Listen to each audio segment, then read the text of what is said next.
all the prices, but we are still going to get higher prices compared to the Henry Hub. So, for example, right now, the Japan-Korea market ranges between 10 and 12. Similarly, the UK NBP and the Dutch TTF per MMBTU. So that would give us a bit of an upward movement compared to the gas price we would have utilized years ago.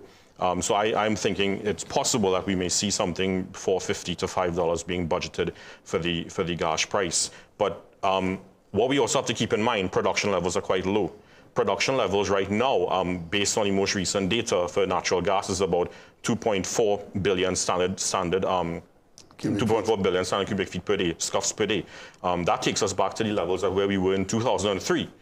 Oil production is about 51,500 barrels per day. That takes us back to production levels at 1939.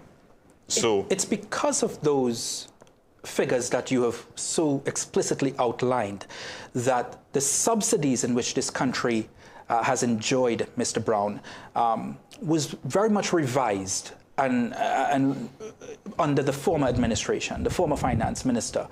And those were very unpopular decisions. Will it be, for lack of a better word, catastrophic for Finance Minister Devendranath Thakur to try to do too much and to try to satisfy too many of this population today, given the startling figures, particularly of LNG, that Dr. Arjun has spoken about? Well, I think it will be in great difficulty if he tried to satisfy too many. And not only that, he has a problem in year 2, in year 3, in year 4, in year 5. Because if he satisfies them today, expectations don't decline, they rise. So what you would do, or what you ought to do in your first year, is give people a realistic assessment of where you are. And in those circumstances, the only thing I can see happening is the budget deficit size is going to go up. And that's what I expect. I expect them to exceed the $9.6 billion, almost $10 billion deficit last year. You're expecting $10 billion, a deficit? Absolutely. All right, unless, of course, that he cuts back expenditures in other areas. Right, that's what I said. I mean, your recurrent expenditure has already gone up in terms of wages and salaries for government employees. Your pensions for government employees has also gone up, just by virtue of the number of people who have been retiring. Right, your senior citizens grant has gone up. Remember, the demographic curve is saying that you have a higher and rising number of what you call it, of retirees. Yeah. Right? So it is going to affect government too. All right, so that I expect those numbers to go up. Once you find that those numbers started to go up and you're borrowing more, so your debt service ratio goes up, then all of a sudden your expenses have gone up. You haven't done anything yet. You haven't started to deal with any discretionary expenditure. So you already have, if you want, added expenditure. So the amount that you have free to basically deal with the subsidies and transfers, you are in trouble. Let me stick in this very quick question very quickly. Given what you've just said, and it's something that we've been talking about for the last 5 to 10 years, the number of elderly people and retirees that are being added to the system on a year-to-year basis. Can we expect in this budget, and I'll pose it to you, Diane, should we and can we expect in this budget presentation for the finance minister to tackle that, raising the retirement age? Well, we've been discussing that and talking about it, attending sessions, meetings for the last, I want to say, what, 15 years? And other islands in the Caribbean have already made the decision. They've made the changes. I think St. Vincent, St. Lucia, and they have well been on the path now, moving it to 65. And they are doing well because of some of the decisions. What I really want to say is the country ready for a revolution of change? That's what I would like to ask, because I think this budget needs to be a revolution of change. It needs to be a revolution in terms of the minds of the people. We need to decide that everybody is going to get up and literally perform work for their money. We need to get out of the mindset that we are entitled. So although Mariano is speaking about the persons who have already reached that stage and that recurrent expenditure is there, there's a mind shift that needs to take place in this country and revolutionize how we're going to create income. And it's no longer the days of I am entitled to and what is in it for me. I think it's about time the language starts to be how are we going to put in to get out. And that is where I think Mr. Tanku has the biggest problem on his hands. A large part of the working population, Dr. Arjun, will be focused on whether Finance Minister Devendranath Tanku expresses any announcement on the 10% wage hike for public sector workers. I think he more than likely will say something about the 10% wage hike, because that was one of their key campaign promises. But I can't see them fulfilling that particular promise now for two reasons. One, the fiscal space is not there to necessarily allow that to happen.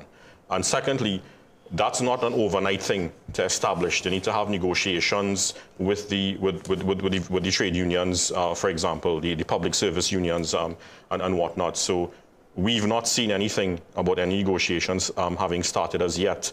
So I highly doubt that we're going to see anything material come out of that particular campaign promise this year.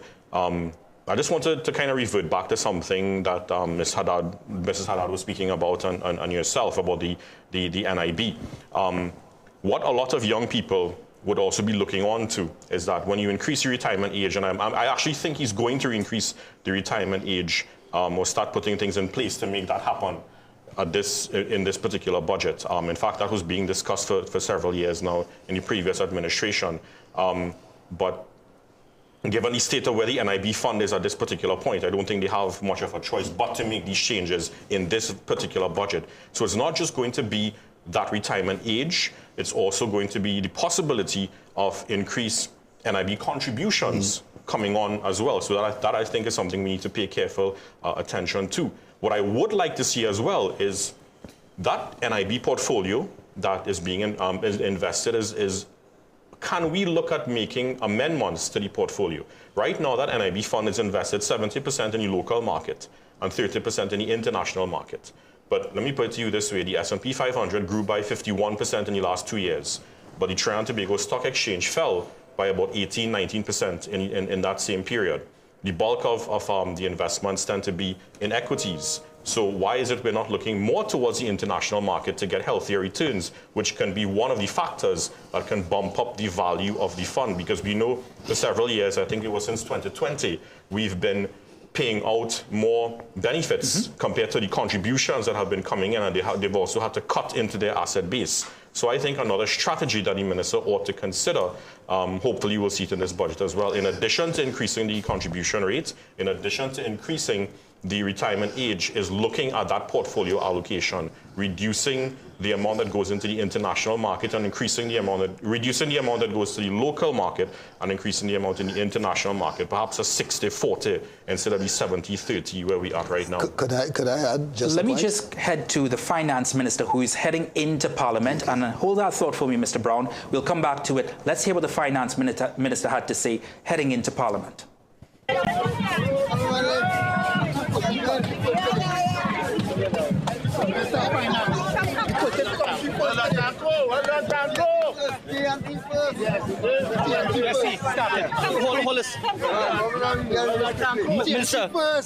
Minister, yesterday the opposition leader indicated that this is going to be a very unrealistic budget and that promises made on the campaign trail will not materialize. What's your response to her? An unrealistic budget?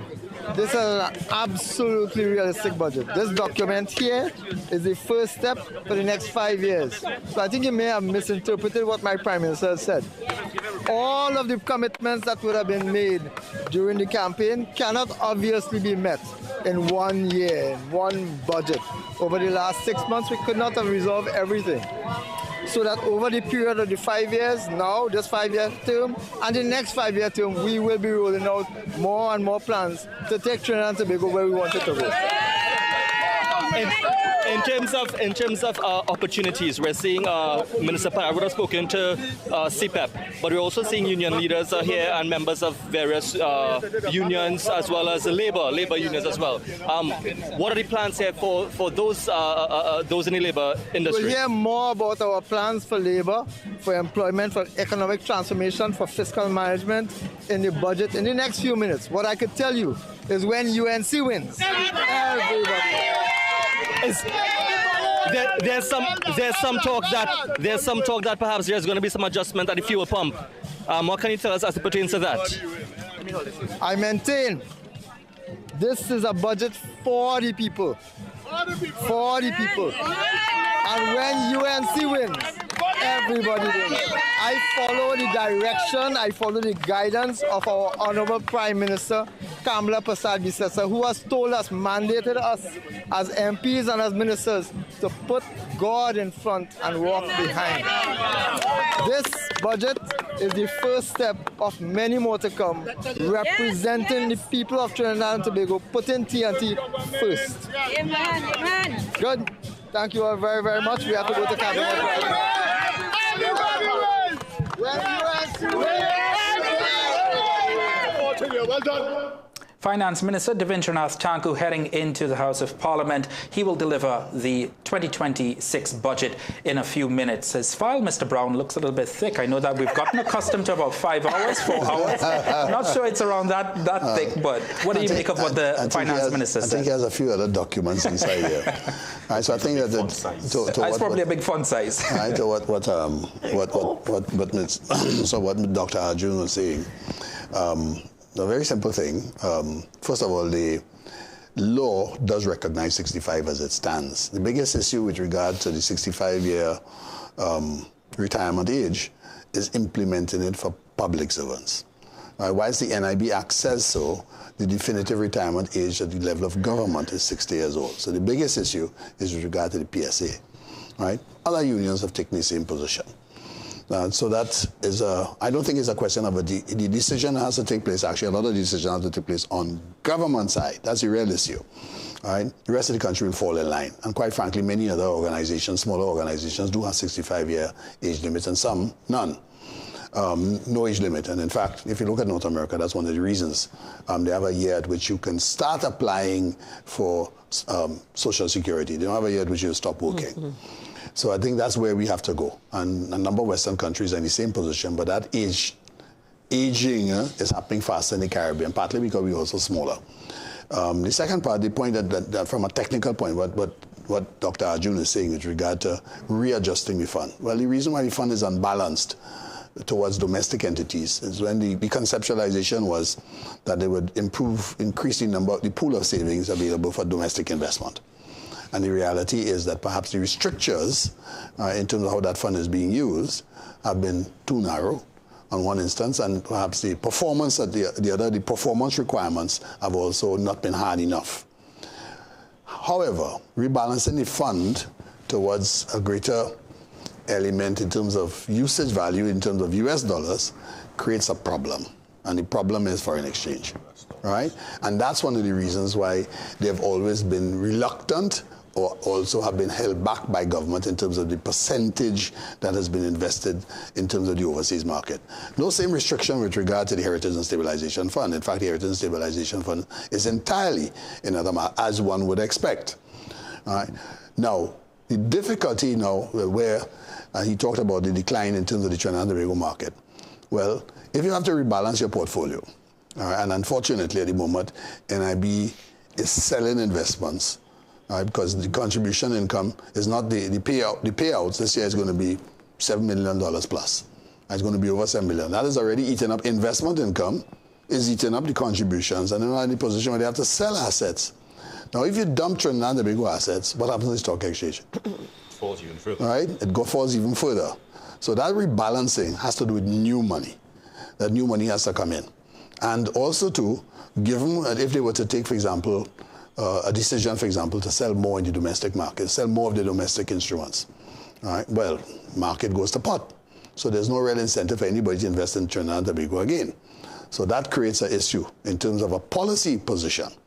And the second policy position is how they're going to get the U.S. Part of the reason for the, if you want, the lopsided nature of the investment has always been that it wouldn't form a drain on the foreign exchange. All right? So now if you're saying, and I take Valmiki's point, I absolutely agree to him. You have to rebalance the fund, and you have to have new money. And new money has to go towards higher yielding instruments. And the higher yielding instruments are not in Trinidad and Tobago at the moment. right? That puts a little issue with regard to our foreign exchange situation. Let's talk about the foreign exchange situation. Diane, from a business perspective, the business community will be looking for some type of measures or relief, or at least plans on how this government plans to tackle that long-standing issue. Well, there are more issues than just foreign currency issues for the business community. The business community has been hit very hard since COVID, and there's been no structure put in place in the financial system to actually facilitate or help them get out of that major hole that has been created. And the feeling and the effects of that are so badly in terms of banking and the whole finance structure that businesses have crumbled, and businesses, that is one aspect of it. That the foreign currency is not the only aspect of the businesses having issues and the economy as it stands. And I want to make that abundantly clear, because nothing has been done. And as far as I see, the business community are the ones that took the lash for COVID. And I'm talking about the people who actually work, not the financial sector. The financial sector benefited. They just deferred interest payments and then were very draconian on it after. So the business community have funded the effects of COVID for 2 years. Speaking about business, Andrea Perez-Sobers, who's a business reporter here at Guardian Media Limited, is at the Greater Tunapuna Chamber of Industry and Commerce with its president. Andrea, tell me what the Greater Tunapuna Chamber of Commerce is expecting. Mr. Gregorio, good afternoon. Good afternoon. As the country awaits the reading of the budget at 1:30, what specifically does the Tunapuna Chamber wants to see addressed? Hi, good afternoon, Andrea, and to you and your viewers. One of the main things coming out of Tunapuna is our security. And as you know, the Eagle Eye Security Program was birthed in Tunapuna, and it's something that we're very proud of in Tunapuna. We know the budget allocation last year was 6.1 billion for national security, and we really expect that and more to support some of the efforts that we have, that we see that could work in Tunapuna and could be rolled out nationally. So we really want to see a higher allocation of national security. Crime has been a challenge for us for the past few years, and it's something that we really need to get a handle of if ease of doing business, if encouraging investors to Trinidad and Tobago, and just the general way of life to make sure Trinidadians feel comfortable to traverse the streets of Tunapuna and the country. In terms of ease of doing business, I know the business community has been clamoring for that to happen. What does the Tunapuna Chamber want to see, zero in on the budget as it pertains to the ease of doing business? Well, the recent Ease of Doing Business Index reached Trinidad at 91 out of 190 countries, and it's definitely an area that we have to improve. Obviously, the bureaucracy surrounding doing business is one of the things that has to be looked at. We have the government recently launching the AI platform, the chatbots through the Ministry of Public Administration and AI, Artificial Intelligence. And we think that's a step in the right direction. So we really would want to see funds directed towards that type of initiative where we reduce the log jams, we reduce the bureaucracy. Companies are able, our entrepreneurs could come off the street and have an idea and be able to set up their company easily without the challenges and the red tape that sometimes a company setting up businesses. So we really want businesses to be easier, our index rating to improve, but more importantly, use the digital technology at our fingertips to be able to make business easier for any business owner. Foreign exchange has been a great challenge. What do you want to see zero in for this to be better for the business community to access foreign exchange? Yeah, well, we like the concept of transparency. I think that's definitely a direction that needs to be traversed. One of the other areas, of course, is expanding that Exim Bank window to make more companies and different types of companies have access available to Forex so that everybody has an equal chance of competing on the market. A lot of SMEs have that challenge in our chamber and chambers throughout the country and businesses throughout the country. So we really want that ability to have access so that everybody can do their business comfortably in 2025. Great. Thank you so much, Mr. Gregorio, for your time. Back in studio to you, Ryan. All right, thank you very much, Andrea. Appreciate your reporting there. Diane, what do you make of what was said from the Greater Tunapuna Chamber? Well, he's absolutely correct. The other aspect of it, which is the foreign currency, a lot of medium and small businesses have struggled and suffered and are still, I know the bigger ones are also suffering, but they are finding mechanisms to deal with it. However, I'm not sure if we as a people understand where our economy is. We speak all the numbers and so, but are those numbers real from our productivity, or do we have an underlying economy that's really running our country that has US and foreign currency that we can't account for? Is there another economy running, as they call it, the black economy, that we absolutely throw off the table when we're doing this, and we're just dealing with numbers? So we're really dealing with something that's false. We really have to go in a direction of production, producing, right? It is not clear for me. Maths is maths, and the world is run by maths, numbers. That's why these guys are so good at the numbers. But the reality is, as a people, are we producing? Are we going out there and producing? So we have to get into production again. I am looking out very eagerly to hear our budget speak to diversification. I have no problem with what the deficit is. You see, taking risk, but we have to be sure that we are going to produce and deliver. We have to be out there competing. We cannot continue to sit down here. That's the risk in business, and I think we have to take the risk for the change to come. Well, we've set a new record. It took us half hour to get to the word diversification. The first time we've taken that long in a budget to get to the word diversification. Dr. Arjun, your thoughts on this so-called black market economy when it comes to foreign exchange in this country?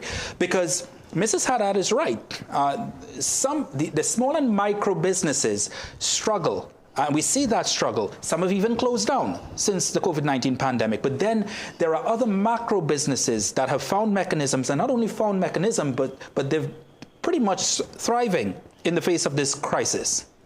Right, so I'm putting on my Shoguna's chamber hat when I'm answering this question, because it's very useful being a part of a business chamber where you can interact with the business community and find out exactly what's going on the ground, right? So, first of all, where does the forex reserves lie right now? It's about $4.6 billion US, and much of that is not necessarily because of earnings from our exports.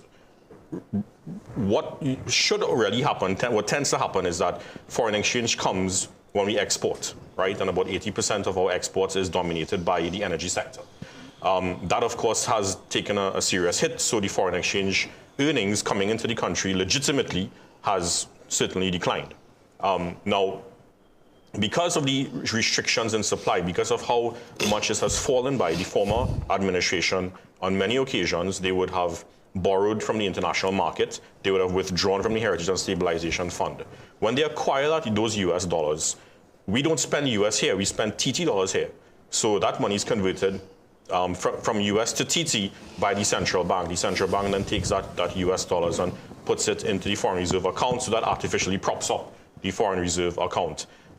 So that $4.6 billion US we have in foreign reserves is largely now at this stage because of those actions, not necessarily because of productive activity that ramped up our exports to earn more foreign exchange. Now, because the foreign exchange situation has gotten to this stage, and not just currently, but several years now, the authorized dealers and those with access to it are not just using it as a currency, but they're also using it as a store of wealth, as an asset. So what you'd find is that all of these authorized dealers, rather, are utilizing it in ways not just simply to exchange TT for US to facilitate the business community's transactions and whatnot, but ways in which they can bump up their own profits, their own returns. Because at the end of the day, the banks have one key objective. The main objective is to maximize their shareholder wealth, their profits. So it's not just a currency, it's an asset that's used to optimize their wealth. It doesn't just, when people have US dollars, it doesn't just represent a currency itself. It represents part of their stock of wealth now. That's how many are regarding it as. Now, in the chamber, we're hearing several reports from members where they might need $1 million US to facilitate their imports, and they go to the authorized dealer. The authorized dealer has, for example, the $1 million to give to them, but they tell them, no, we're not going to just sell it to you. We will provide you with the $1 million, but you now have to take out a fixed deposit account with the equivalent in TT terms, which is about 6.78 billion TT. So you have to take out a new fixed deposit account with them. You put that 6.78 billion TT, million TT, sorry, in that account, and in the space of a year, you have to pay back now the US dollar loan that they would have given you. So they're not selling you that US, they're giving to you as a loan. And as a high interest loan as well. The interest on that is about 9 to 10, sometimes even up to 12%. Wow. The silver lining is that they're not asked to pay it back in US dollars. They're asked to pay it back in TT dollars. But at the same time, they have to take, but very marginally, because they still have to take 6.78 million of their own money, put it in an account, and they can't touch that, at least for that year. And that's just one way in which they're utilizing the foreign exchange to maximize their wealth. And of course, those individuals who have access to foreign exchange, there's the black market. Many of them are profiting quite significantly from the black market. So it's another way they're using it as an asset to optimize their own returns. Let's head back outside Parliament, where PSA President Felicia Thomas, along with Labour Minister Leroy Batista, are assuring that government's promises to the labour sector will be kept. The major things coming out of leading up to the budget, of course, sorry, not the budget. Let me just take out a little bit. Leading up to the election was the promise of 10% for the public servants. What is your expectations going into today's budget, both of you? That what we have promised, we will keep it. In this year's budget? What we have promised, this government will keep it. That's all I would say. And what about you? Right. Are you confident in the promises that the 10% will be adhered to or will be provided within this fiscal year? Absolute confidence, absolute confidence. As I've said in the past, we have seen this administration delivering. They have delivered on TTRA, they have delivered on WASA, they have delivered on NIB, and I am very confident that they will deliver on 10%. Thank you very much. Anything else you all want to add as we go into the first budget from Minister Tanku? We support Minister Tanku. He will identify the challenges we face, and I assure you, we will fix it. That is what we're here for. See the problems and fix the problems. We're the government. We intend to fix it. We intend to keep to our word. Thank you very much. Always with the winning team. First was with PSA, now we're the UNC. There's one winning team all the time. We always doing the right thing. Yay! One team. Yeah. Make some noise.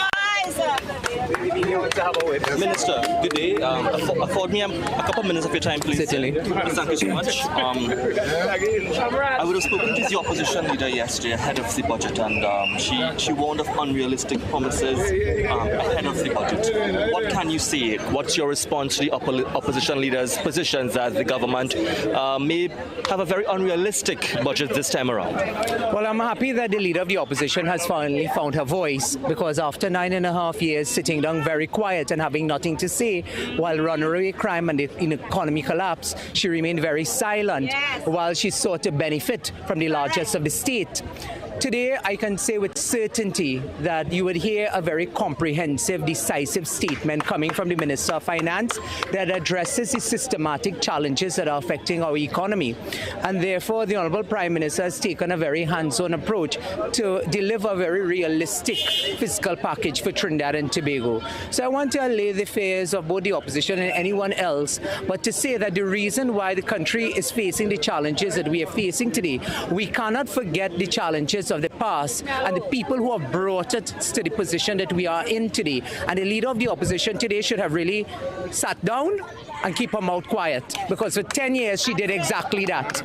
No, Ms. Beckers would have said that the fiscal package will fall short when it comes to the government's campaign promises. What would you say to that? We have made specific promises to the electorate during the last election cycle, and many of those promises have been met already ahead of the budget. So you can speak to very specific things. We campaigned on axing the TTRA. We spoke about several other initiatives in terms of WASA workers. We also spoke about tariffs, electricity rates, etc. Some of those things have already been kept in terms of major policy decisions. So therefore, I don't understand the bridging the gap in terms of what Ms. Beckles is trying to articulate to the population by saying that it is unrealistic. Many of the promises that we have made have already been kept. Yes, there are others that are still to be materialized. However, we have 5 years. We have now started. This is the first budget presentation of the second Prasad-Bissessar administration. And I don't think that the country is unrealistic or ignorant to the fact that this is our first budget presentation. The Honorable Prime Minister and the Minister of Finance has sought to introduce new revenue-generating streams, which we have not seen in the last 10 years. You will hear more about that. But you will also hear about bringing down the deficit and also implementing things that will bring ease to major segments of the population in terms of relief in their pockets and putting food in their homes. Those are the things you will hear about today. My last question, sir. Interesting bit of comments there from Public Utilities Minister Barry Pidarath, who's also Minister in the Office of the Prime Minister, saying that Finance Minister Devendranath Tanku will speak more in his budget presentation on how he can lower the deficit while also generating more revenue streams. Let's take a break here on promises and priorities as we build up to the Finance Minister's 2026 budget presentation. We'll be right back.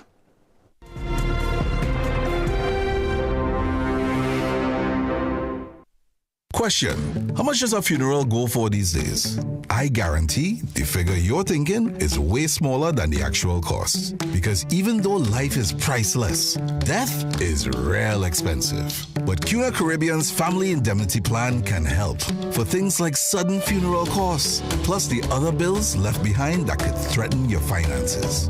And imagine, for a monthly payment of less than $70, you could cover up to 9 family members. And you don't have to take a medical exam to sign up. So don't stick. Get the Family Indemnity Plan. Why? Because it's a good thing. Trust me. CUNA Caribbean Insurance. For all people. Terms and conditions apply. With Alive Multivitamins by Nature's Way, you won't be defined by time. You'll own every minute of it. Discover how you can age vibrantly with Alive. Feeling drained? Struggling to keep up? It's time to take control of your wellness. On this episode of Wellness Unlocked, we're diving into the key nutrients your body needs for all-day energy and balance, with 100% or more of your daily essential vitamins, plus added chromium to support healthy blood sugar.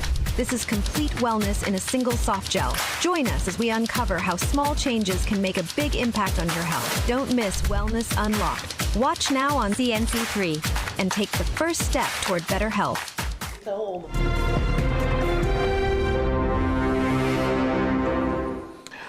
Public Utilities Minister Barry Pidarath in that quick interview with us just before we had that break, giving us a small glimpse into what the Finance Minister may bring with his presentation at 1:30 p.m. this afternoon. And that includes increasing revenue streams for Trinidad and Tobago's economy while also looking at ways to bringing down the deficit. A little bit of a sneak peek there, Mr. Brown. What did you make of it?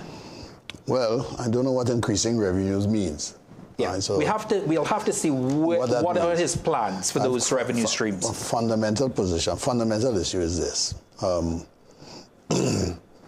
Government revenue is taxation, and it's taxation on income and profits. Right? So by definition, if you're going to increase your government revenue stream, then the economy has to perform better. It hasn't been. So the critical issue is what are you going to do to make it perform better? The only way you could increase your revenue stream, all else being equal without any changes, is increase your tax rate.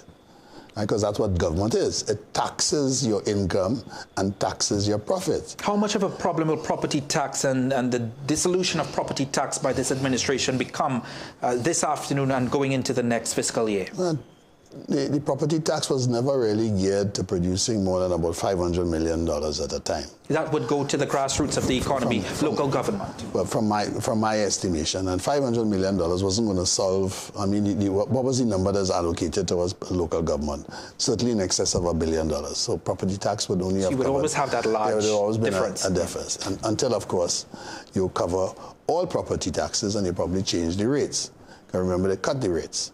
All right, so there are some issues where that is concerned. Ultimately, right, the only way you can increase government revenues, right, is to increase your, either one, increase your tax rate, or two, help increase the total size of the economy.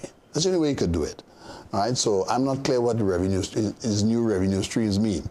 I don't know if they mean additional forms of taxation, right, or they mean that I'm increasing my tax rate.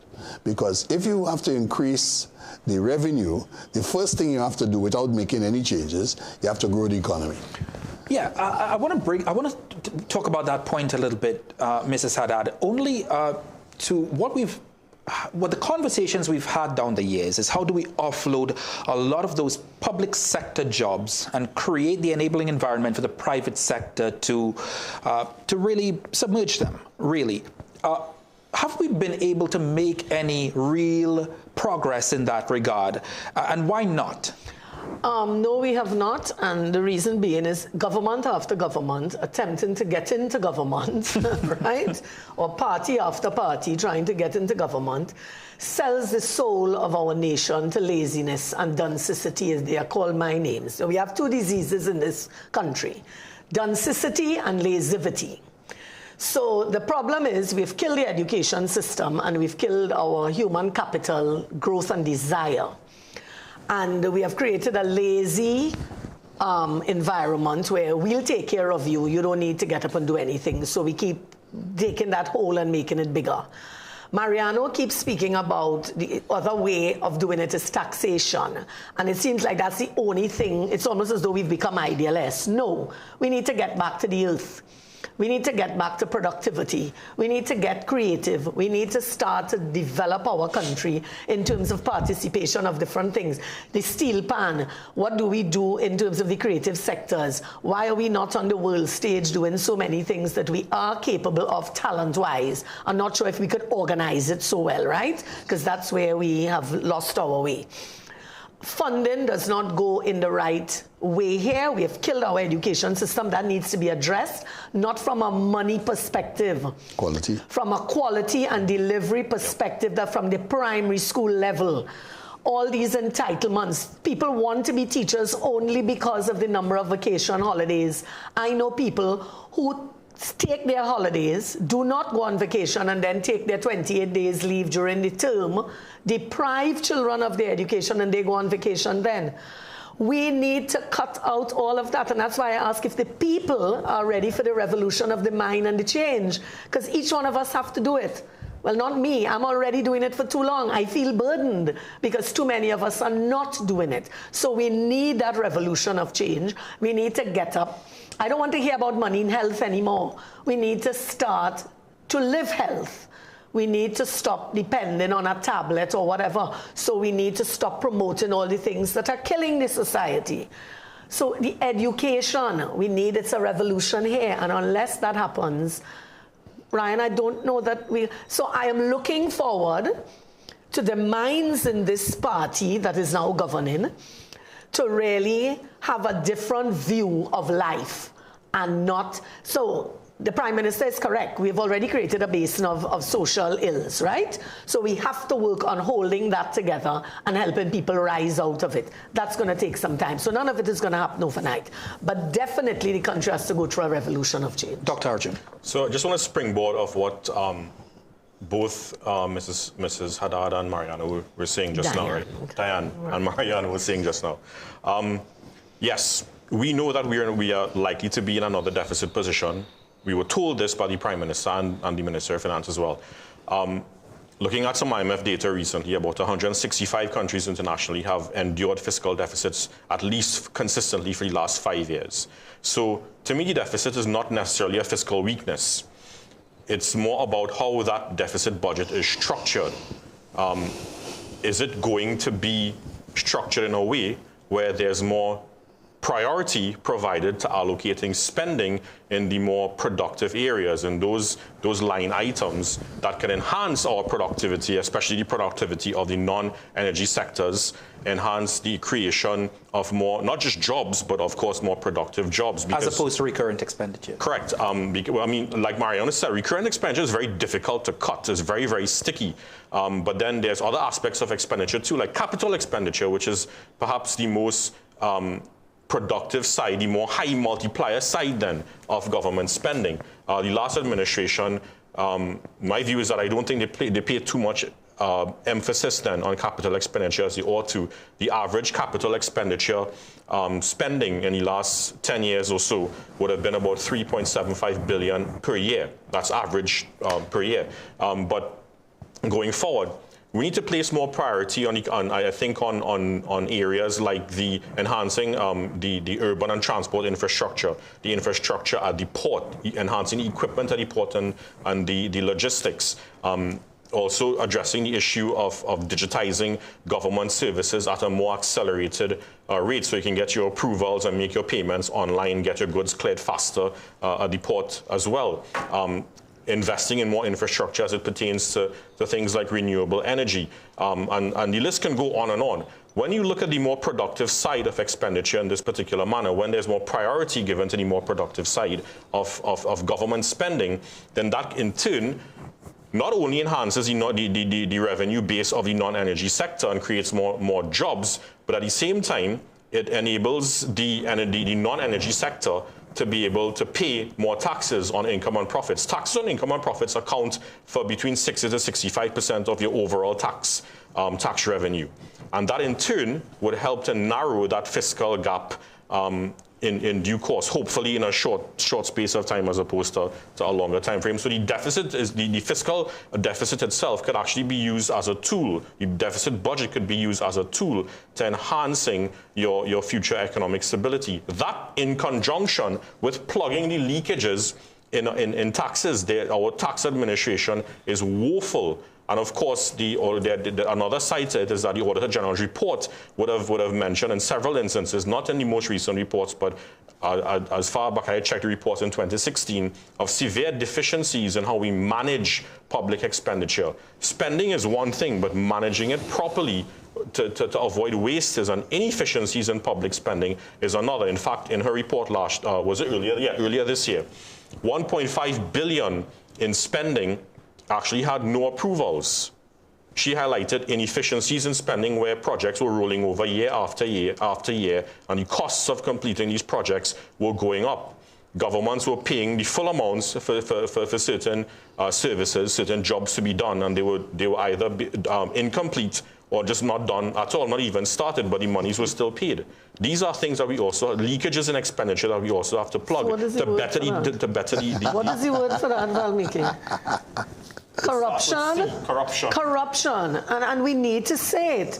And I want to ask, is it that when public servants get all their back pay and they get their increases, are they going to be of the ethics and the decency now that people don't have to pay bribes to get anything done? Is it going to satisfy that? That's why I said for me, the whole thing was going into debt. I was cleaning up the mess and we starting afresh because then the demand is of a particular standard. But is it that that's going to satisfy it, or is it that we're still going to be plagued by corruption and let's stop running around the world? That's a point that you brought up while we were all talking during the break. We're going to talk about that point that you made, Mrs. Haddad, right after this break.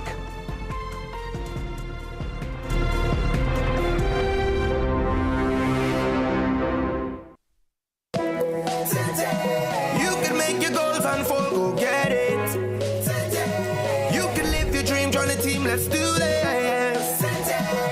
You can get the help you need to succeed with Rand Credit Union. You can believe that you can achieve big goals, small ones too. Rand Credit Union, we've got you. No more waiting, that won't do. Make someday today. One life, so make it good.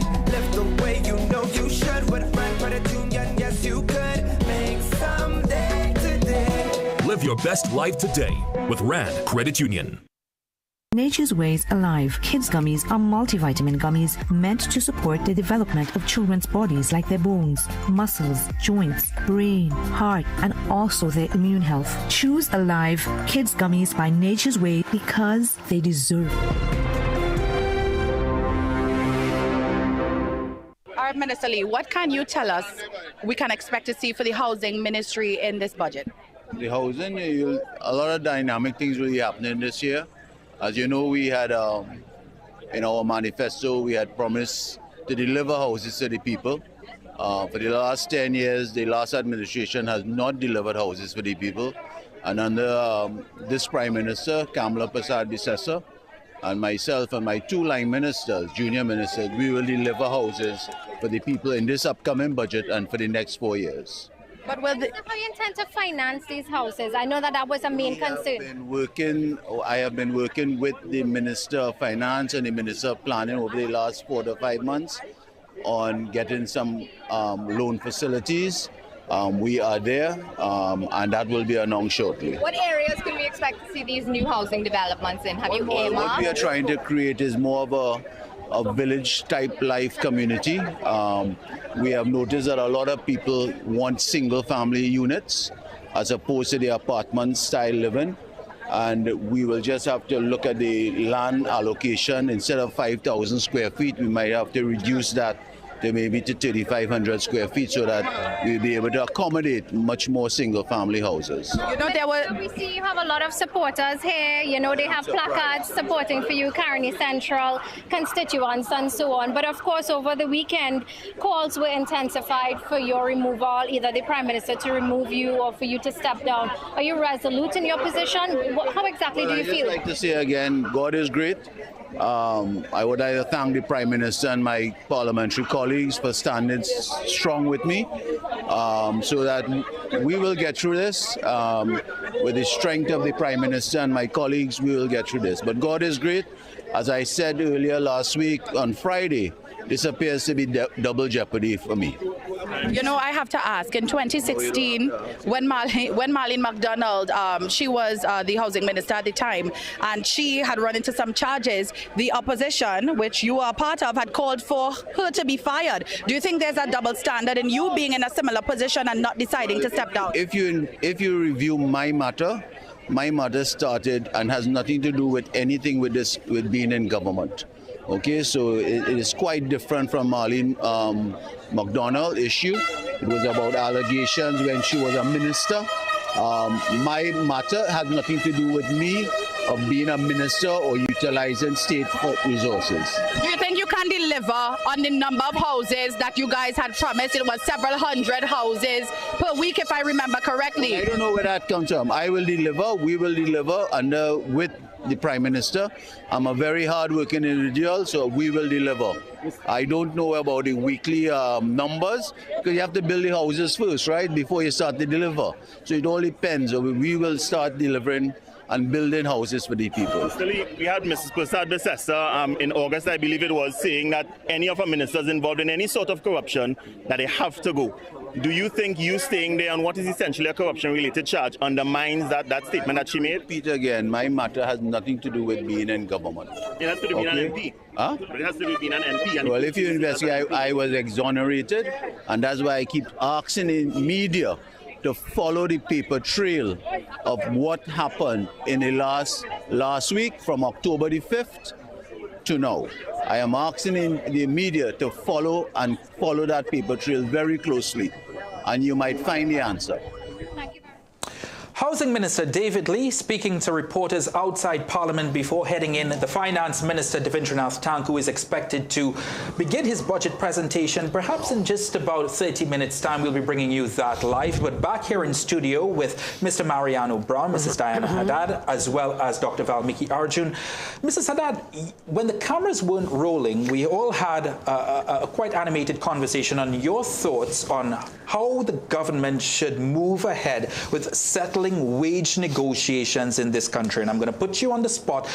If you would like to say to the population how you think we should settle this up until 2024. For me, as I said earlier, I am not concerned about the deficit, right? Once we get our people to producing, deficits really can be fixed. That's the bottom line of how you borrow money and how you pay back money. It has to do with your ability to produce and then use it wisely to repay. So I am not letting that chum be me. What I have a problem with is if the negotiations, as I said, brings us to, as Mariano was saying, 2019. So we still have 6 years or 7 years that will still be outstanding. So the country is always on its back leg. Unions will always have this. So to me, I would buy out all of it. Bring it 2019, between 2019 and 2024. Buy out everything. I did not care where that deficit went, to be honest with you. Because after we come to that deficit and we clean up the backlog, there is a mandate to all of the people in the country that this is where we are going. There would have been a clear direction. Pictures, big billboards showing where we are heading, what our country must look like, what our communities must look like, and this is how we're going to do it. So when we set up these programs, you are expected to deliver X, Y, Z. This is going to produce A, B, C, and therefore it is from all of that and our inputs that we are going to pay back this thing. You are looking at a more efficiently run Trinidad and Tobago public service. Yes, I dream. Is that a dream, Mr. Brown? Well, it's not a dream if you put in the enforcement mechanisms and you follow them. All right, and that's a significant change in terms of the way the public service will have been operating. By definition, things take a long time. And it's very difficult if you just follow, for example, just simply the question of wage settlements and everything else and so on. We're negotiating in arrears. We cannot continue to negotiate in arrears. So I buy the argument that we need to bring everything up to date. And in fact, I would want to go that route. We need to renegotiate moving forward with standards of performance. But having put standards of performance in position, then by definition you have to manage them. Right now, if we're dealing with the same set of managers without any change in the ethic, without any change in the enforcement routines, you have a problem. All right, it's a significant problem. So, so I understand what she's talking about in terms of the revolution in the mindset, but it doesn't come on the basis of a speech. Right? The change in an organization's culture and performance is the things that we do every day. So if you don't have somebody who's basically following that and enforcing it, in fact, that's one of the weaknesses and failures of our budgets. We never come for what we did last year. So the point that Valmiki was making with regard to the Auditor General, right, about projects, well, that is a function of cash flow accounting. As long as I have enough money and I spend it this year, I do have to bother about nobody looking back to see what was the total efficiency. That's the real issue. Right, so our methods of enforcement, our methods of collecting data, our methods of evaluating performance need a complete wake-up call. So I agree with the point of view with revolution. Right now, unfortunately, there are some issues with regard to how that is run on a constitutional basis. Right, and we had some perfect examples during Mr. Imbert's term in office, particularly his attempt to muzzle the Auditor General. Can't happen. Not supposed to happen. Right, that's precisely why the Auditor General, in terms of the regulations, is not covered by any politician. Doesn't report to a politician. She doesn't have enforcement power, but she has the power of declaration. Right, there was an attempt to muzzle her. So one has to deal with those issues, and it goes right back to the issue of enforcement, fundamental, right through the system. So if you don't have that, and if you don't have a commitment to doing that, and by the way, politicians don't have the power to make it happen. Right, that's one of the issues about being in office, right, that you don't have the powers. The civil servants effectively run to a completely different code. So how do you get it? How do you make those changes? Have to do with substantial changes from an organizational point of view and from an organizational discipline point of view. How are you going to secure the level of enforcement? Dr. Arjun, I'll give you a chance to speak on that point, but I do want to talk about the energy sector a little bit right after. Sure. Actually looking forward to that as well. I think what Mariano was saying also transfers over to the state-owned enterprises. We spend on average about 10 billion in transfers to state-owned enterprises and statutory bodies every year on average in the national budget. That works out to be somewhere about 17% of 16 to 17% of the overall expenditure, the overall budget. Are we getting value for money with that?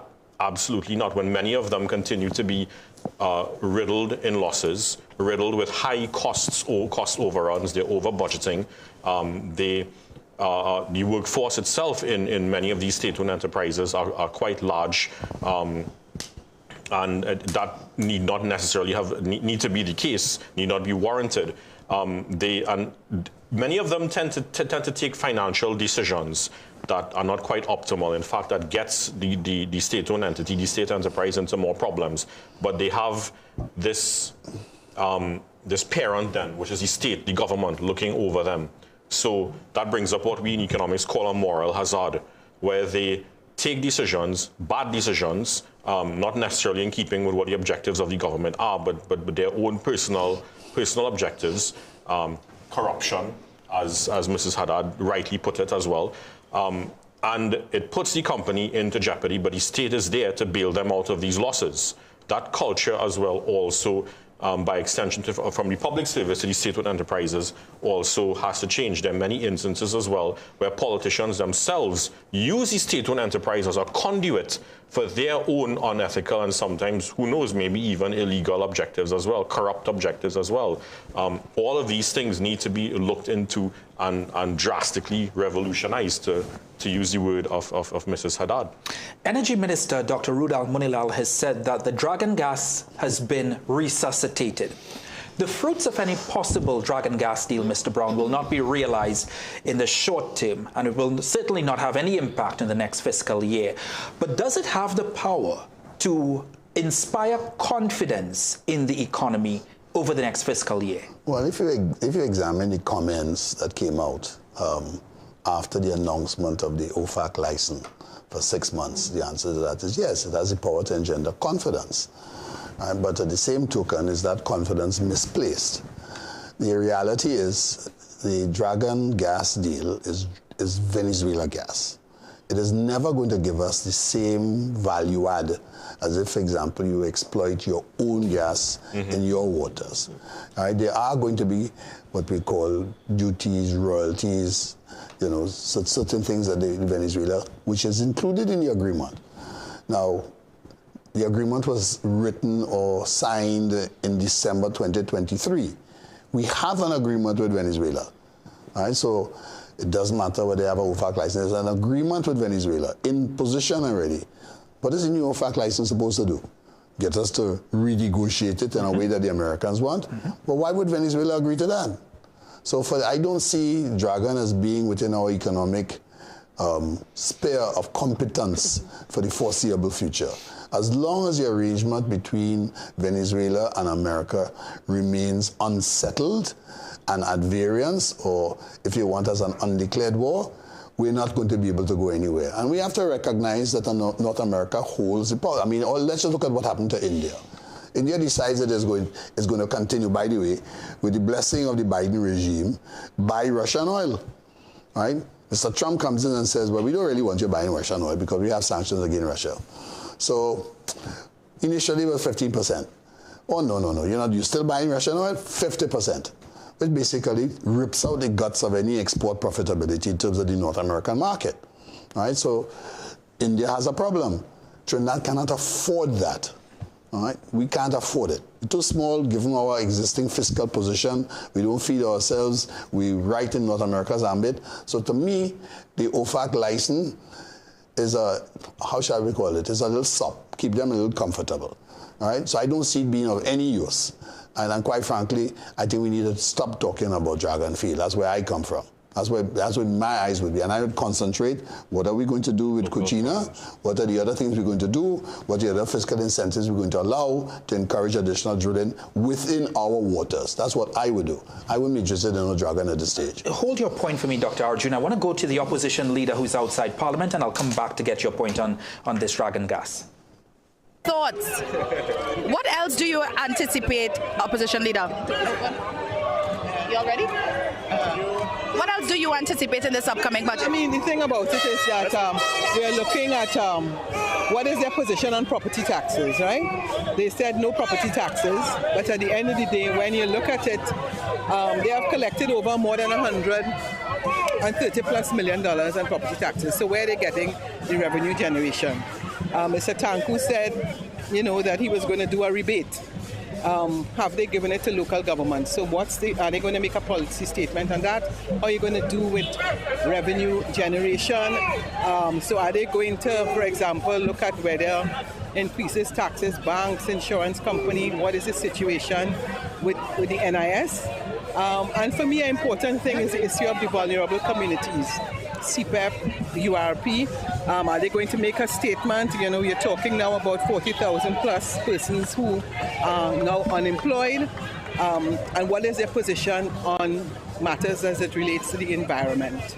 Public servants, very important, because Mr. Tanku spoke about negotiations. I think we have passed the stage of negotiation.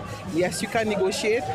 I'm looking to see what is the allocation in the budget to deal with the issue of the public servants.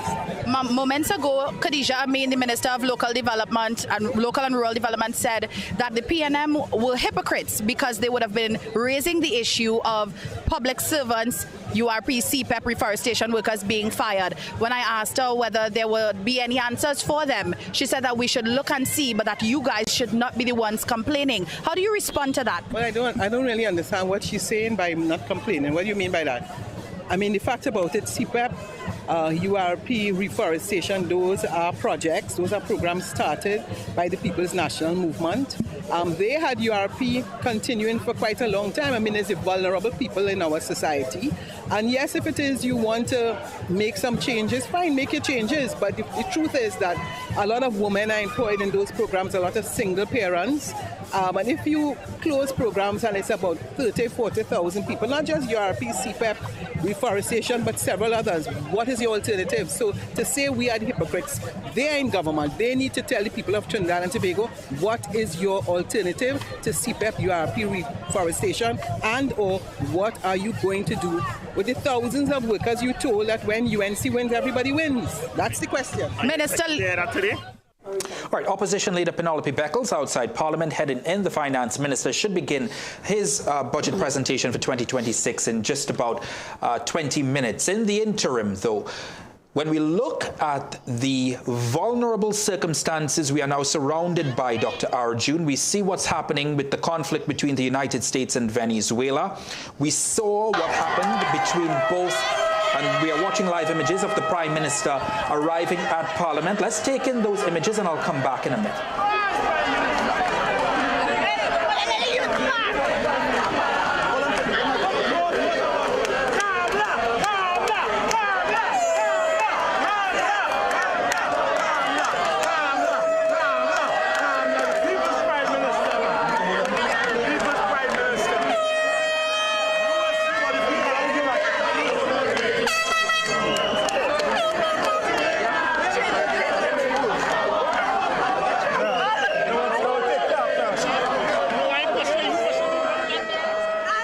Prime Minister Kamla Persad-Bissessar arriving outside Parliament ahead of Finance Minister Devendranath Tanku's maiden budget presentation. Dr. Arjun, given the volatile environment, probably not the best word to use, but the volatile environment that we are now looking at existing in over the next uncertain year, how will that impact the budget? Well, so from the energy standpoint, right, first of all, on the issue of Dragon, Mariana's right, it did help to spawn some positive sentiment and confidence given the new OFAC license. We were told that the OFAC license is shorter, but the conditions are a bit different. I believe this is more for negotiation, even though much has already been negotiated. The production sharing arrangements, whether there's any tariff, and what that amount is going to be to lay the pipeline for across borders, how we're moving labor and equipment, etc., across borders, etc. Much of that would have already been determined. So I'm just wondering, because not that much information was really provided to the public. I'm just wondering if this 6-month window for negotiation is to negotiate what compensation the Venezuelan government is likely to get, given that the U.S. government has stated already that the Maduro regime is not supposed to significantly benefit from the Dragon gas project, right? That word significantly there is very subjective in my view, because what is significant to them versus what is significant to us as well, right? And we've seen recently as well that Chevron is paying taxes and royalties, so-called taxes and royalties to the Venezuelan government in the form of oil that they're producing. So one has to also, so it also begs the question, if we're not paying them or giving them any sort of financial benefits, Could you put the money in escrow, or could you pay them via some of the output? But the other point is that we need to really, and I believe the government has this mentality already. The authorities do have this mentality.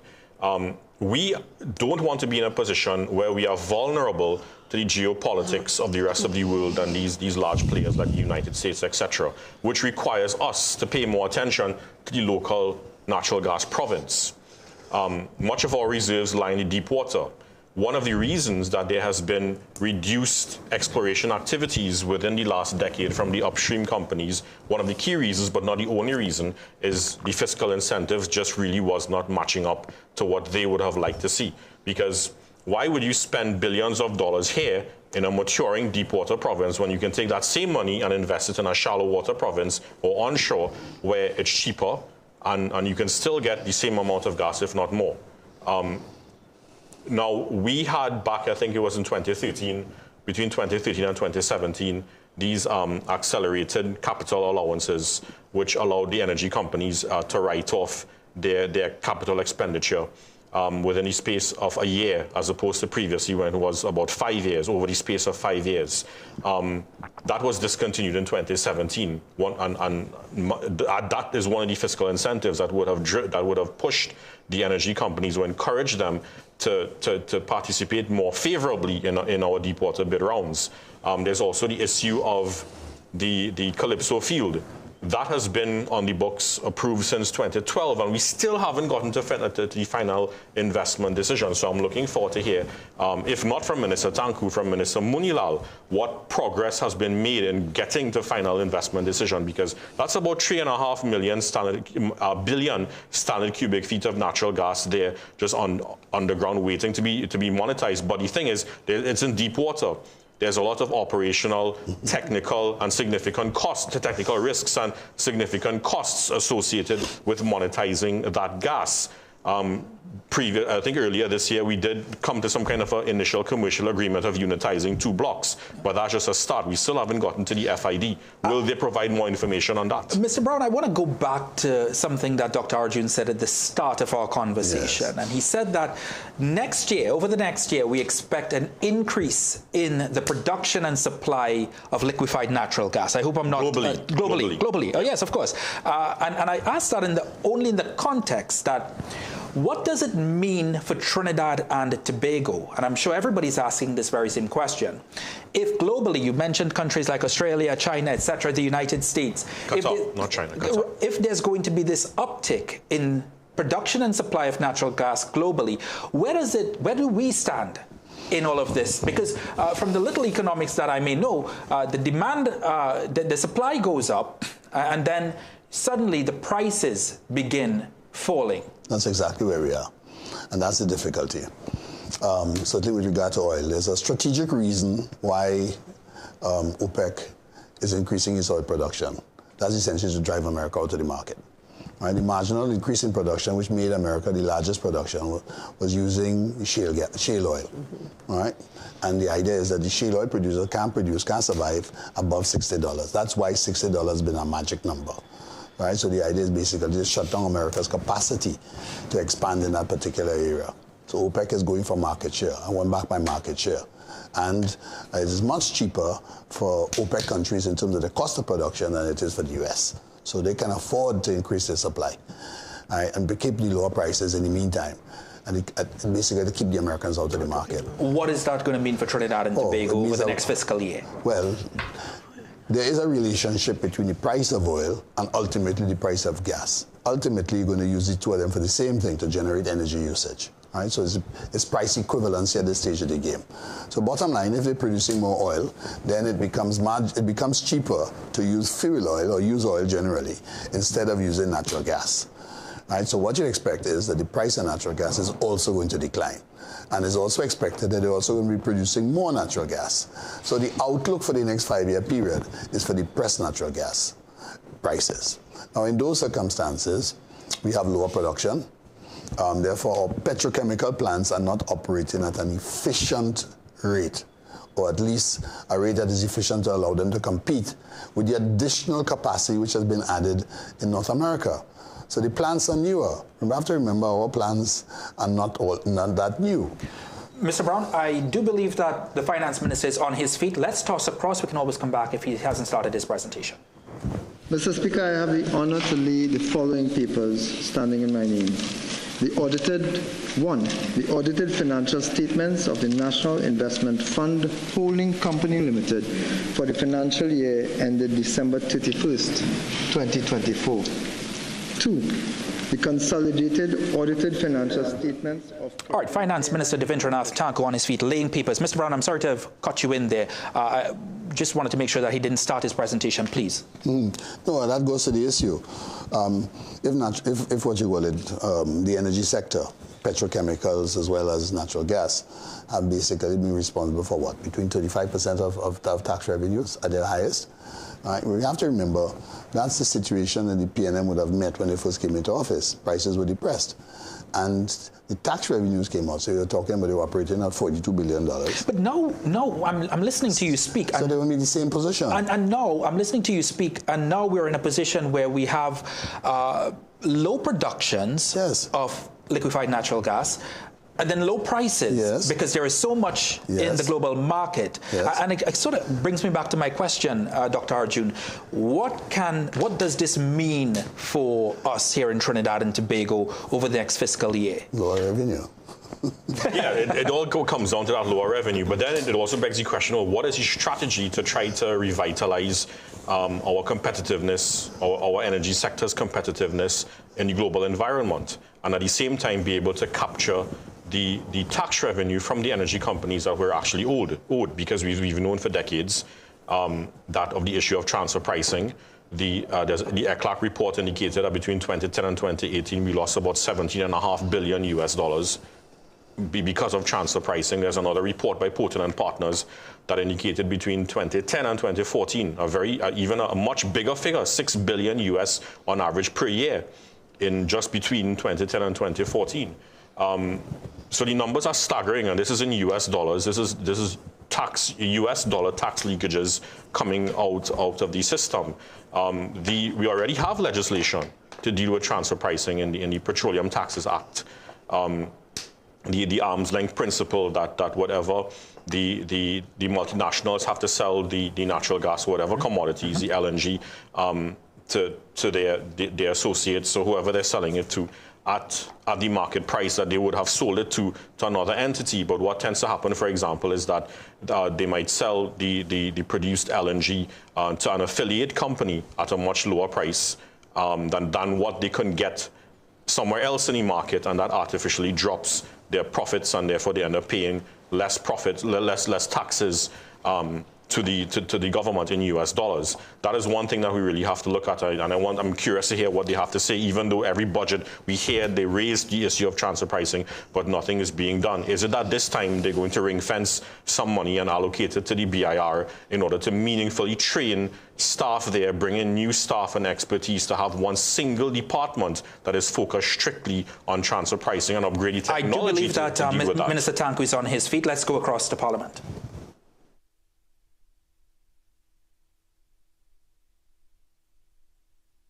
To deliver the UNC's inaugural budget.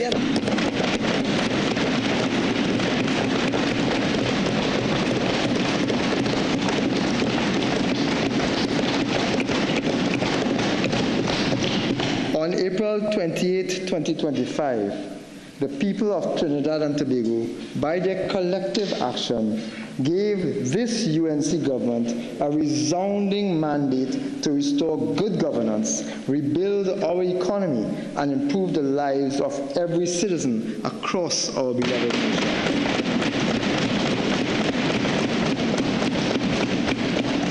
They asked for sincerity and compassion in government. They asked for a credible plan to move Trinidad and Tobago forward. They asked for jobs, growth, prosperity, and social peace.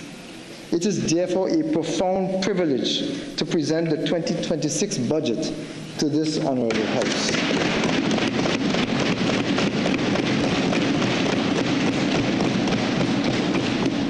I extend my heartfelt thanks to the Honorable Kamala Persad-Bissessar, our esteemed Prime Minister, for the opportunity to serve and guide the fiscal affairs of Trinidad and Tobago.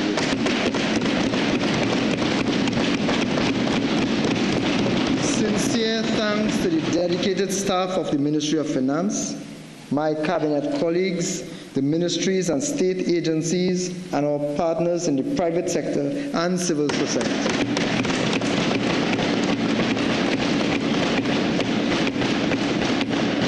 Most importantly, thanks to the people of Trinidad and Tobago who participated in our budget consultations.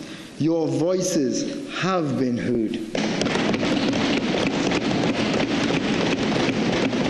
This budget is a product of national effort, and it belongs to all of us. Finally, thanks also to my constituents of Faizabad who voted to give me my seat here in the Parliament.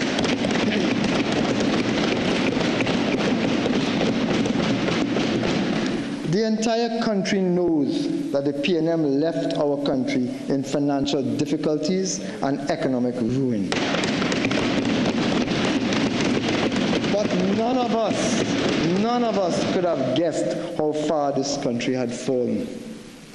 Our assessment of the national fiscal position has revealed the severe magnitude of our economic distress and the resultant challenges that lie ahead. Deep structural imbalances that trap us in a low-growth cycle. A broken and demoralized tax administration that prevents us from maximizing our revenue potential, persistent deficits, rising debts, an empty treasury, infrastructure in decay, escalating crime, and a population feeling very despondent. These are the legacies of the PNM decade of destruction.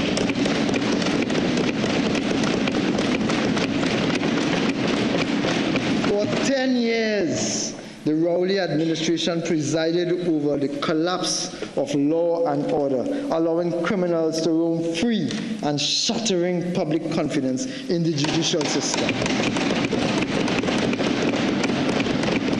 Our children suffered as the Cuba Children's Hospital was mothballed out of spite. Financial support for children with special needs was cut and gate funding was slashed.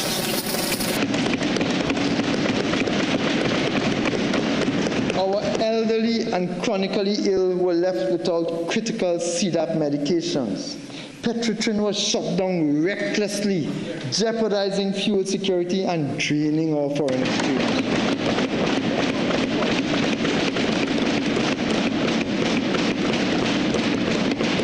And Tobago, our sister isle, was abandoned. Its tourism sector crippled by the Sea Bridge fiasco and the PNM's laissez-faire response to the worst oil spill in the island's history. This is the shameful legacy of almost 10 long years. Mr. Speaker, the UNC government is taking decisive action in the interests of Trinidad and Tobago.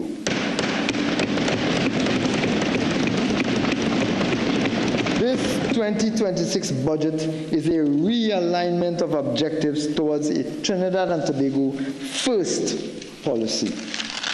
This budget is underpinned by clarity of purpose and anchored by 5 strategic pillars, each a critical dimension of national development, designed to deliver tangible and sustainable outcomes for the people of Trinidad and Tobago.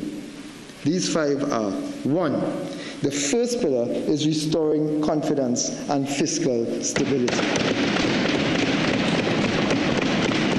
The second pillar is on unlocking productive investments and jobs. The third pillar is commercializing and optimizing public assets. The fourth pillar is modernizing infrastructure, transport, and digital systems. And the fifth pillar is protecting the people through social investments and safety nets. Mr. Speaker, immediately following our victory in the last election, we set out to work with urgency, discipline, and an unshakable commitment to deliver. In our first 6 months, we moved swiftly with tangible actions, real achievements, and measurable impacts that have already begun changing lives. We developed justice to former Carney workers. While the former administration left them waiting for a decade, this government in just 150 days delivered land leases to more than 200 former Carney 1975 villages. Promise made, promise kept. We secured landmark energy deals.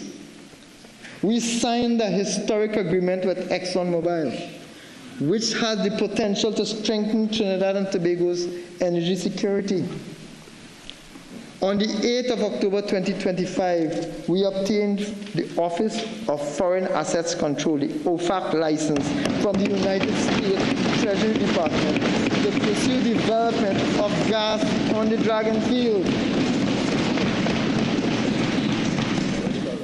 These advancements will attract significant foreign investments, create jobs, and unlock new revenue streams.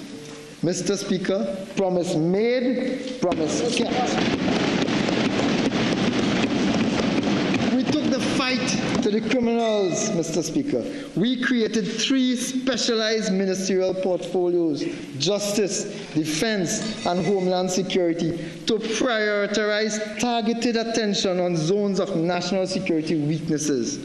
We have appointed a new commissioner of police who is leading an aggressive, coordinated attack and offensive against crime. And these results have been immediate.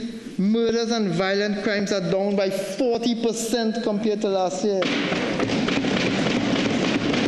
Promise made, promise kept. We protected our citizens from floods. To correct a decade of neglect under the former administration, we launched a targeted flood mitigation and shelter management exercise with drain clearance, river desilting, embankment reinforcement, and road rehabilitation in flood-prone communities. Mr. Speaker, promise made, promise kept. We kept our promise to public servants by repealing the Trinidad and Tobago Revenue Authority Act and ending years of anxiety for public officers. Promise made, promise kept. We honored our elderly. We brought immediate relief to 6,400 senior citizens whose applications had been abandoned by the former administration. Promise made, promise kept. We put students first by completing repairs to 279 schools under the Accelerated School Vacation Repair Program and distributing 20,000 book grants ahead of the new school term, ensuring safe classrooms and stronger starts for our children. We are in the process of delivering 18,000 laptops to Form 1 students. Promise made, promise kept.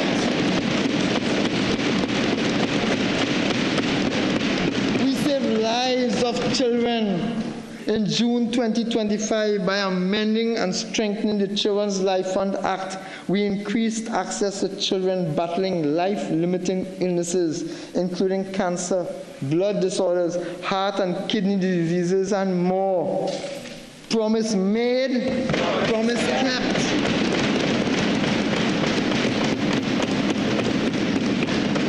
We are reviving neglected facilities by initiating the rehabilitation and full operationalization of the abandoned Coover Children's Hospital, the National Therapeutic Resource Center at Carson Field, and the Huey Davey campus, left to rot by the last government.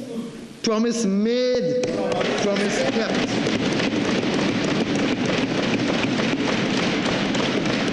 We upgraded public health care by restructuring the CDAP program to include new medicines and launching CDAP Plus for specialized drugs at affordable, regulated prices. Promise made, promise kept.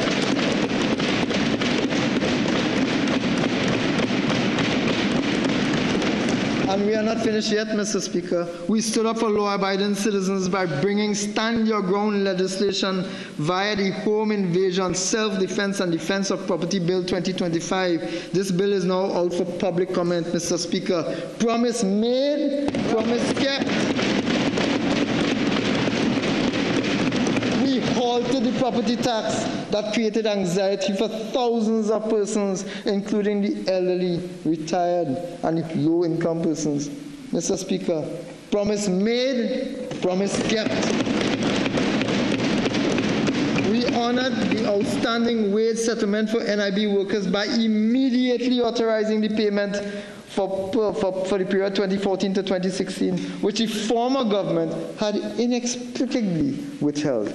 This is the first step in engaging with the wider public service. Mr. Speaker, promise made, promise kept. This is the record. This is the record of a UNC government that performs. The first 150 days have proven one thing for sure. When you put the UNC in charge, progress is inevitable.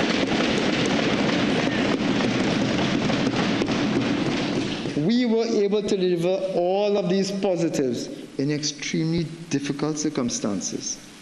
Let me show you the disastrous record of the last government. Real GDP growth in Trinidad and Tobago dropped from 3.7% in 2014 to 2.5% in 2024. Similarly, during this period, the economy shrunk by 17%, with real GDP falling from $187 billion in 2014 to $154.9 billion in 2024. This country's nominal GDP fell by 8.4% between 2014 and 2024, from $188.9 billion to $173 billion. Over the last 10 years of PNM policy, the amount of money owed by the country to local and foreign creditors increased by over 100%. From $67.9 billion, or 37.1% of GDP in 2014, to $140.7 billion in 2024. This represents, Mr. Speaker, 81.8% of our GDP in 2024. As a result of the PNM's financial bungling, 10.2% of the country's revenue is now required to service this debt. This obviously places a significant constraint on resources available for national development. In 2014, Mr. Speaker, this was a mere 4.2%. Today, it is 10.2%. The former Minister of Finance and the 10-day Minister of Finance took our country from a Standard & Poor's A-grade rated economy in 2015 to a BBB minus rating in 2024. These two incompetent individuals eroded our revenue streams, squandered our resources, and undermined confidence, leading to 7 downgrades in our ratings and outlook over 9 years. Over the same period, Moody's Investor Services downgraded us from investment grade in 2014 to junk status under them.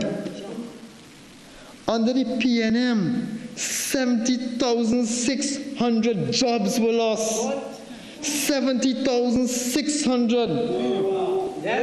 According to the CSO, 636,800 people were employed in 2014. Mr. Speaker, by 2024, the PNM had reduced this to 566,200 people, which means that 70,600 persons were pushed into unemployment by the PNM. To put this into perspective, the population of Tobago is about 60,000. So the number of persons who were put on the breadline by the PNM was substantially greater than the entire population of Tobago East and Tobago West combined. Visualize that, Mr. Speaker. Further, the labor force participation rate was 61% just when we left office. But by March 2025, under the PNM, this rate had collapsed to 54.3%. This is of grave concern to this government. And as I speak, we are implementing measures to significantly improve job creation in Trinidad and Tobago. The Honorable Prime Minister will reveal much more about this during this debate, Mr. Speaker. Let's look at our foreign reserves. At the end of calendar year 2014, Trinidad and Tobago's net official reserves stood at US $11,497.1 million, equivalent to 12.9 months of prospective import cover. Let me repeat that. At the end of calendar year 2014, Trinidad and Tobago's net official reserves stood at US $11,497.1 million, equivalent to 12.9, almost 13 months of import coverage. Would you believe, Mr. Speaker, that by March 2025, the official reserves had collapsed substantially to $5.272 million, representing just 6.1 months of prospective import cover? This has been the destructive legacy of the wicked PNM over the last decade.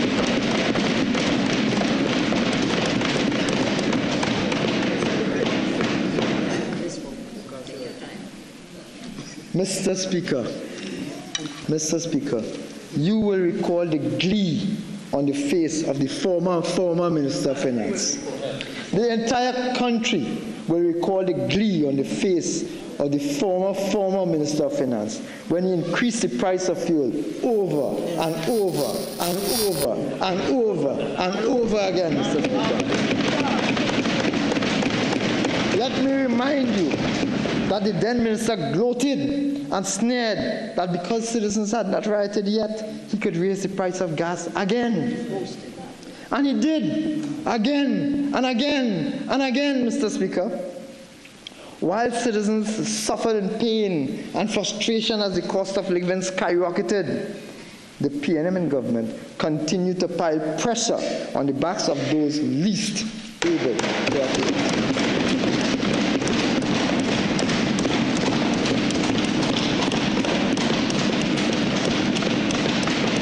That is a hateful conduct from the former government that the people of this country rejected.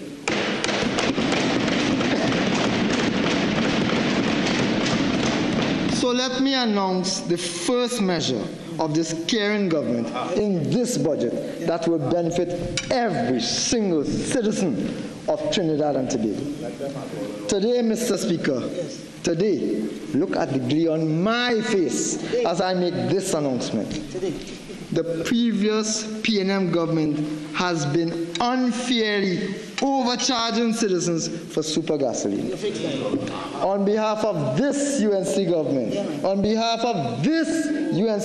Mr. Speaker, I wish to announce that in our bid to build economic fairness, the Honorable Kamla Prasad Bisasa has instructed that effective immediately, the price of super gasoline at the gas station pump will be reduced by $1 per liter.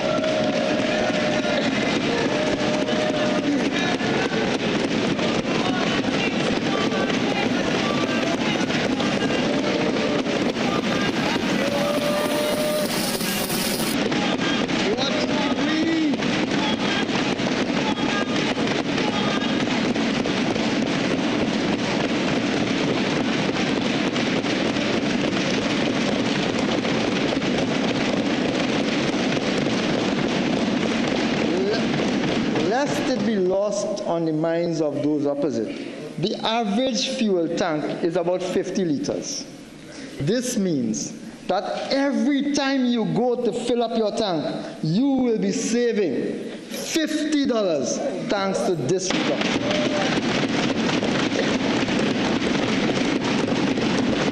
When UNC wins, everyone.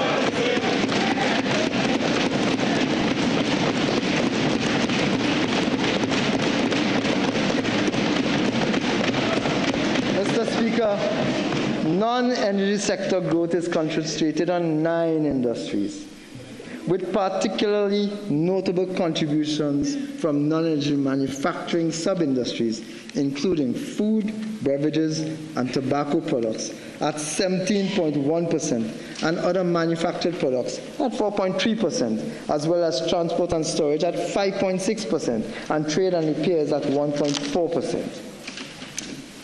Mr. Speaker, over the period January to March 2025, real economic activity at basic prices contracted by 2.1%.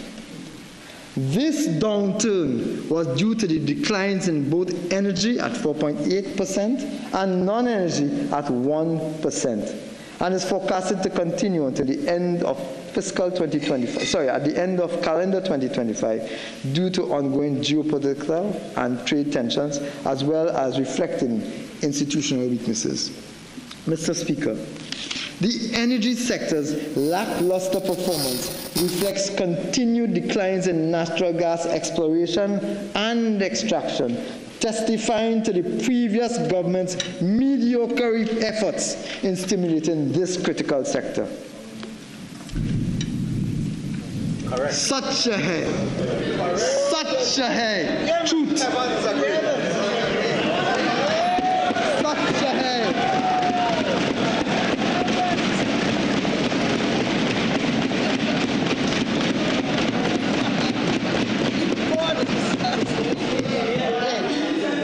The projected growth. The projected growth in the non-energy sector, the projected growth in the non-energy sector is driven by slow but positive growth in the non-energy manufacturing, specifically in food, beverage, and tobacco products, as well as in trade, repairs, transport, and storage. Positive momentum continues in the non-energy sector, especially in the accommodation and food services, real estate, construction, and financial and insurance service industries. Mr. Speaker, I turn to the medium-term economic outlook. This government has adopted the UNC Manifesto 2025 as official government policy to guide the initiatives that will be implemented over the next 5 years. As a result, we expect stabilization and positive growth in fiscal 2026. Let me repeat that, Mr. Speaker. As a result, we expect stabilization and positive growth in 2026 as we roll out our development plans and initiate the rebuilding of Trinidad and Tobago.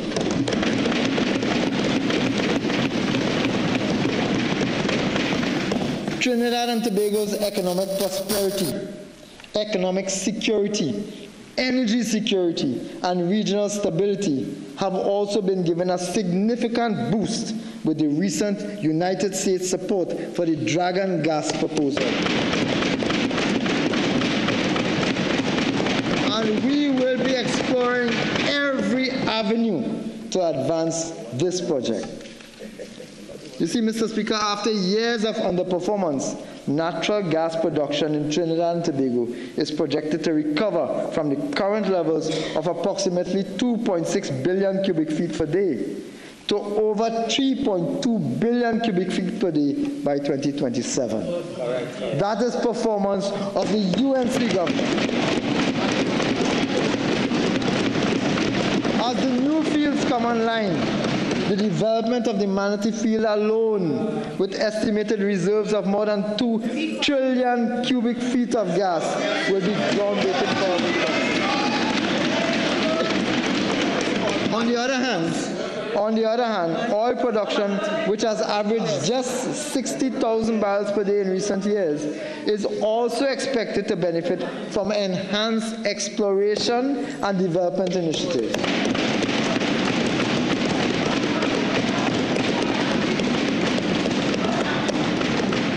Mr. Speaker, they talk it, we do it.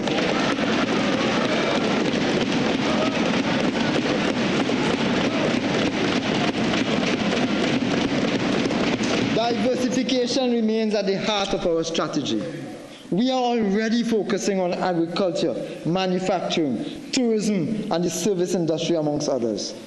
Increasing investments and facilitating growth in agriculture and agro-processing will not only support the diversification thrust, but also strengthen our agricultural base for food security and reduce our food import bill. We will also focus on expanding manufacturing exports, boosting medical, sport, health, education, and cultural tourism, and accelerating digital transformation, amongst others. These are expected to generate employment, increase foreign exchange inflows, and create opportunities for young people and small businesses.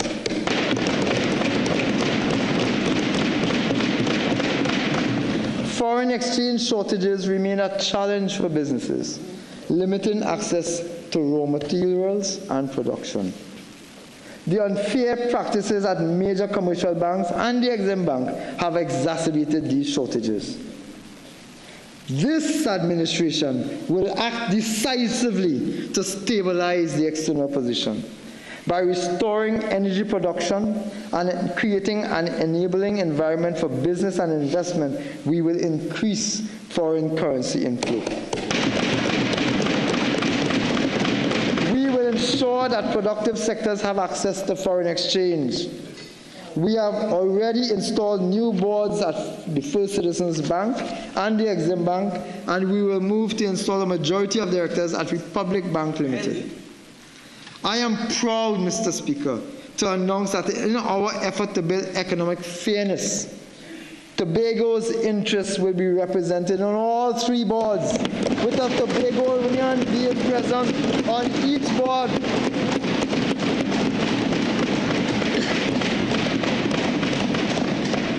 By accelerating energy production, broadening and deepening diversification, consolidating the fiscal accounts, and taking stable, proactive steps to stabilize the external sector, we will protect Trinidad and Tobago's investment-grade standing and deliver sustainable growth. Above all, our medium-term plan is about restoring confidence, protecting livelihoods, and creating diverse opportunities for every citizen. When the UNC wins, everybody.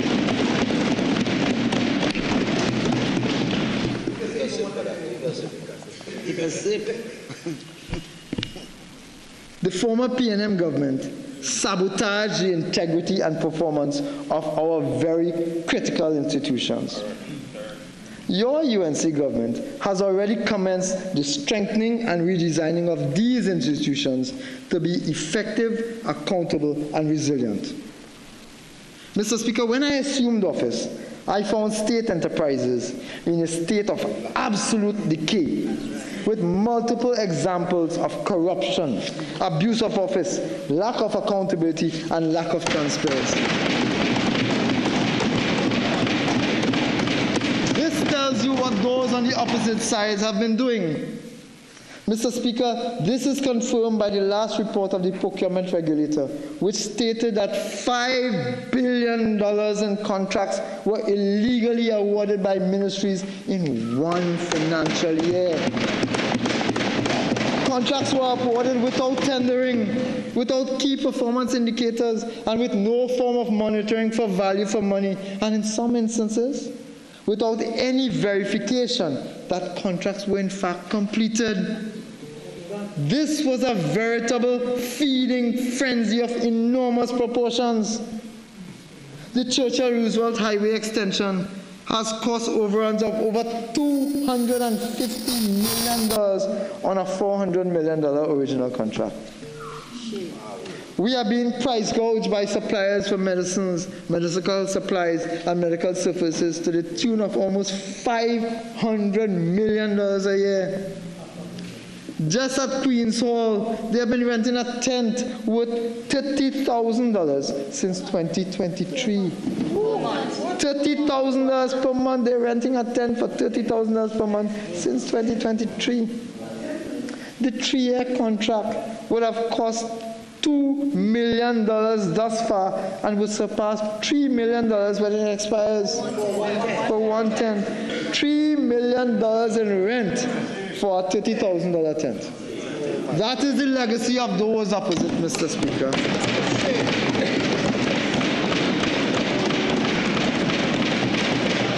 The population of Trinidad and Tobago is robbed of billions of dollars that could have been spent on medicine, crime-fighting equipment for the police, school supplies and school grants for the vulnerable, infrastructure works to prevent flooding, and much, much more. All of this happened under the former regime. Over the last 9 years at this rate, $45 billion was lost to PNM-sponsored and facilitated theft. No one was held accountable, Mr. Speaker. That is why you are seeing PNM appointees resigning and running. They are being called on to account for billions of taxpayers' dollars that were wasted. Mr. Speaker, we are replacing outdated frameworks with modern governance standards. The Ministry of Finance is updating the obsolete State Enterprise Performance Monitoring Manual. This will ensure the best international practices concerning corporate governance, accountability, transparency, and delivering value for taxpayers' money. Let me give you just one example of why these changes are critical and are being made today. Mr. Speaker, CAL's management spent Caribbean Airlines Limited's management spent more than $60 million on audits from Ernst & Young and PricewaterhouseCoopers. Let me repeat that because I don't want it to get lost in the error.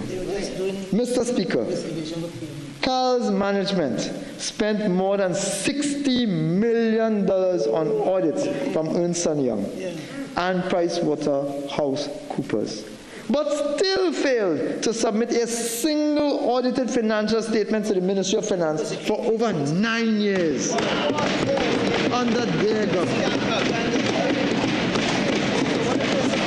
Shockingly, even in the absence of these audited accounts, even in the absence of transparency and accountability, the former Minister of Finance repeatedly approved financing for CAL in 2017, 2018, 2019, and as recently as March 2025 to cover operational costs. The former Minister of Finance closed his eyes as CAL descended into inefficiency, non-compliance, and fiscal indiscipline, leaving behind not a national airline, but a national liability. Worse yet, he actively fueled this reckless behavior by repeatedly approving billions in financing without demanding accountability. In so doing, Mr. Speaker, the Member of Parliament for Diego Martin Northeast facilitated mismanagement, normalized waste and corruption, and abandoned his responsibility of fiduciary oversight. This is nothing short of criminal negligence.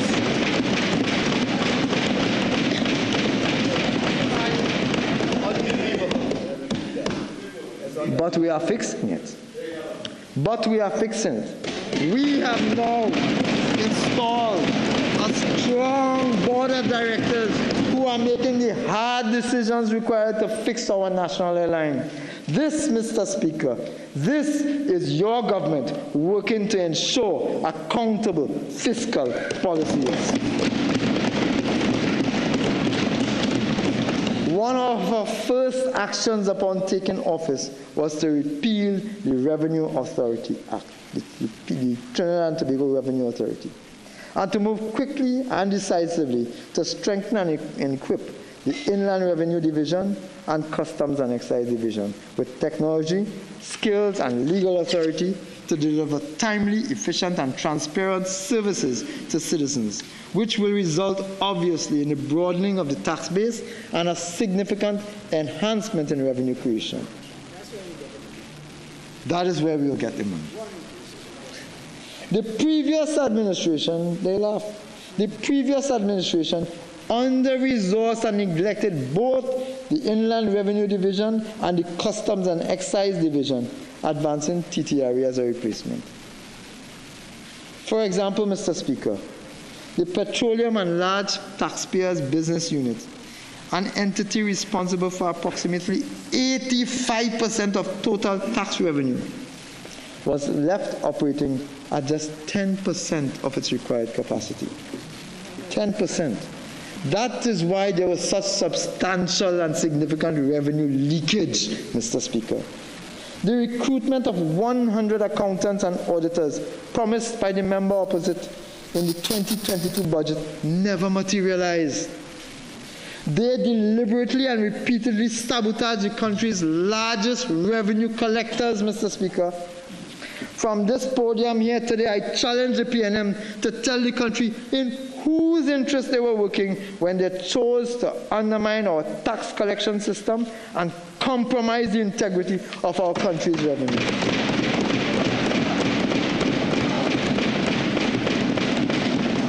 But we are fixing it, Mr. Speaker. We are fixing it. The modernization of the Inland Revenue Division is being rolled out. For well over a decade, the Inland Revenue Division has operated under severe human resource constraints. In contrast, Mr. Speaker, its approved establishment allows for 1,054 posts. As of 2024-2025, when they were in office, only 356 had been filled, with a further 286 offices being occupied by acting officers. That is a significant understaffing, Mr. Speaker. And this persistent understaffing undermines compliance and erodes the state's credibility. But we are fixing it, Mr. Speaker. To address these deficiencies, the government has advanced a three-pronged strategy. Short-term measures to stabilize operations, medium-term measures to modernize system, and long-term initiatives to strengthen institutional capacity. In collaboration with the Service Commission's department, priority is being given to filling all vacant posts and accelerating the recruitment process. Immediate action. Immediate action.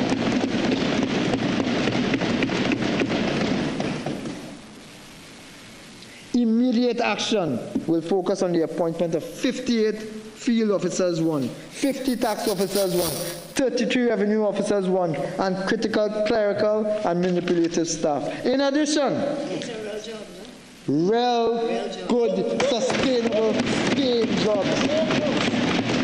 But in addition, 64 tax auditors, 60 tax monitors, 5 criminal tax investigation officers, and 48 ICT officers will be engaged on contract to expand audit coverage, arrears collection, and return processing and taxpayer services. Mr. Speaker, real jobs for real people.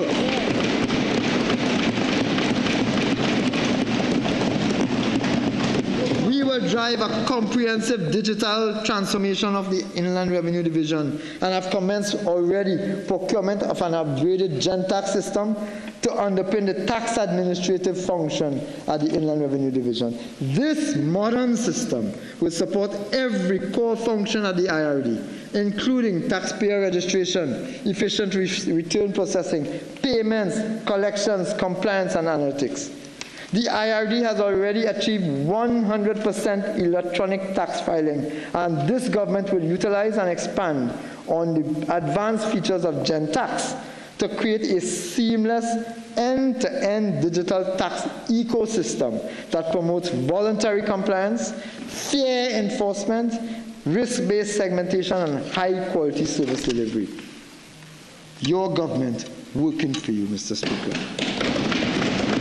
Further, the Tax Administration Improvement Unit will be expanded to address the evolving needs of taxpayers. The immediate priority of the Inland Revenue Division is to stabilize its operational capacity through targeted staffing interventions. It is anticipated that with this coordinated approach with the Service Commissions Department, the promotion of all officers acting in vacant posts and the filling of all vacant entry-level positions will be completed, Mr. Speaker, by February 2026. Obviously, this will result in increased revenue collection. The Customs Administration, Mr. Speaker, Customs and Excise Division. Customs administrations across the world strike a balance between border protection and trade facilitation. In our context, where customs duties, VAT, and motor vehicle taxes constitute a significant share of tax revenue, the Customs and Excise Division is central to both national security and economic management. Furthermore, the Customs and Excise Division is charged with deterring the illegal movement of firearms, narcotics, counterfeit goods, hazardous substances, and undocumented persons. Despite its mandate, the Customs and Excise Division has suffered severe constraints over the past 9.5 years, including outdated legislation, outdated ICT systems and infrastructure, such as the automated system for customs data, the Asecuda, understaffing at the division, and limited capacity for electronic screening and enforcement at transit sheds and ports. But this government is fixing it, Mr. Speaker. To address these challenges, this administration has commenced concerted initiatives to drive the modernization of the Customs and Excise Division. We are moving swiftly to fill all vacancies in the Customs and Excise Division. We have already adopted targeted intervention by recommending to the Director of Personnel Administration individuals currently acting in key roles for promotion. The recruitment process for Customs Guards 1, Customs and Excise 1, and the key information technology to support the recently upgraded Asecuda system is at a way advanced stage. Real jobs for real people doing real work. In parallel with staffing, we will roll out a comprehensive training program.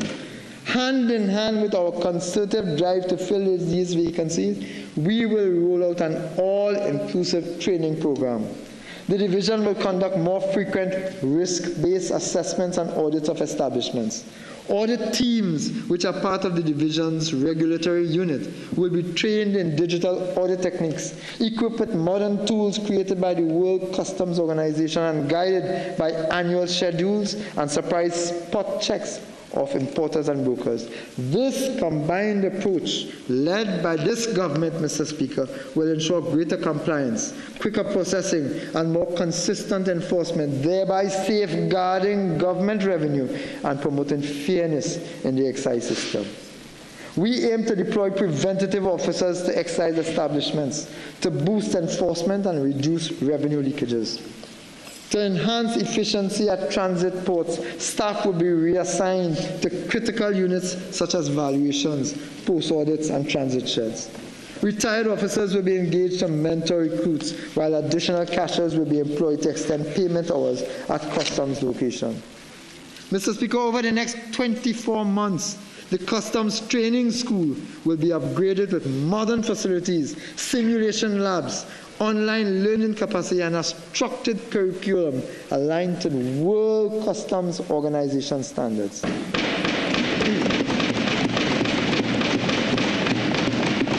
Through this government, training will be delivered via partnerships with the U.S. Customs and Border Protection, World Customs Organization, regional customs schools, and local universities. Training will cover all officer levels, from induction for recruits to continuous professional development and nationwide e-learning. Leadership programs already launched with U.S. Customs and Border Protection support will also be expanded to build the next generation of supervisors and managers through targeted training, mentorship, and rotational exposure.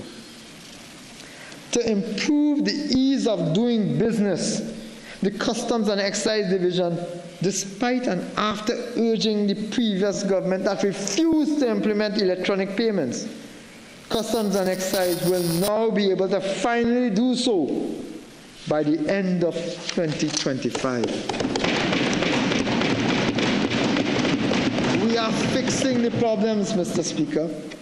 In partnership with the United Nations Conference on Trade and Development, UNCTAD, we have launched an 18-month program to upgrade the Asicuda system. Under this arrangement, our trade and customs operations will be modernized through extended digitization of customs using Asicuda World and Ashub platforms by streamlining processes, reducing manual interventions, and strengthening risk management. These processes will significantly reduce clearance times, aiming to transfer between private bonded warehouses within 24 hours, and will obviously lower costs associated with international trade. They will also enhance revenue collection and provide reliable, real-time information on imports and exports. The upgraded Asicuda system will support full valuation capabilities, electronic declarations, updated trade protocols, and integration within the community port system. To achieve this, Mr. Speaker, in collaboration with the UNCTAD team, we have formed a partner project team within the Customs and Excise Division and the Ministry of Finance. This team will be supported by a broad-based steering committee comprising all relevant private and public stakeholders to ensure that the project is completed within the targeted 18-month timeline. Mr. Speaker, I am happy to inform this Honourable House that on October 17, 2025, on October 7, 2025, just one day after my birthday, Mr. Speaker, the Asicuda agreement was signed between the Ministry of Finance and UNCTAD to deepen our long-standing partnership through extending upgrades to the world's customs management system. Furthermore, in the medium term, we aim to support organizational review and infrastructural development at the Customs and Excise Division. This would include a review of the staffing establishment and a rollout of improved and more comprehensive training programs with strict background and personnel vetting to uphold integrity and transparency. In keeping with its strategic direction, risk management will be embedded across cargo examination, verification, and delivery to boost efficiency, revenue collection, border protection, and the ease of doing business, Mr. Speaker. To drive this reform agenda, a designated project team has been established which will be mandated to oversee the implementation of this project. To strengthen preventative and enforcement capabilities, the Customs and Excise Division will expand its specialized units over the next 15 to 24 months, enhancing capability and capacity in marine interdiction, canine detection, drone surveillance, and intelligence analysis. These efforts will be supported by the acquisition of patrol vessels, scanners, vehicles, communication system, and modern surveillance tools to improve rapid response and non-intrusive inspections. Operations will also be better integrated through a centralized command center, joint task forces, and standardized protocols for intelligence sharing and coordinating action. This institutional strengthening of Customs and Excise Division is a matter of national survival. For too long, our borders were left unsecured, our systems outdated, and our enforcement capacity weakened. Under this new administration, through strong oversight, we will build a more robust and accountable Inland Revenue Division and Customs and Excise Division. Mr. Speaker, when the UNC wins, trade, business, small and medium-sized businesses also win. The international financial system increasingly demands that countries adhere to the highest standards of transparency and cooperation, and failure to do so carries real costs in terms of borrowing, investments, and reputation. Since assuming office, this government has acted with urgency and focus to finalize the outstanding requirements. Again, Mr. Speaker, I am pleased to announce that Trinidad and Tobago, under the guidance and management of the Prime Minister Kamla Persad-Bissessar, is on course to be removed from the European Union's list of non-cooperative jurisdictions for tax purposes in February 2026. Currently, 2 criteria is left to be met before we can be formally removed from the list. The first criteria, 1.1, concerning the automatic exchange of financial account information. Trinidad and Tobago is scheduled to be cleared in the upcoming AEOI Peer Review Committee update, which will be published in December 2025. The second criteria, 3.2, related to the base erosion and profit shifting country-by-country reporting standard. This was confirmed by the OECD's peer review compilation report released in 2025, which concluded that Trinidad and Tobago's domestic and exchange of information frameworks now meet the minimum international standards. Released in September 2025, paving the way for our delisting in February 2026. We expect that such delisting will lower our borrowing costs, deepen our capital market, enhance revenue, and strengthen foreign exchange inflows. For our financial institutions, stronger correspondent banking ties will reduce transaction costs and accelerate payments, directly improving, Mr. Speaker, the ease of doing business. Diplomatically, delisting will remove a significant barrier that has constrained relations with EU member states. With this obstacle lifted, Trinidad and Tobago will be able to unlock greater cooperation in climate, finance, security, technology transfer, and capacity building. I turn now to multinationals, Mr. Speaker, and the reforming of transfer pricing. Multinational corporations must pay their fair share of taxes. For years under the previous government, the issue of transfer pricing was raised, but was never addressed in a cohesive, structured manner. A study by the ECLAC estimated that Trinidad and Tobago lost approximately $17.5 billion over 8 years due to the failure to act on transfer pricing. Until now, no effort has been made to protect the public purse. This government will once and for all review, make adjustments, and implement transfer pricing legislation to secure and fortify our revenue base. This primary legislation, Mr. Speaker, this primary legislation will be followed by secondary legislation and regulations that will provide the detailed rules and methodologies and compliance obligations to ensure smooth and effective implementation. Concomitantly, a comprehensive training program for transfer pricing techniques, documentation requirements, and audit methodologies will be rolled out at the Inland Revenue Division. These initiatives, Mr. Speaker, will ensure that multinational companies that operate in our jurisdictions pay their fair share of taxes to the people of Trinidad and Tobago.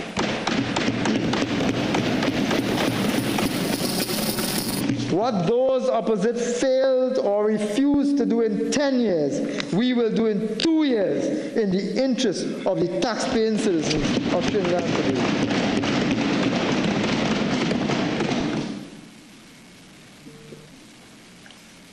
The benefits to Trinidad and Tobago are wide-ranging, securing revenues and adjusted profit shifting to key sectors, including oil, gas, petrochemicals, finance, and services. It will level the playing field for local businesses, ensuring that they are not disadvantaged against multinationals that shift profits abroad. It will provide certainty for investors who will know that Trinidad and Tobago applies rules that are transparent, predictable, and consistent with global practice. It will enhance our negotiating positions with both multinational companies and treaty partners, allowing us to defend our taxing rights with confidence backed by international standards. Very soon, I will bring draft legislation before this Honorable House, engage with stakeholders, commence officer training, and finalize the regulations and guidance needed to make this reform a reality. Mr. Speaker, on September 19th and 26th, 2025, the House of Representatives and the Senate respectively passed two critical pieces of legislation. The miscellaneous FATF Compliance Act 2025 and the Counter-Proliferation Financing Act 2025.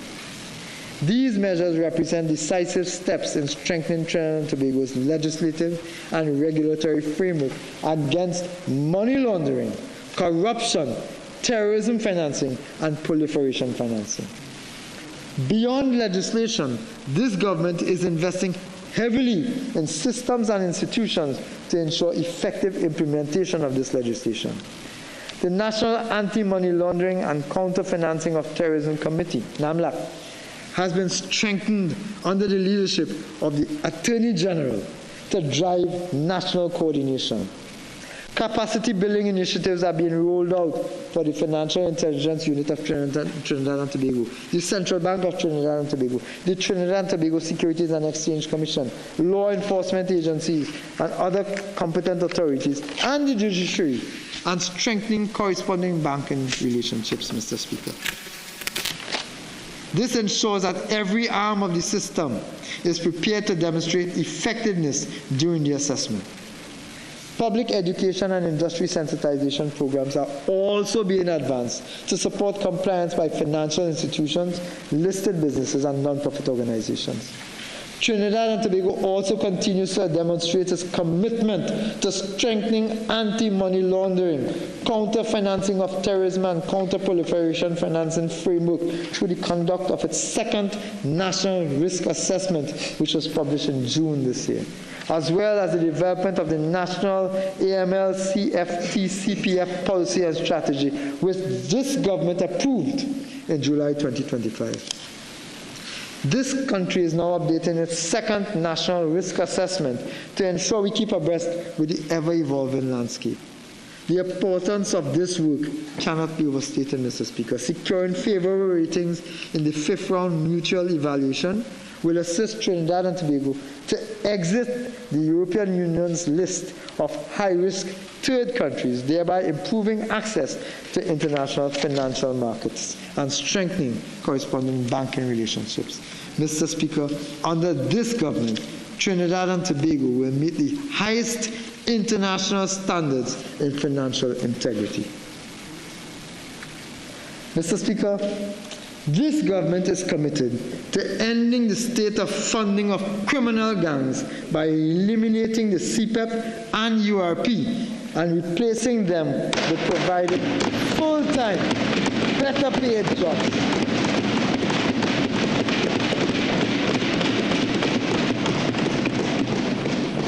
To this end, I have established an employment fund in the Ministry of Finance with $475 million, which will be utilized with the $310 million in the unemployment fund for job creation.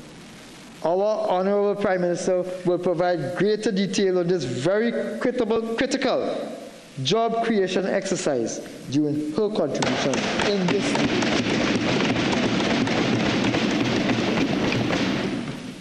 NLCB. The NLCB, the National Lotteries Control Board, is a major contributor of revenue to the government, with annual gross revenues close to $3 billion. However, illegal lotteries comprising bets and payouts formatted by third parties, on the NLCB's legal lottery games continue to impair the NLCB's profit margin. It is estimated that revenues generated from illegal lotteries are upwards of $9 billion per year. Additionally, these illicit activities also rob the government of income tax, corporation tax, windfall tax, and direct revenues from NLCB's available surpluses. Furthermore, these illegal operators are reportedly also involved in other forms of illegal activity, including money laundering, black market activities, and human trafficking. To combat illegal lotteries, I propose to increase existing penalties under Section 19, 20, and 21 of the Gambling and Betting Act. As an example, under Section 19, this penalty will be a fine of $250,000 and to imprisonment for 3 years, or B, conviction on indictment to a fine of $3 million and to imprisonment for 7 years. This is consistent with the new penalties that will be implemented as soon as the Gambling, Gaming and Betting Control Act is proclaimed. Notwithstanding the illegality of lotteries operating under the Gambling and Betting Act at this present, it is essential to highlight that current illegal lotteries may not be captured under those offenses. Modern illegal lotteries are not conducted independently, but instead use the results of NLCB's online lottery draws. In this regard, tickets are issued to players, usually resembling a receipt from a grocery store. Consequently, to combat this new mode of illegal lottery, the following is proposed. The introduction of a new criminal offense under the National Lotteries Act, which mirrors Section 19 of the Gambling and Betting Act, but which criminalizes the receipt of a bet, the issuance of a ticket, or payout of any monies pursuant to the results of an NLCB online draw, where the persons are not agents of the NLCB, or where the person is an agent, the monies are returned to the NLCB. This offense should be heavily criminalized and carry a fine of $250,000 and imprisonment for 3 years, or conviction on indictment of a fine of $3 million and imprisonment for 7 years. Mr. Speaker, the NLCB's evidence of the results and who are authorized or agents will be prima facie case and evidence for these matters, therefore allowing the NLCB to give evidence to the police that can support criminal prosecutions. This will enable more NLCB input in fighting against illegal lotteries, and moreover, the offense will define a ticket broadly to ensure that grocery tickets receipts are covered. Mr. Speaker, owing to a lack of audits and the broad interpretation of Section 23 of the NLCB Act, NLCB has been allowed to retain tens of millions of dollars accumulated over the years. To combat this phenomenon and allow government to better access NLCB revenues, it is proposed that NLCB make quarterly payments to the Consolidated Fund as opposed to annual, and that NLCB be subjected to financial limits expressed by the Ministry of Finance in relation to various items of expenditure. This will ensure that a hard and fast budget by the NLCB would be in place, resulting in better control of revenue retention by the NLCB. Finally, pursuant to Section 23A of the National Lotteries Act, instant lottery surplus is paid into the Sport and Culture Fund. However, over the years, the instant lottery has not been profitable, resulting in some years having no deposits into the Sports and Culture Fund. To combat this, deposits into the Sports and Culture Fund will be set and approved by the Minister of Finance and will not be subject only to instant lottery surplus. This, together with the introduction of a hard and fast budget by the Minister of Finance, will allow greater control over NLCB sponsorships and will allow better financial management of the Sports and Culture Fund. The committee, Mr. Speaker, I propose the establishment of a Financial Oversight and Appropriations Committee, an FOAC.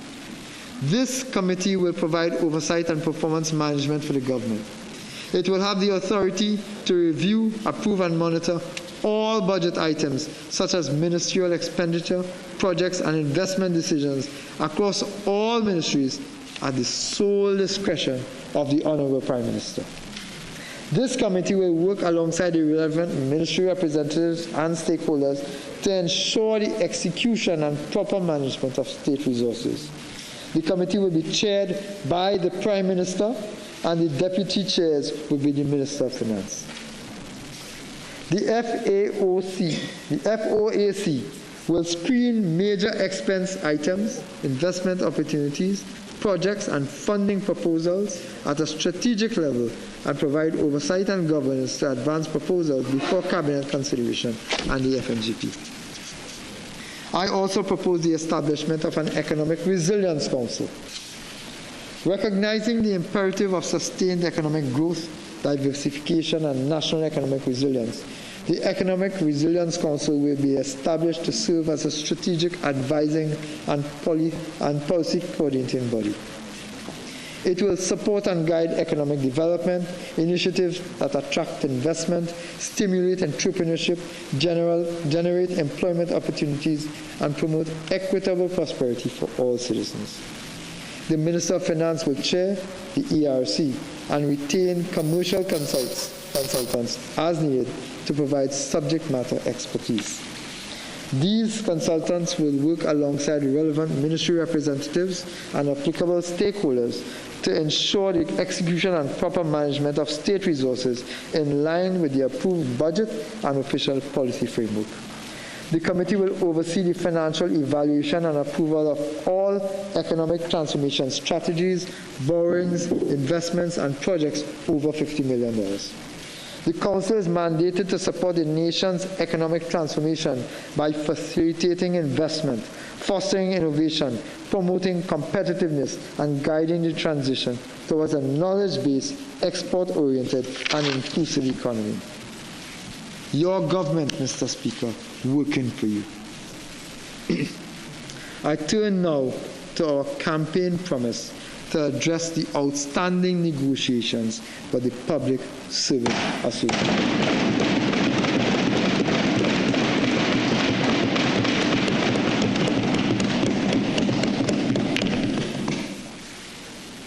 For far too long, our public officers, the backbone of our nation's workforce, have been made to carry the weight of the former government's neglect and indifference. This government is taking this bold and historic step to restore justice, dignity, and respect to the hard-working men and women of the public service. After 9 long years of stagnation, we are committed to finally bringing all parties back to the bargaining table to address this long overdue injustice.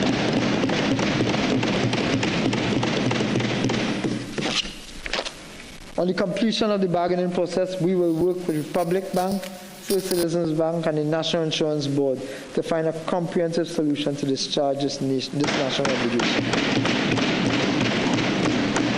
This government is focused on delivery and not delay, workers' rights and not neglect, appreciation and not excuses. In furtherance of the conclusion of negotiations for the civil service, statutory authorities, and the Tobago House of Assemblies for the periods 2014 to 2016 and 2017 to 2019. The Honorable Prime Minister has instructed me to advise the Chief Personnel Officer to submit a revised offer of 10%.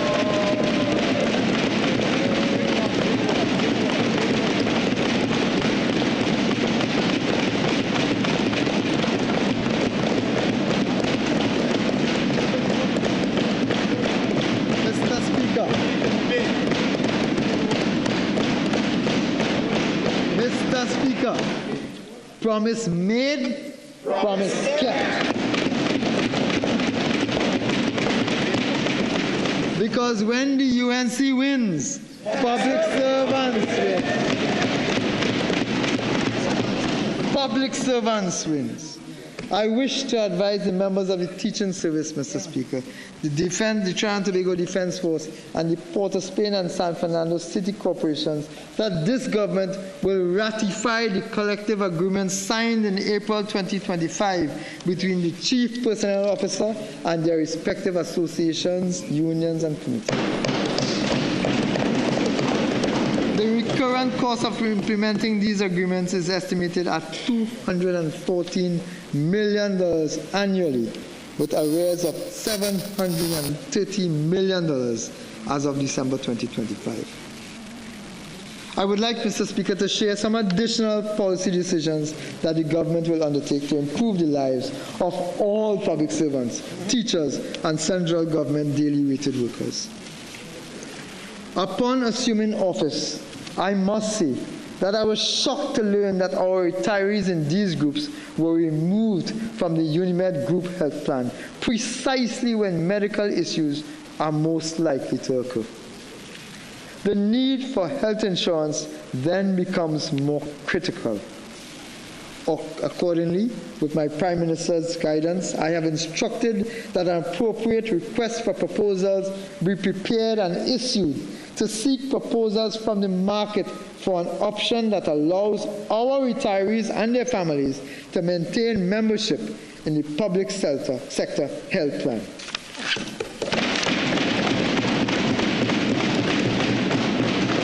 When the UNC wins, public servants, teachers, and central government daily worker raters also wins, Mr. Speaker. The job evaluation exercises for the civil services are estimated to be completed within the next 6 to 8 months. This major exercise marks a significant milestone in the modernization of the public service. This government is committed to achieving this exercise within 6 to 8 months. However, apart from the revised job descriptions with updated duties and responsibilities, it will provide another significant opportunity for nationals of this country. Upon completion of this exercise, approximately 40% of all fixed-term standardized contract positions will be made permanent and pensionable. Real jobs for real people to do real work.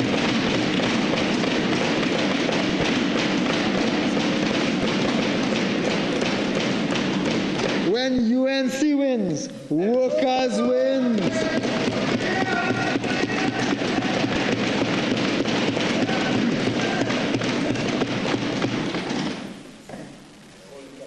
In comparison, another 20 to 23% of standard fixed-term contracts will also be classified into the new grade structure. This exercise will result in the reduction of fixed-term contract employment by as much as 63% and bring these contract officers within the ambit of public service, Mr. Speaker.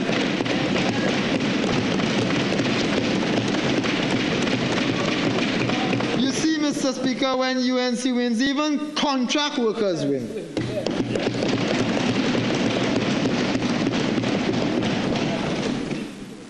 I turn now to a review of the VAT system.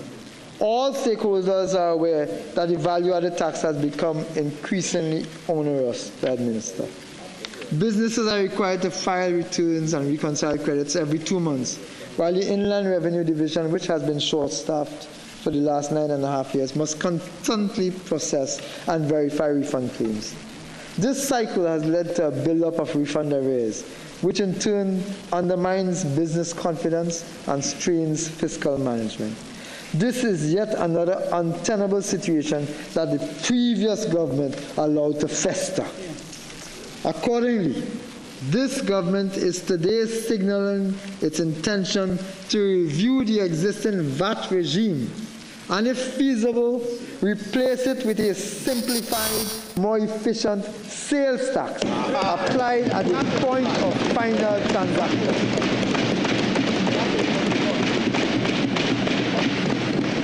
The concept of the sales tax is simpler, more straightforward, easier to administer, and eliminates the persistent and complex problem of calculating and auditing refund claims. We plan to initiate this review in the current fiscal year with the necessary technical guidance. This transition will require comprehensive legal amendments, administrative restructuring, IT reconfiguration, and close consultation with stakeholders across the country. At the same time, the government will clear the backlog of VAT refunds and bring closure to outstanding arrears. We will also ensure that any transition to sales tax is revenue neutral and socially balanced with appropriate protections for low-income households. When UNC wins, businesses.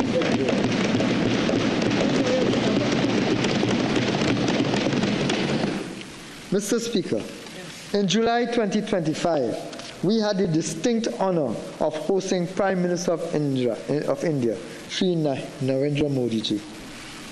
During this visit, Trinidad and Tobago was recognized and congratulated by being the first Caribbean nation to adopt India's unified payments interface, a proven digital platform already used by hundreds of millions worldwide. This secure system, which will be further rolled out in 2026, will accelerate financial inclusion, empower small businesses and e-commerce, and strengthen our digital economy. The Prime Minister of India also made generous contributions to support the development of our people. India gifted 2,000 laptops to the Prime Minister's flagship laptop program, with the laptop set to arrive in Trinidad and Tobago in December 2025. In agriculture, India donated agro-procession machinery valued at $1 million to Namdevco and extended technical support to farmers, to natural farming systems. Our healthcare sector also benefited from the generous donations of 20 hemodialysis units and 2 sea ambulances, which will significantly boost our capacity in chronic and emergency care. Mr. Speaker, between October and November 2025, a 50-day Jaipur foot artificial limb fitment camp has been established at the Wali Nagar site, benefiting 800 individuals in Trinidad and Tobago. Importantly, we signed a memorandum of understanding on the Indian pharmacopoeia for the long-term supply of affordable, quality generic drugs and treatment opportunities. The program of cultural exchanges for 2025 to 2028 between the two nations was renewed, providing opportunities for steel pan artists and cultural practitioners to showcase their talent in India. Mr. Speaker, when the UNC wins, cultural activists and musicians also win. India also extended their overseas citizenship of India eligibility to the 6th generation of our diaspora, strengthening bonds with thousands of our citizens. Mr. Speaker, with Grenada, we are rebuilding an energy and trade bridge, unlocking Grenada's resources alongside Trinidad and Tobago's world-class services. On July 29, 2025, the Trinidad and Tobago and Grenada Chambers of Industry and Commerce signed a cooperation agreement to pursue joint ventures, market access, and regional expansion.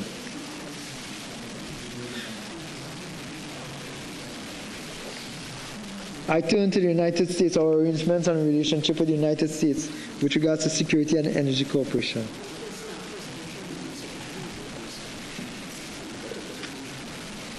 Mr. Speaker, my Prime Minister has just returned from a successful trip to the United States.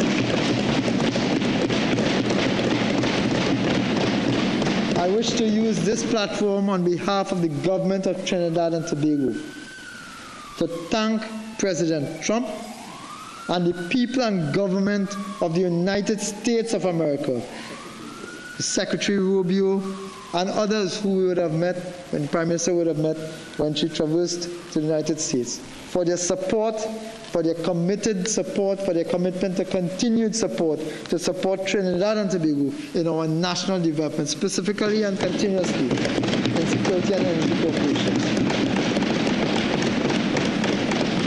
On the basis of that engagement and that support, Mr. Speaker, we are modernizing collaboration with the United States under the Caribbean Basin Security Initiative to strengthen border and maritime security, counter drug and firearms trafficking, and dismantle organized crime.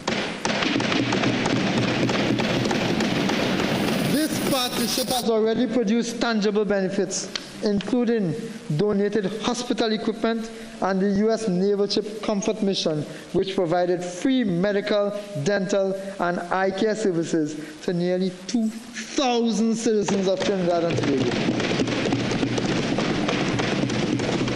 A new multi-million-dollar agreement with ExxonMobil for ultra-deep-water exploration off our East Coast, signed in August 2025, marks the company's return after 2 decades.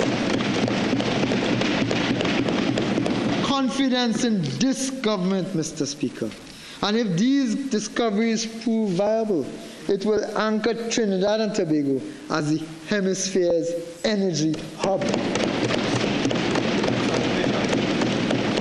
I repeat, Mr. Speaker, during the Honorable Prime Minister's recent visit to Washington and discussions with Secretary of State Marco Rubio, we reaffirmed our partnership on security and counter-narcotics cooperation.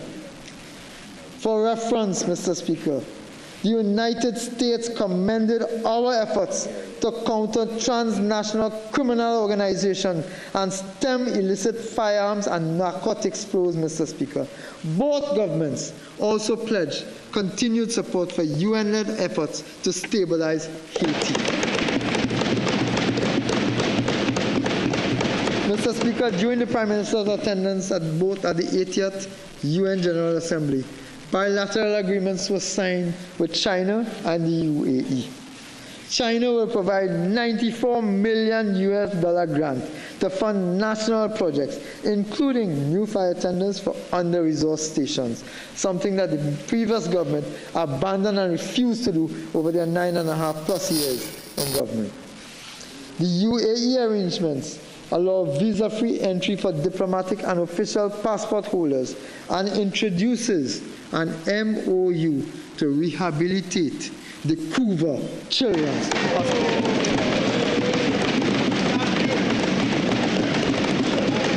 These partnerships are practical, not ceremonial. They are practical, Mr. Speaker. You see, when UNC wins, children win. When UNC win, firemen win. Mr. Speaker, these partnerships are practical, not ceremonial. They expand foreign exchange earnings, they attract investment, they strengthen border security, and open new opportunities for business and people alike.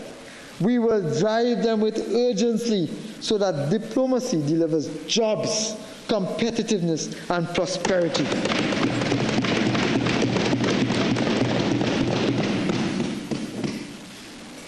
Modern infrastructure, Mr. Speaker, is the backbone of a modern economy. When this government assumed office, bridges were unsafe, drains were blocked, and coastal roads were eroding. That era of neglect is done. Through the Boots on the Ground initiative, the Ministry of Works and Infrastructure is identifying roads, drains, and bridges most in need of rehabilitation, putting people first, and restoring safe, reliable access nationwide. Mr. Speaker, in fiscal 2026, we will advance a comprehensive program to safeguard lives and property. Under the Strategic Drainage Plan, $13.8 million will fund studies and design in South Oropouche and $60 million for structural works in Caroni and in Oropouche. The flood mitigation and erosion control program will execute 18 ongoing and 119 new projects worth $238.6 million, with $29.95 million, that's $30 million assigned for river clearing and embankments in high-risk communities, Mr. Speaker.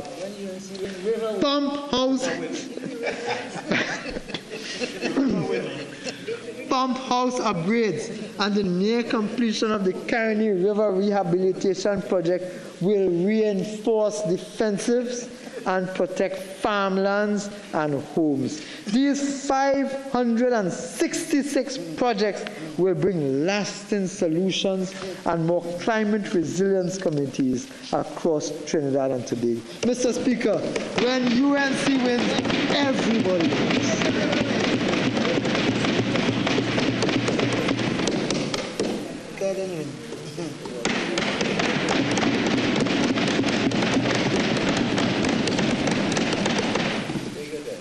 Thank you. Approximately $1.1 billion will be spent to modernize roadways and improve safety. The Port of Spain to East-West corridor works include an overpass at the Churchill Roosevelt and Southern Main Road Junction and Macoya interchange designs. $126 million. Upgrades continue on Saddle Road, Ricing Road, Uriah Butler, and the South Trong highways. Major highways include the CRH extension to Manzanilla, $155 million. The Valencia Toko Road, $248.7 million. The Solomon Hochoy extension to Point Fortin, $351 million. 93 projects will repair landslides, bridges, and rural roads, including the rehabilitation of the Naparima Mayao Road. A new highways information system will enable real-time monitoring and planning, supported by the upgraded operations of the Agua Santa asphalt plants. We are investing in bridges, Mr. Speaker. The bridge rehabilitation program continues with 7 major projects. Colonial and Papuri Road bridges are under construction. New bridges in Caripichaima, in Mayaro, in Williamsville, in Valencia, and Cuba North will begin before the end of this calendar year, Mr. Speaker. We are developing and delivering a modern and connected transportation network through the Ministry of Transport and Civil Aviation, through the Ministry of Transport. We'll get to Civil Aviation just now. Through the Ministry of Transport, we will implement an ambitious program to modernize public transport, traffic management, and aviation, Mr. Speaker. We will finally operationalize the Motor Vehicle Accident Fund. Mr. Speaker, would you believe that this fund was first approved in 2015, but was never enacted over the last 9+ years, almost a decade, which this fund was designed to provide relief to victims of uninsured drivers. At the same time, Mr. Speaker, we are rolling out the National Transportation Policy to cut travel times and reduce collisions through better signal equipment, backup power, and a modern traffic management center. The PTSC will introduce electric buses under a leasing pilot of 30 projects by mid-2026 and expand routes through a PPP with maxi-taxi operators to ensure rural connectivity. The intelligent public sector transport solution will feature a computer app, e-ticketing, e-ticketing and real-time schedules. The A&R Robinson International Airport will be fully operationalized by the second quarter of fiscal 2026. We are not talking about practical opening. We are not talking about practical opening. The A&R Robinson International Airport will be fully operationalized by the second quarter of fiscal 2026, strengthening Tobago's tourism and positioning Trinidad and Tobago as a regional air hub with new bilateral air services agreements across the Americas and Africa. Mr. Speaker, $298.9 million is allocated to protect communities from coastal erosion. Work will commence at the Lady Hills shoreline, at Granville and Otaheite with new projects in Salibia, Macarip and Maracas Bay, which will safeguard tourist and fishing sites. Mr. Speaker, it's not yet done. There's much more we are going to do. The Port Authority will procure a third ship-to-shore crane and refurbish the CARICOM wharf to boost regional trade. The removal of shipwrecks in Chagaramas, Claxton Bay and San Fernando, abandoned by those opposite, will improve navigation and safety and will be undertaken by this government. Mr. Speaker, better health care is central to our agenda. The Couva Medical and Multi-Training Facility will finally open, refocusing on children's health. This Couva Medical and Multi-Training Facility, Mr. Speaker, was renamed by those opposite. We propose to return it to its original mandate. This was designed to be the Couva Children's Hospital, a vision of the Honorable Prime Minister. We return that hospital to its original mandate, Mr. Speaker. When UNC wins, children win, Mr. Speaker.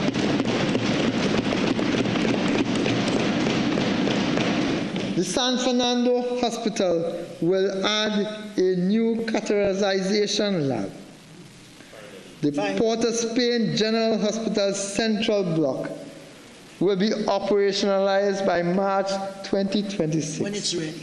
And the Sangre Grande Hospital commissioned this year. This is not practical completion, Mr. Speaker. This is real completion.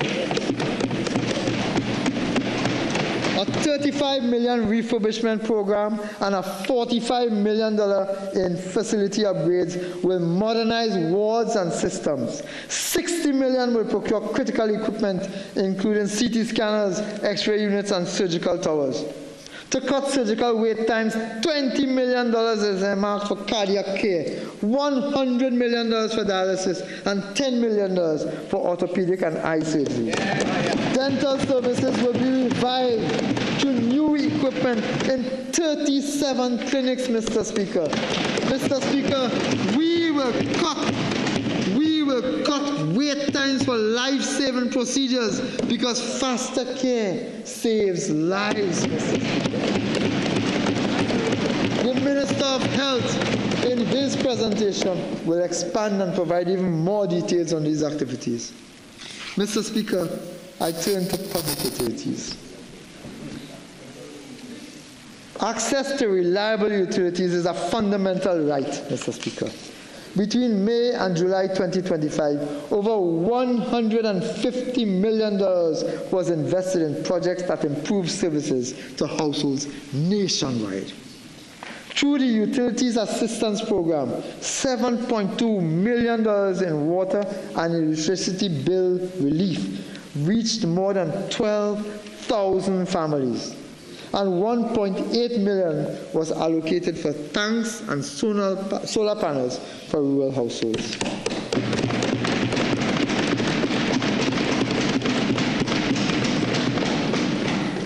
This fiscal, $250 million will expand rural electrification and grid upgrades, installing 8,000 LED streetlights to improve safety and reduce costs. Promise made, promise kept. They promised light bulbs and didn't deliver. We are delivering street lights, Mr. Speaker, for everybody. Renewable energy projects worth $75 million will begin advancing our clean energy goals.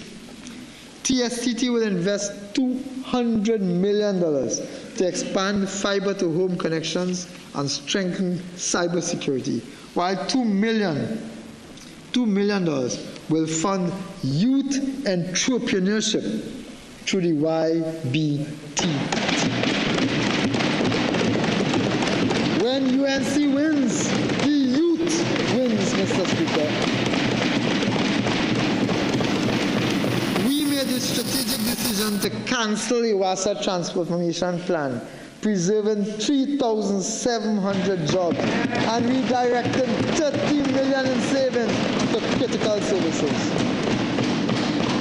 Water supply has improved dramatically in areas long neglected. Carapal increased 1.5 million gallons per day. Navet, 600,000 gallons per day. Siparia, from every 9 days to 3 times weekly. Maracas Bay is now 5 times weekly. $300 million will replace pipelines in Port of Spain, San Fernando, and Arima. A $50 million smart metering program will improve billing accuracy and reduce loss. Mr. Speaker, when the UNC wins, even Arima wins. The fact is, when the UNC wins, Mr. Speaker, everybody wins.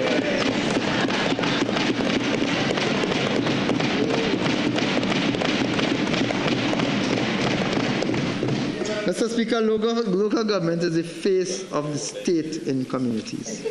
The Local Government Sector Plan 2025 to 2030 will reset municipal delivery on 4 principles: accountability, data-driven execution, resilience, and citizen-focused service.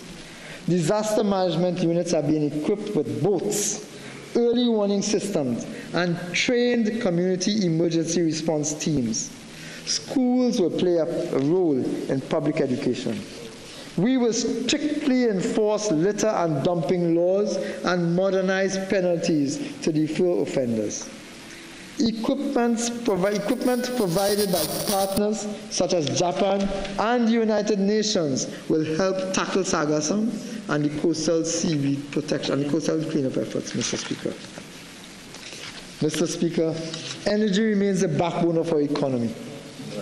In April 2025, crude and condensate output averaged 52,357 barrels per day, rising to 55,257 barrels by August, an increase of nearly 3,000 barrels under this government.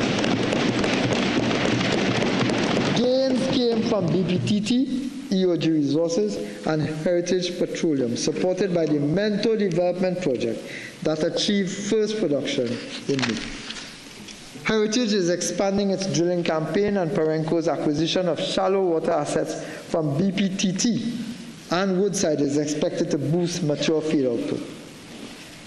Natural gas production rose from 2.41 to 2.73 billion cubic feet per day between April and May 2025. Driven by BPTT's Cypher Phase 1, CIPRA, Phase 1.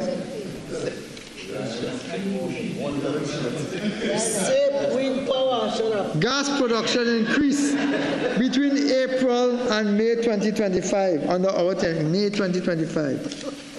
Phase 2 will further strengthen supply, Mr. Speaker. Foreign investment in upstream remains robust.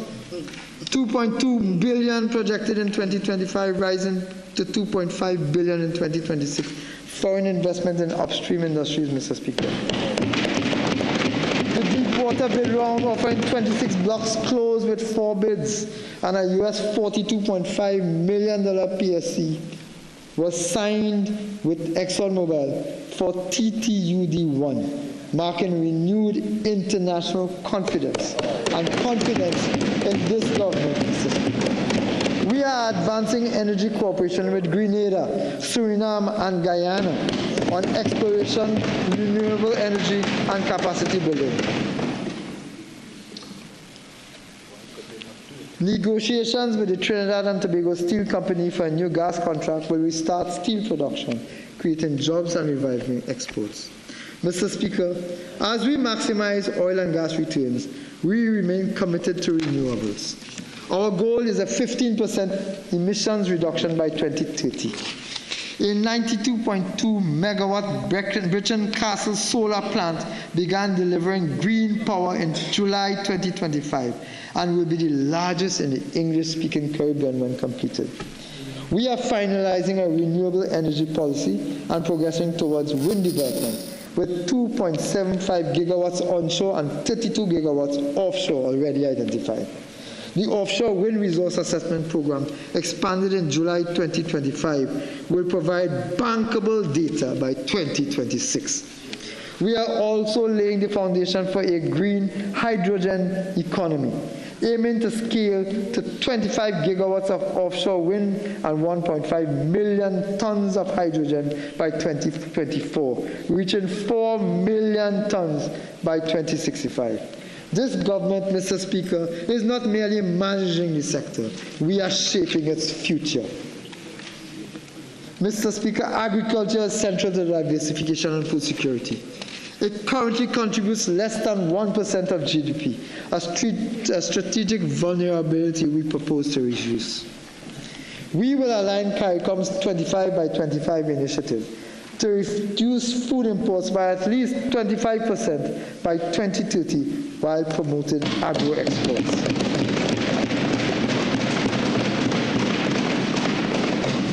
A 3-year priority let me repeat that, perhaps. A 3-year priority communities program for 15 high-demand products with annual focus on 3 crops and 1 livestock category.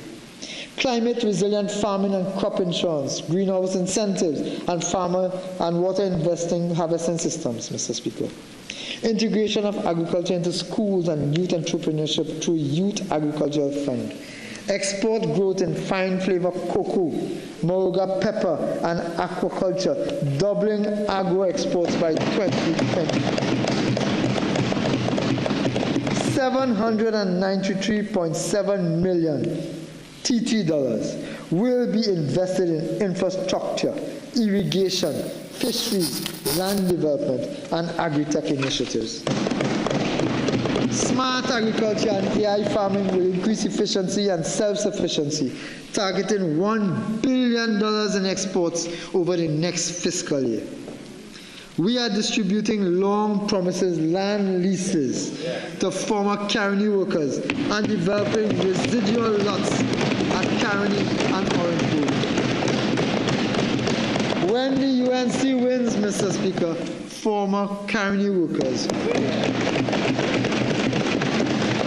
Diversification depends on competitive businesses. A new export academy in partnership with the TT Chamber and the IDB will train SMEs in trade facilitation, financing, e-commerce, and global marketing, building 100 export-ready firms every year. The Exim Bank will return to its proper mandate of supporting exporters through foreign currency loans. For the first year, Repayments will be made in TT dollars and then in currency of the loan.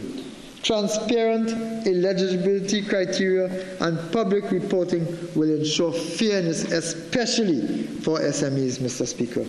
We will launch a national registry of exporters and a patriotic Buy Local, Build Trinbago campaign to keep wealth at home. Partial scope agreements are currently being advanced with India and West Africa. Trinidad and Tobago's maritime sector has not been left out. It will be repositioned as a Southern Caribbean yachting and marine services hub. Simplified immigration and customs procedures, digital clearances, and PPP-driven marinas and super yacht facilities will expand tourism and investment. Our investment targets are clear. $3 billion over 2 years and $9 billion in 5 years, aimed at creating, Mr. Speaker, 3,000 jobs.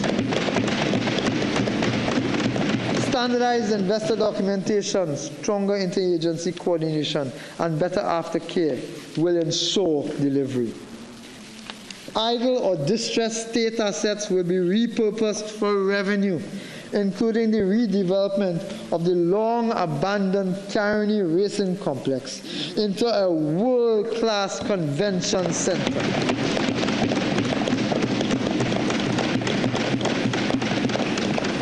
This is being done in partnership with the Trinidad and Tobago Manufacturers Association, Mr. Speaker.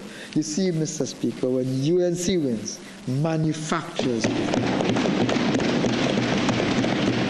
Trinidad and Tobago planning will be re-engineered for end-to-end digital processing within 30 working days with national eKYC for easy verification.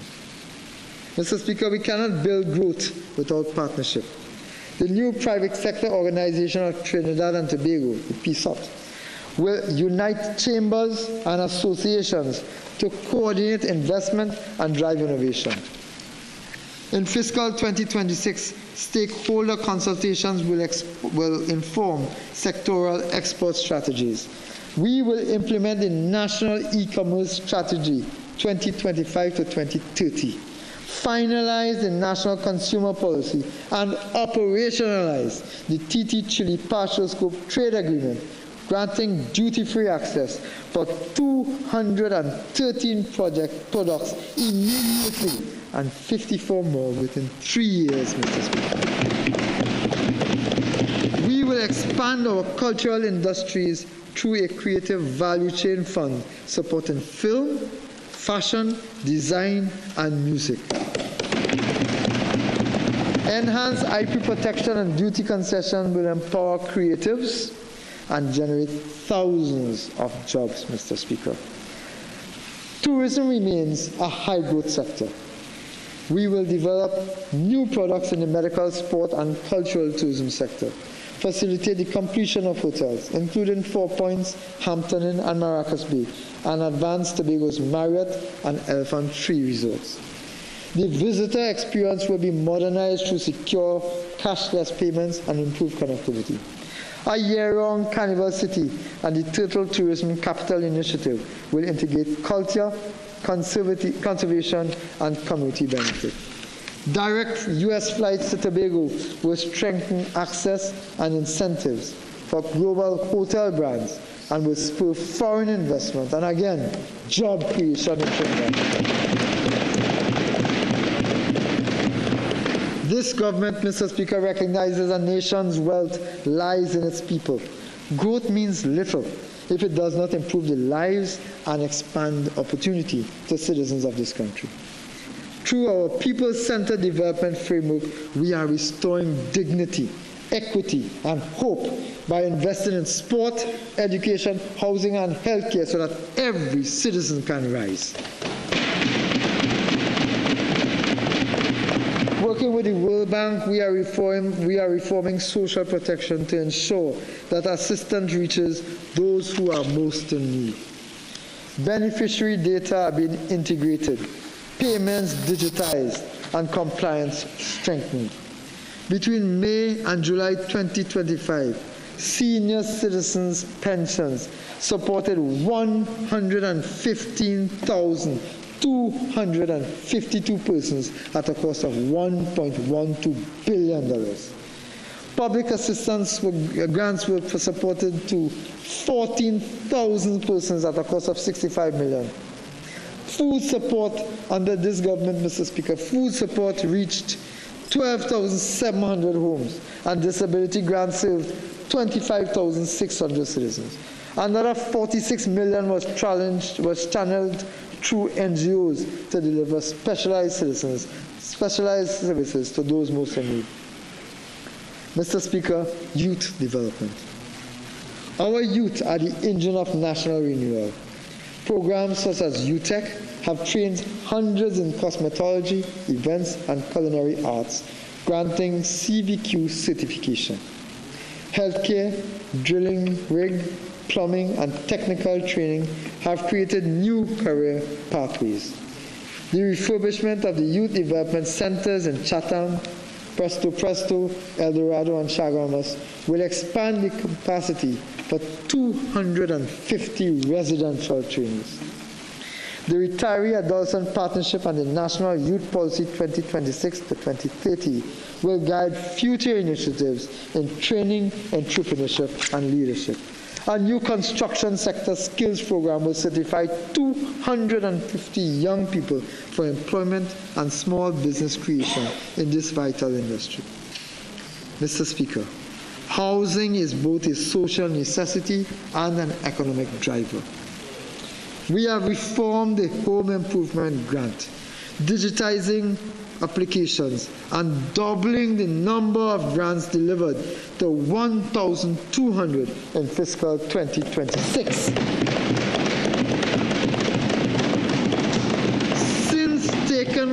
Since taking office 6 months ago, 208 home improvement grants and 28 home construction grants totaling $8.2 million have been approved. 1,461 units are under construction in Arima, Dabadi, and Couva, while 35 HVIP projects are completed and 44 are underway. Quarterly HEC performance reports will now be published.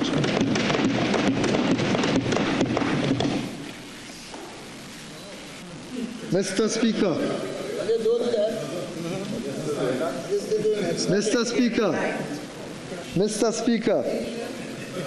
have no fear.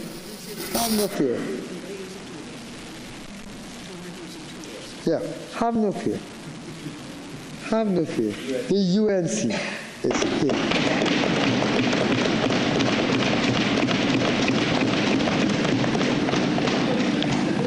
Mr. Speaker, our ambitious target is to provide 20,000 affordable homes through PPPs and innovative designs. We will launch first-time homeowner grants, low-interest loans for young families, and revive the Land for the Landless program. The Foundation for Life program will help single mothers and seniors with rent-to-own options, while inclusive housing at Enneberg 500 will serve persons with disabilities. Mr. Speaker, good health is the foundation of prosperity. Amendments to the Children's Life Fund Act now cover life-limiting conditions such as sickle cell disease and rare cancers, ensuring children receive timely care. Extended hours health centers now operate in 12 communities, reducing hospital congestion. The CEDAP program, Mr. Speaker, the CEDAP program was modernized with new life-saving medicines for hypertension, mental health, and autism, benefiting 300,000 citizens. Digitization is advancing through a national health management information system with a secure health ID, enabling seamless access to records. We will legislate a medical malpractice court, no-fault compensation fund, and a revised patients' charter.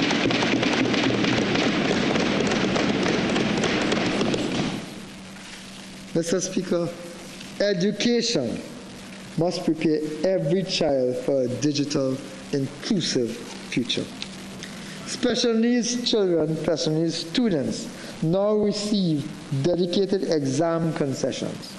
13 partner schools have been strengthened with $11 million in support in fiscal 2026.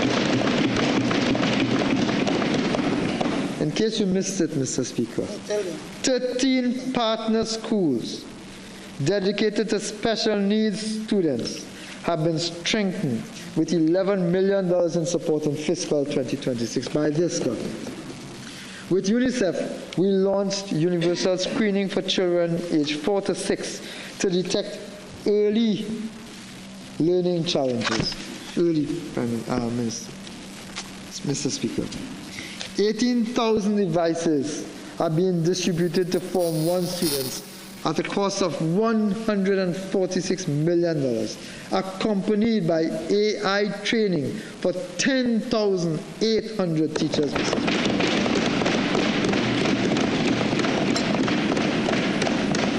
The Vacation Repair Program upgraded 279 schools, recognized as one of the most successful in recent history.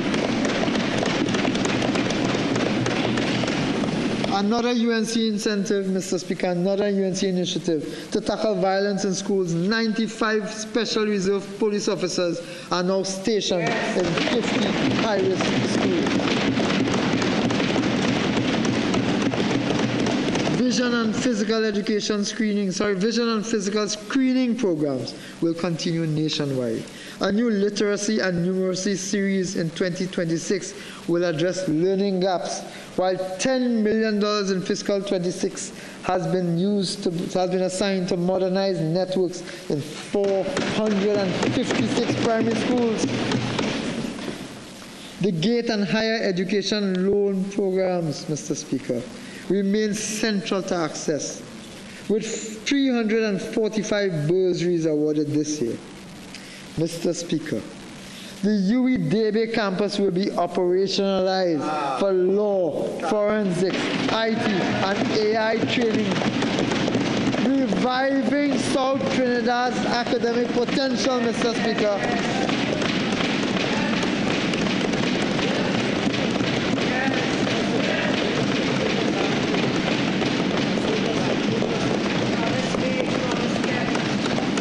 Promise made, promise kept.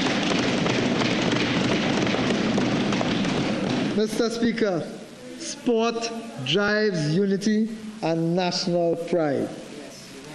Rehabilitation of pools in Maloney, Morva, Tonopuna, Beach, and Rio Claro continues alongside upgrades at National Stadium. When UNC wins, Mr. Speaker, everybody wins. New community grounds and the elite athlete gym at Tacarigua will enhance performance and health. Scholarships through UTT and partnerships with GC Foster in Jamaica and India are developing coaching and sport administration, including women's cricket. The Samuel Badri Cricket Academy facility at the UTT San Fernando will serve as a national training base. Programs such as Java Cricket that serves 2,000 youths with these hands and Boss Lady equip communities with practical and entrepreneurial skills, Mr. Speaker. 10 new community centers. 10 new community centers with full accessibility features will open in fiscal 2026.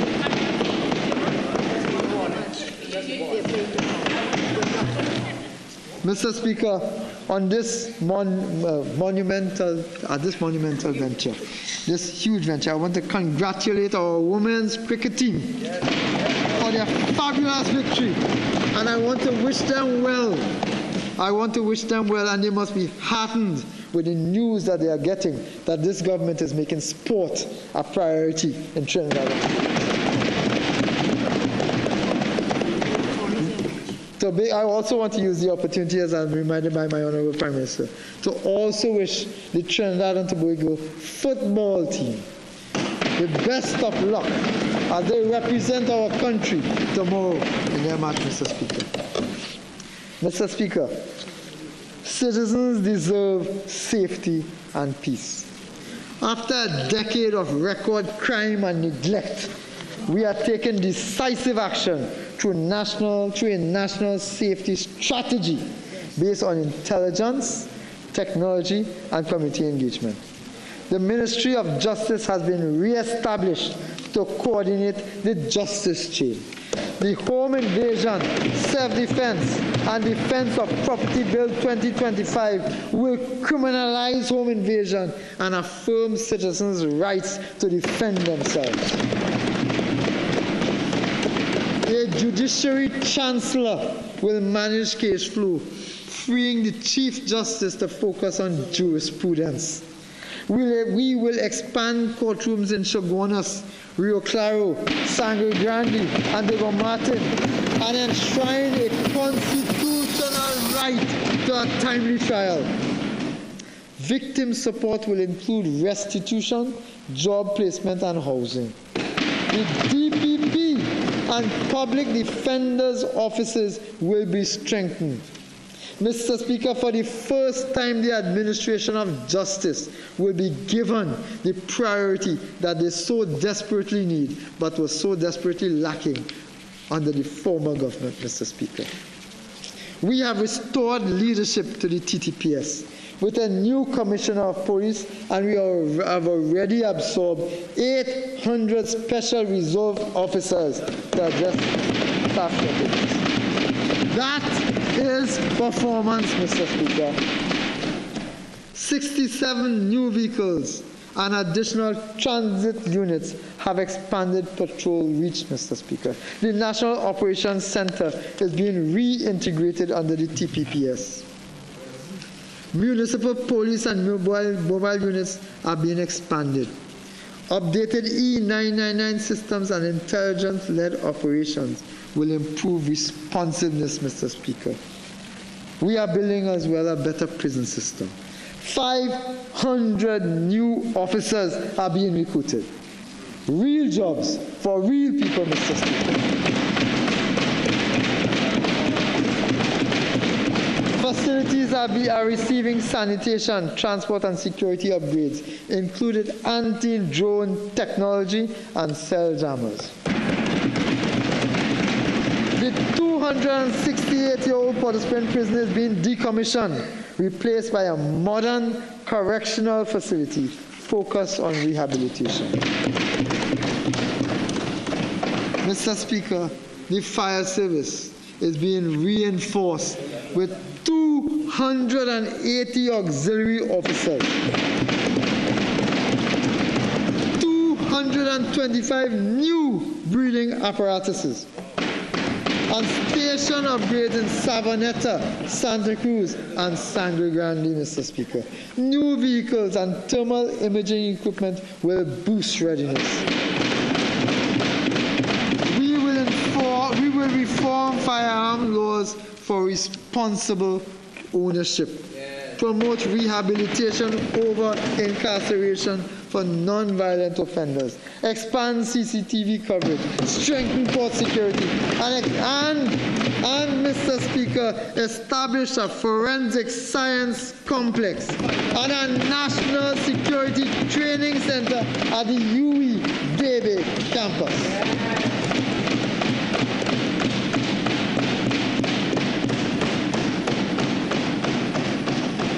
Mr. Speaker, we are transforming government through digitization and AI. Long lines and paper delays will soon be history. Our National Digital Assistant, Anansi, it now delivers instant guidance on public services 24/7.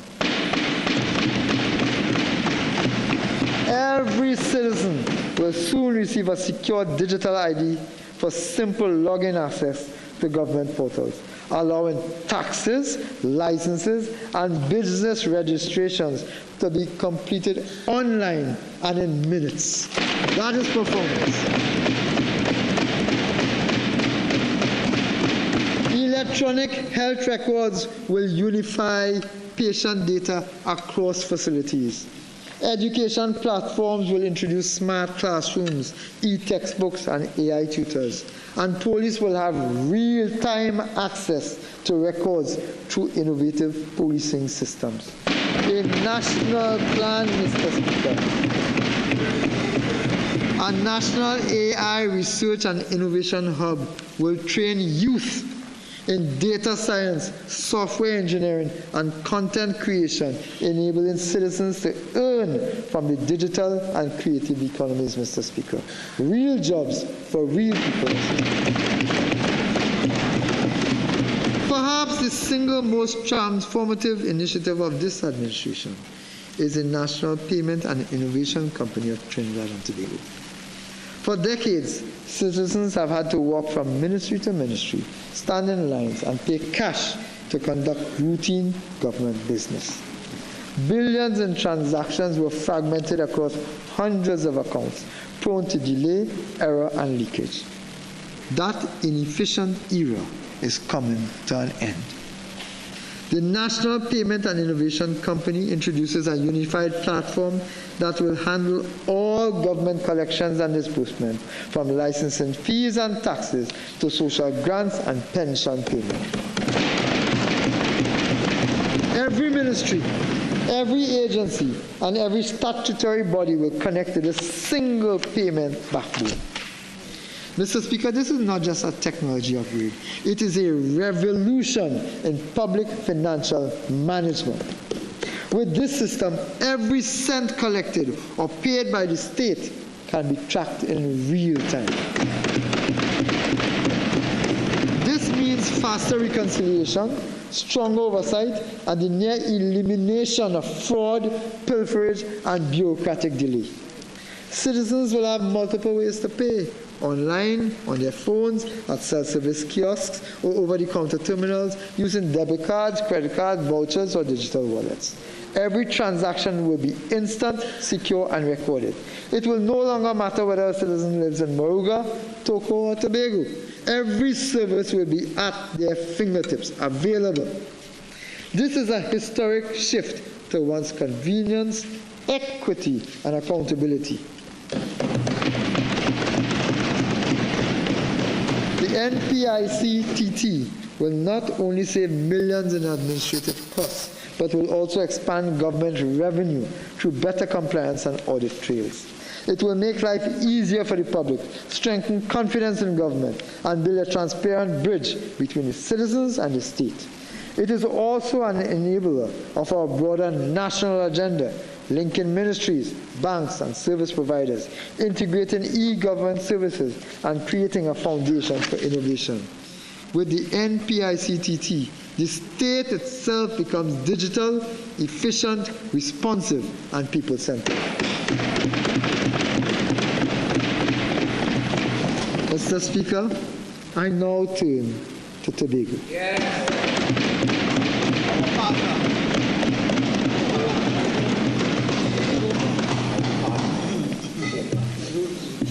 In pursuit of the Tobago House of Assembly's vision to make Trinidad and Tobago, and by extension Trinidad, in pursuit of the THA's vision to make Tobago the greatest little island on the planet Earth, the THA developed and implemented a strategic development planning pathway for 2025 to 2045. This new development architecture will guide Tobago's socio-economic and political transformation, informing the island's development plans and projects. The institutional strategy, known as strategic selectivity, will direct social and economic development, program, and capital investments, ensuring that efforts are both targeted and effective. The fiscal 2026 budget statement presented by the THA identifies the goal of placing Tobago on a fast track to socio-economic prosperity while securing the island's financial stability. The Targeted Economic Growth Program for fiscal 26 is specifically designed to foster sustainable job creation, boost GDP, enhance public infrastructure, improve public service delivery, and increase living standards. To achieve these goals, the THA has proposed targeted capital investments in the following critical areas. In tourism and the creative sector, Tobago's tourism remains a vital cornerstone of the economy. There is immense potential in the pristine natural environment, rich cultural heritage, and vibrant festivals. THA intends to invest in product development, destination branding, and promoting high-end accommodation. It also aims to support a sustainable community-based approach, promoting the unique cultural heritage through digital content, heritage stores, and training programs. These strategic investments will not only create direct jobs, but will also stimulate growth across related sectors such as transportation and agriculture, ultimately revitalizing the entire economy. In agriculture, Tobago is committed to building productive, safe, and sustainable food systems. The THA strategy includes a mega farming program to encourage innovation and attract agri-entrepreneurs, strengthening the food security and positioning agriculture as a viable career path. To further support farmers, the THA is investing in local seed banks to preserve indigenous crops, developing efficient irrigation systems, and providing extensive training on modern agriculture techniques. In infrastructure, the THA has committed itself to significantly upgrading its public infrastructure. This includes enhancing road networks, public utilities, public housing, and coastal protection systems. Upgrades are also projected to include enhancing airlift connectivity between both Trinidad and international markets to accelerate socio-economic growth, create employment opportunities, and enhance the island's overall prosperity. In terms of digital technologies, Mr. Speaker, the THA plans to integrate digital technology into its business operations, governance, and daily life. This investment will not only enhance productivity through automation and AI, but also break down geographic barriers, unlock new avenues for innovation, and improve resource allocation. To accelerate Tobago's growth, a two-pronged strategy that includes both immediate and long-term investments to create a skilled and adaptable workforce, ensuring that Tobago's population is well equipped to meet the challenges and opportunities of a dynamic future. Tobago's education reform program will encompass all levels, from preschool to tertiary, placing a strong emphasis on support for students with special needs. In terms of micro, small, and medium-sized enterprises sector, Mr. Speaker, over 90% of the island's businesses fall into this category. MSMEs are crucial for creating jobs and reducing reliance on the government sector for employment. Initiatives such as the Tobago Development Fund and the newly launched Loan Guarantee Program will help businesses grow, create more jobs for marginalized groups, and ultimately build a more equitable and resilient economy for all Tobagonians. Tobago continues to acquire new diagnostic technology and modernize hospitals in Scarborough and Roxborough, and ultimately increase the life expectancy of its citizens. Mr. Speaker, I'm advised that the THA intends to expand the Scarborough and Roxborough hospitals to accommodate better and meet the growing needs of the population. Tobago is ensuring that the communities are safe and have appropriate green and functioning social infrastructure to meet the needs of the citizens. The adaptation to climate change will include coastal protection and restoration, sustainable water management, and the building of climate-resilient public infrastructure. Tobago is also focusing on skill development, vocational training, building an amateur to professional sports pipeline, and youth internship programs. The Sport Development Work Program aims at monetizing sport and outdoor recreation and catalyzing investment in sports infrastructure. The THA intends to leverage sport to diversify tourism, led by a new sport tourism unit and supported by key events such as the International Youth Cricket Tournament and the International Diving Meet.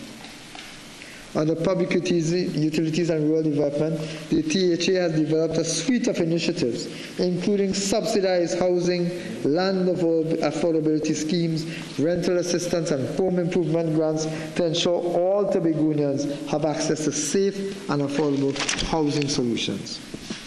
Mr. Speaker, the minimum share of the national budget that should be allocated to Tobago, as prescribed by the Dispute Resolution Commission, is 4.09%. So 4.03%, sorry. Just for the record, Mr. Speaker, the minimum share of the national budget that should be allocated to Tobago, as prescribed by the Dispute Resolution Commission, is 4.03%. I recognize that this will be insufficient to achieve the objectives I have just described. I have taken note of the budget proposed by the Tobago House of Assembly and their national agenda. In that vein, I am proud and happy to announce that in this fiscal year, I have been directed by my Prime Minister to allocate $2.96 billion to the Tobago House of Assembly, which represents a full 5% of the national budget.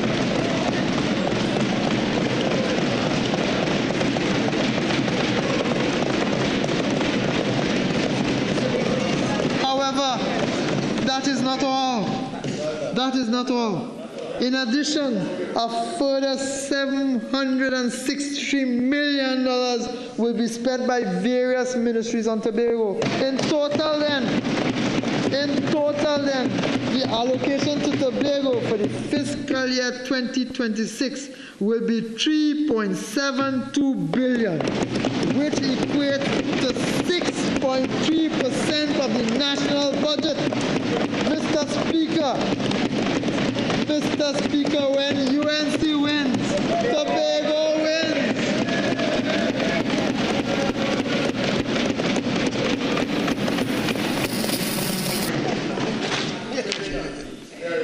Mr. Speaker, I turn now to the 2025 fiscal performance. Almost immediately upon assuming office in April, it became evident that we had inherited a seriously distressed financial situation, marked by collapsing revenues, unsustainable expenditure, rising debts, and mounting arrears. Amongst these obligations was a substantial bill for salary adjustments and arrears for officers under the SRC report. Faced with this reality, we had no choice but to seek to settle outstanding obligations left unattended by the previous administration. Thus, we were forced to appropriate an additional $3.1 billion in the mid-year review of the fiscal 2025 budget. The preliminary outturn for fiscal 2025 is for a deficit of $8.7 billion, with a revenue of $50.6 billion and an expenditure of $59.3 billion. This is their deficit. This is the deficit of the former administration, led, well, I'm not too sure who they are led by even now, Mr. Speaker. This shortfall could have been even worse. It could have been far greater had we not acted swiftly and decisively to continue spending and strengthen revenue streams. In the future, Mr. Speaker, over the next 5 years and beyond, we will pursue a path of fiscal consolidation and structural reform to break us free from the cycle of low growth, anemic revenues, and high expenditure that has constrained our economy for far too long. In light of the crisis that we met on assumption of office, Mr. Speaker, we immediately set out to put policies and programs in place to mitigate the economic situation. This is clearly demonstrated in our first 150 days in office. Mr. Speaker, I have already reported on our first 150 days in office. Mr. Speaker, our country has faced the recurrent challenge of navigating fluctuations in global energy markets. Variability in oil and gas prices has consistently created uncertainty around government revenues, requiring careful and responsive policymaking. We recognize the risks of over-reliance on the energy sector and are taking steps towards broader economic reform. We maintain close oversight of international energy trends to help guide our fiscal strategy. Consequently, Mr. Speaker, our oil price assumption for 2026 will be US $73.25 per barrel, compared to US $77.80 per barrel in 2025. And our natural gas assumption will be US $4.25 per MMBTU compared to $3.59 per MMBTU in 2025. As a result of these commodity price estimates, we expect total revenue of $55.367 billion, total expenditure of $59.232 billion, with a fiscal deficit of $3.865 billion. Nothing close to the 1920 and whatever figure goes opposite have been telling the population.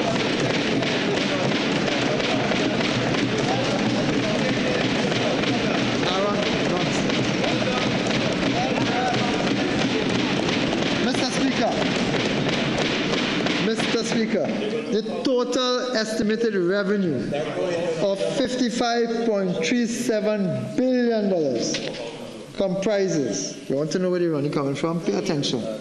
Comprises oil revenue, $11.254 billion. Non-oil revenue, $43.402 billion. Capital revenue, $0.711 billion. Mr. Speaker, you should note that the fiscal deficit at $3.865 billion is 2.17% of GDP, again within the international benchmark of 3%. We have said it a long time ago, Mr. Speaker, performance beats old talk every time. Pursuant to our public policy agenda, the central fiscal 2026 allocations are as follows. Education and training, $8.766 Mr. Speaker, Standing Order 53-1. I know my colleagues opposite are in shell shock, but please, if we can rein them in places, we can hear the Minister of Finance.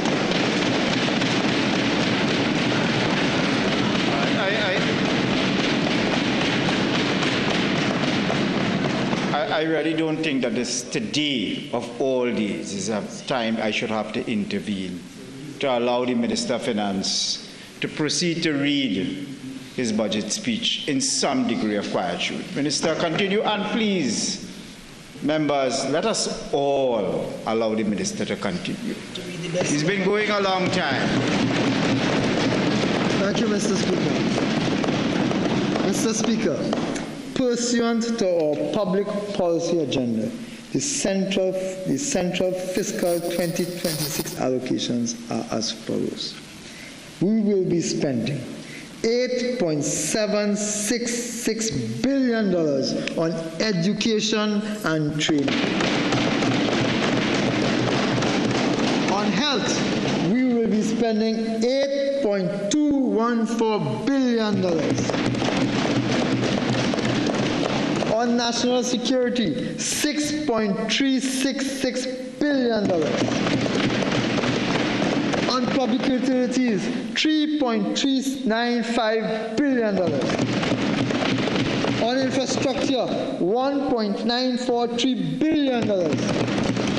On rural development and local government, $1.807 billion. On transport, $1.840 billion. On agriculture, Mr. Speaker, $1.13 billion. On housing, $0.662 billion. That's $662 million, Mr. Speaker. Mr. Speaker, I am proud to have shared those numbers as to where we are going to spend money for the national benefit, Mr. Speaker. When the UNC wins, Mr. Speaker, everybody wins.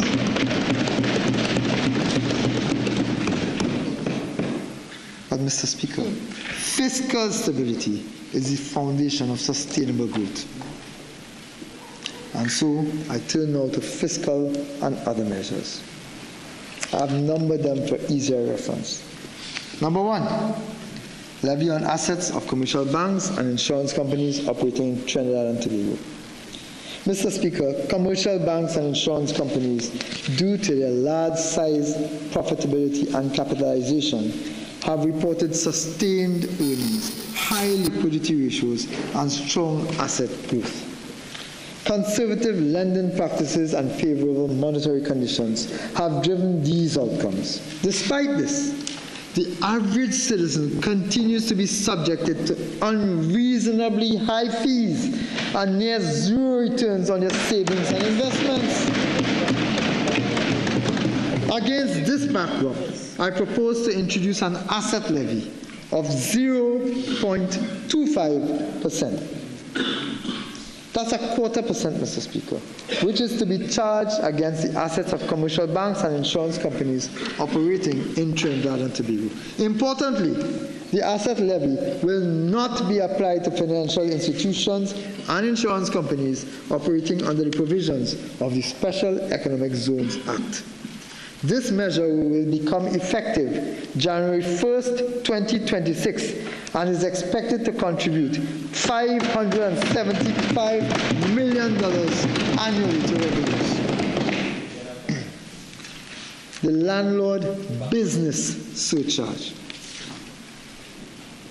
In recent times, there has been an explosion of unregistered commercial and residential rental properties. Many of these landlords have been avoiding paying their fair share of taxes. This contributes, Mr. Speaker, to significant revenue loss and a lack of reliable data to support policy development. The introduction of this landlord business surcharge based on actual rental income. Let me repeat that, Mr. Speaker, for those who are misinforming the rest of the public. The introduction of this landlord business surcharge is based on actual rental income, will broaden the tax revenue base, promoting fairness, transparency, and accountability. This measure requires all landlords to register with the Board of Inland Revenue and pay a one-time registration fee of $2,500. This surcharge will be applied as follows.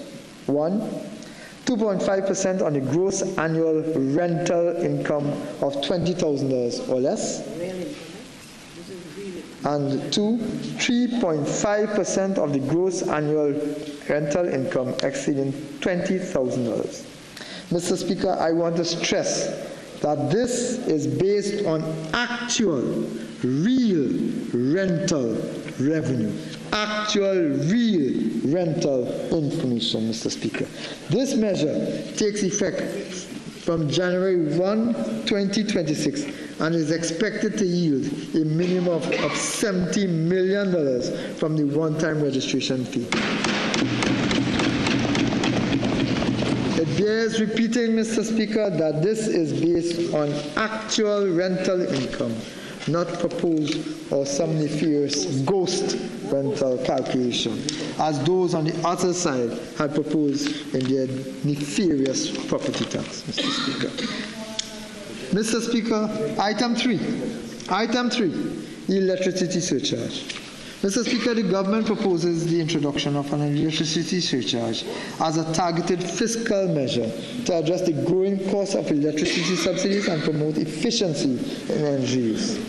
This surcharge will take the form of a fixed bill level charge of 5 cents per kilowatt. 5 cents per kilowatt for commercial customers and industrial customers. This surcharge will take the form of a fixed bill level charge of 5 cents per kilowatt for commercial customers and industrial customers.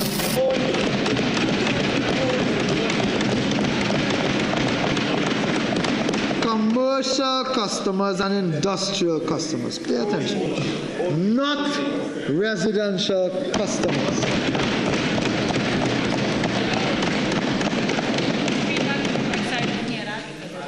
In case some members were closing their fridge doors and didn't hear it, this surcharge is applicable to commercial customers and industrial customers and not residential customers. You see, when we say we care, we care. And we show it. The policy is designed to encourage energy conservation, reduce the government's subsidy burden, and generate a predictable revenue stream. It must be noted that our electricity rates will remain substantially below those of our trading partners. In addition to residential applications, essential public services such as schools, hospitals, and street lighting will be exempt.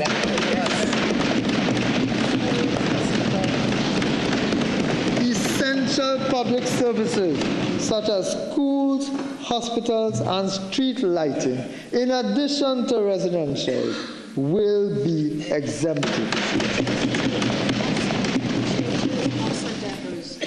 Churches, mosques, temples, schools, hospitals, residential communities, all exempted. All. At current consumption level, this initiative is estimated to contribute an additional $269 million to revenues. This measure takes effect on January 1st, 2026. Item 4. Mr. Speaker, the cost of administering and offering public services in Trinidad and Tobago has risen significantly across ministries, departments, and agencies. Notwithstanding, many administrative charges, including license and permit fees and processing charges, have remained unchanged in some cases for as much as 30 years. This places additional pressure on the Consolidated Fund. Updating the fee structures in line with the current cost of doing business is therefore necessary to ensure cost reflectivity, fairness, and sustainability, while also safeguarding service quality and enabling modernization. It is to be noted that 80% of the projected revenue increases are attributable to customs duties on rums and spirits, beer, and tobacco products. Tobacco products. Again, for the record, it is important to know that 80% of the projected revenue increases are attributable to customs duties on rum and spirits, beer, and tobacco products. Therefore, the amended duties are proposed. The following amended duties are proposed.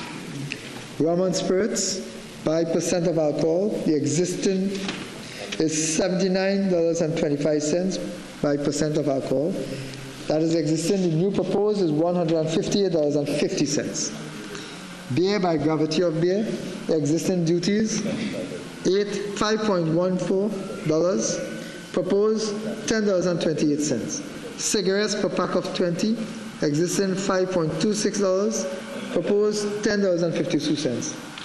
Included in the list of fees to be amended are container processing fees, which were moved from $525 to $1,050. Customs declaration transaction user fee from $40 to $80. Environmental tire tax from $20 to $40. Wild animals and birds from $100 to $200. Mr. Speaker, these measures will contribute an additional $1 billion to revenue.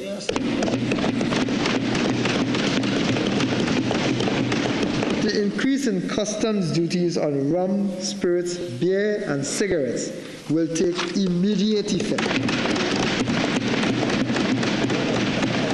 The increases in other fees, charges, and licenses will take effect from January 1st, 2026. 5. Custom duties on luxury electric cars. Mr. Speaker, the concession for electric vehicles has been abused. Data reveals that significant foreign exchange has been used to import high-end electric vehicles which attract no customs duty, no motor vehicle tax, and no value-added tax. We recognize the importance of electric vehicles in reducing carbon emissions and propose adjusting the applicable taxation regime to provide relief levels for mid to lower price vehicles. Accordingly, I propose the following on vehicles whose CIF values exceeds $400,000, Mr. Speaker. A rate of duty of 10%. VAT of 12.5%, and a tiered rate of motor vehicle tax applicable to the electric motor size will be applied on vehicles whose CIF value exceeds $400,000. At the current demand, this initiative will contribute an additional $40 million to revenues. This measure takes effect on January 1st, 2026. Mr. Speaker, 6.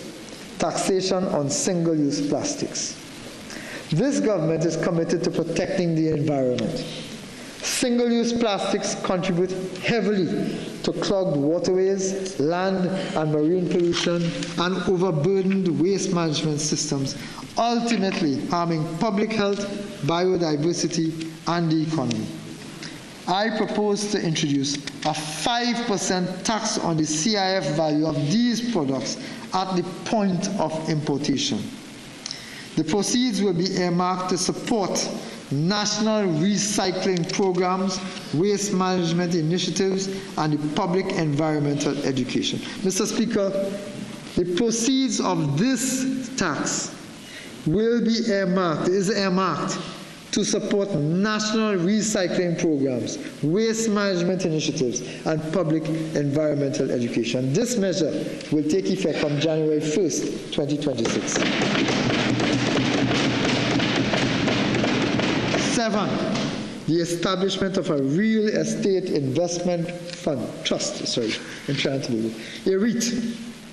Mr. Speaker, in fiscal 2026, we will establish a state-sponsored real estate investment trust, a landmark initiative to democratize state-owned assets, strengthen and diversify our capital market, and broaden public participation in national wealth creation. This is another bold step to unlock new avenues of non-debt financing. Through this vehicle, high-value income-generating properties such as land, office buildings, and commercial infrastructure will be transferred into a professionally managed REIT. Shares will be listed on the Trinidad and Tobago Stock Exchange, allowing both ordinary and institutional investors to earn regular dividends from the real estate. At the same time, the state retains a strategic stake in these assets.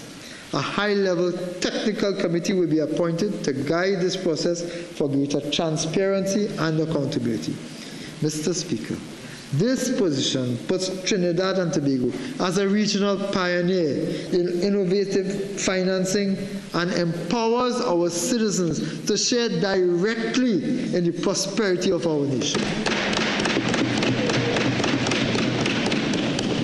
Given the healthy domestic investor appetite, this measure is expected to contribute significantly to the government's revenue stream. 8. NIF bond. Mr. Speaker, in fiscal 2026, the National Investment Fund Holding Company Limited will launch a $1 billion NIF bond. This is yet another opportunity provided by this government to afford ordinary citizens, small businesses, and institutions the opportunity to invest and build personal wealth in a safe, tax-free environment without increasing public debt.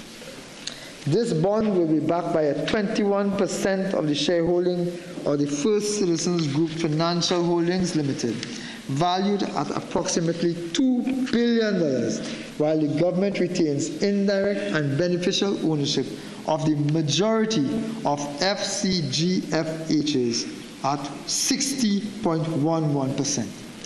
This bond will be issued in the second quarter of fiscal 2026. 9. Penalties on offenses.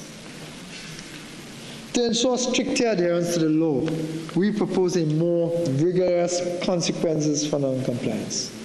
Consequently, the following is proposed. We propose to move the environmental tire tax from $3,000 to $5,000. An application for registration of a pesticide for $2,000 to $4,000. For brewers, $4,000 to $10,000. Driving while disqualified from holding or obtaining a driver permit, no fee. As exists now, no fee. We propose a $5,000 fee. Careless driving, as exists now, no fee. We propose a $15,000 fine. Driving or being in charge of a vehicle while blood alcohol exceeds prescribed limit, no fee. We propose a $15,000 fee. Mr. Speaker, this will ensure safety and accountability on our nation's roadways, Mr. Speaker.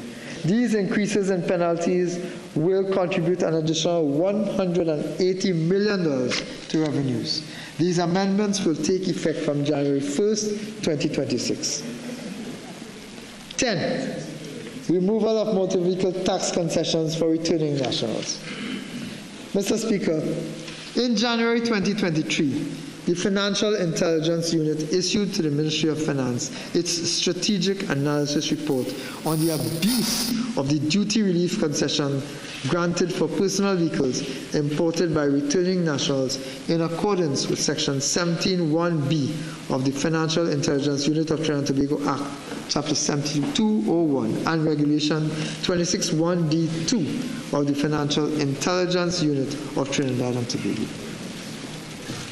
The report also cites statistics showing fraud and abuse of duty relief detected by persons claiming returning nationals exemptions October 26 to 2018.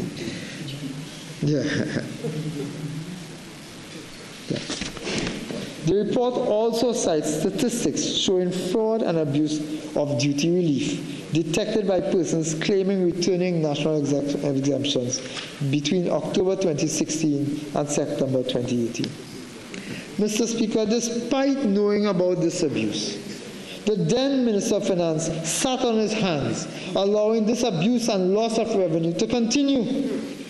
This Minister of Finance is committed to protecting the public purse and preventing tax avoidance, fraud, and abuse of concessions. To this end, I propose that the customs duty relief and related tax concessions of value-added tax and motor vehicle tax on motor vehicles imported by returning nationals be removed. This measure will take effect from January 1st, 2026. Mr. Speaker, the subsidy for LPG has been in place since 1926. The most recent adjustment to the retail price was made in 1998, over 25 years ago. While we must adjust the subsidies to reflect market forces, as a caring government, we must also protect those least able to afford a significant price increase. As such, I propose to amend the subsidy on LPG cylinders of £100 and above by 50 cents per pound. I wish to reiterate that the price of cylinders below £100, including the standard 20-pound cylinders, which we are all familiar with, will continue to be subsidized at the same rate and will not change. These amendments will take place on January 1st, 2026, Mr. Speaker, when UNC wins ordinary households. Mr. Speaker, 12, safeguarding our national insurance system. The national insurance system safeguards the dignity of retirees and provides income security for workers and their families. Today, annual benefit expenditure is well over $6 billion, an increase of more than 65% over the last 2 decades. After the last decade of neglect, this system is in absolute crisis today. To do nothing will be irresponsible. Since 2020, benefit payouts have consistently exceeded contributions, forcing the NIB to liquidate its assets to meet its obligations. The 11th actual review projects that if nothing is done, the fund will be depleted by 2023 or 2020. The fund will be depleted by 2033 to 2034. Mr. Speaker, for nearly a decade, the PNM sat idly by knowing this fact and did nothing, while warning bells sounded, kicking the proverbial can down the road. But you see, Mr. Speaker, we are not as reckless as they are. We will not allow this fund to collapse, jeopardizing the very benefits that over 200,000 of our most vulnerable citizens depend on. Let me be clear. This government will act decisively where the PNM refused to act.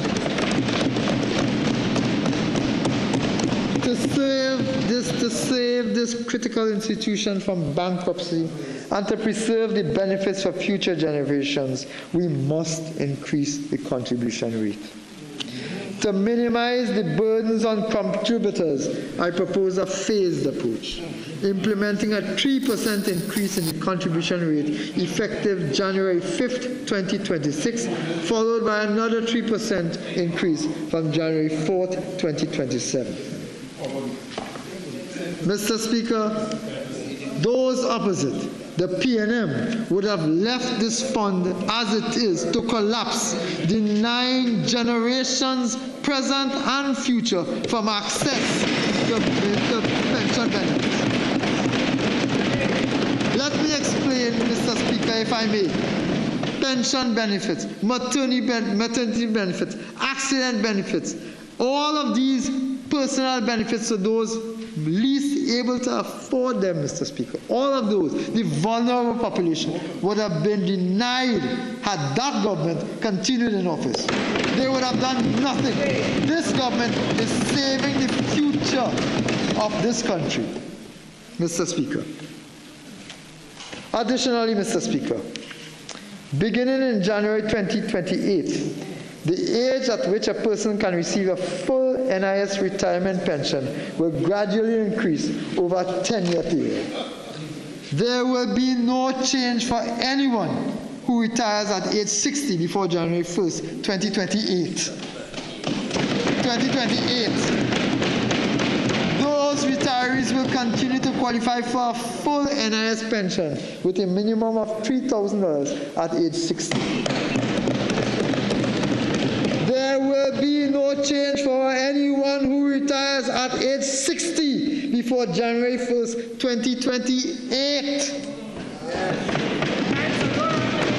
Furthermore, existing pensioners will not be affected by this change. If it were left to those opposite this fund would have collapsed and existing pensioners will have no access to pensions, Mr. Speaker. Starting in January 2028, the age for a full NIS pension will increase by 1 year every 2 years until it reaches age 65 at 2036. That means to access the full minimum pension of $3,000 from January 1st, 2028 to December 31st, 2029, a retiree must be 61 years of age. From January 1st, 2030 to December 31st, 2031, a retiree must be 62 years of age. From January 1st, 2032 to December 31, 2033, a retiree must be 63 years of age. From January 1st, 2034 to December 31st, 2035, a retiree must be 64 years of age. Yeah. From January 1st, 2036 onward, a retiree must be 65 years of age. For clarification, these amendments mean that the retirement age for a full NIS pension will move from 60 to 65 over the next decade.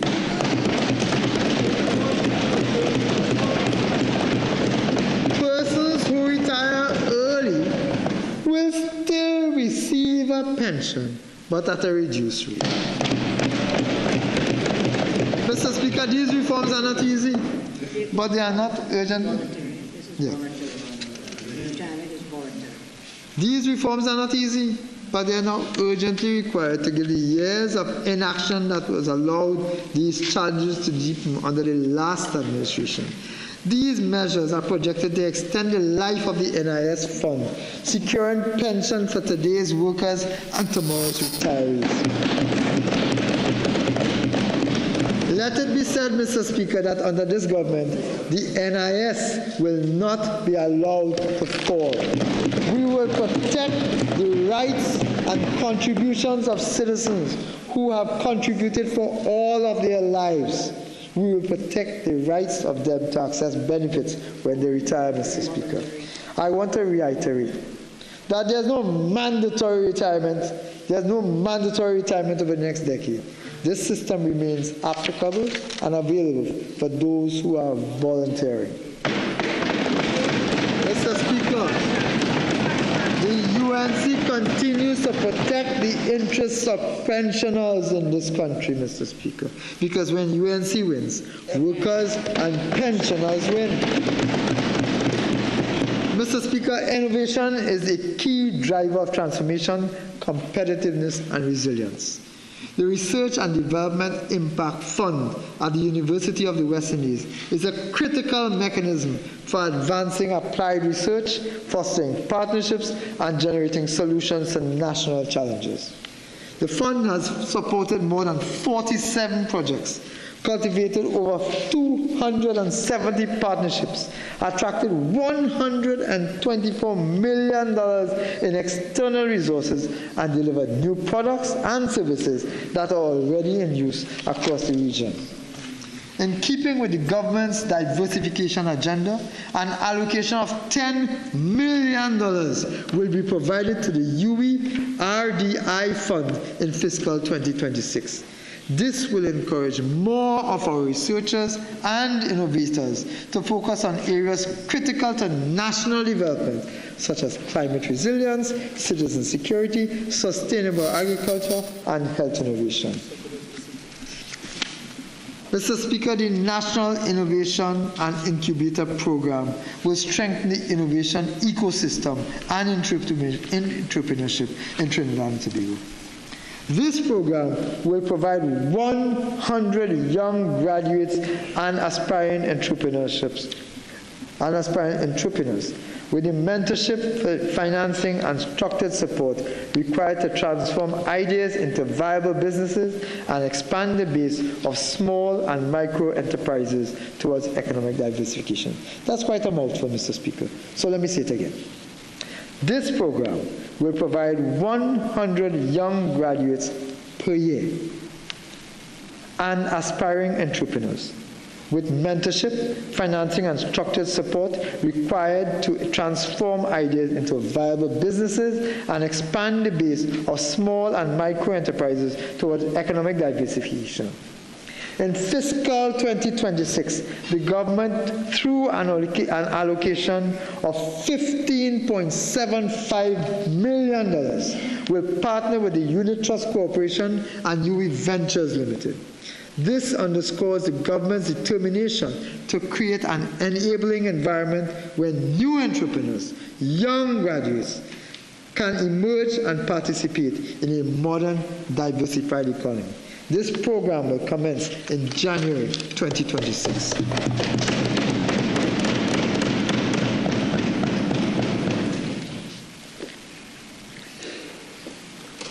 That's for the public subsidy.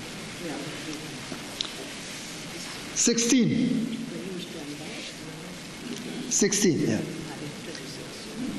Period poverty.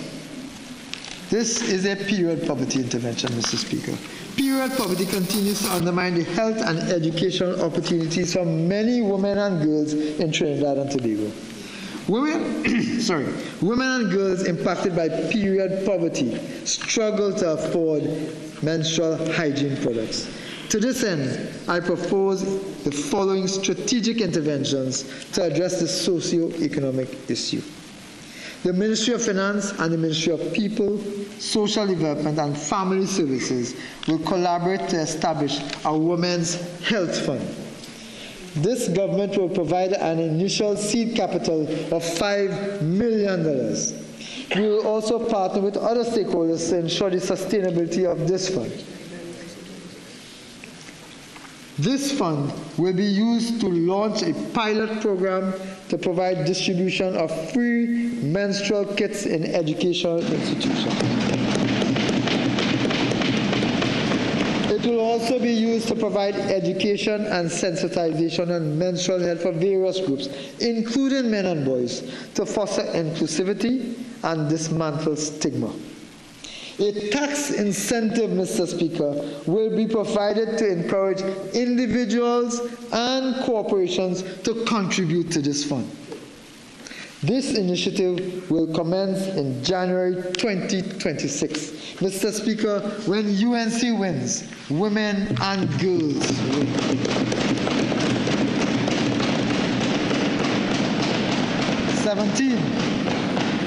This government will introduce the Elevate program to upskill 15,000 educators, helping them incorporate and modernize their teaching methodologies using 21st century technologies.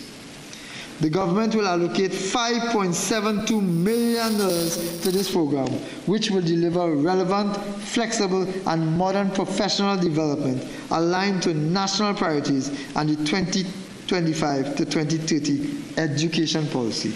This program will commence in January 2026. Mr. Speaker, when the UNC wins, teachers win.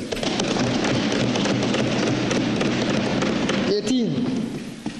The Next Class program aims to create an AI-powered user interface platform that empowers teachers with the resources to enhance their teaching effectiveness and foster a more personalized learning environment.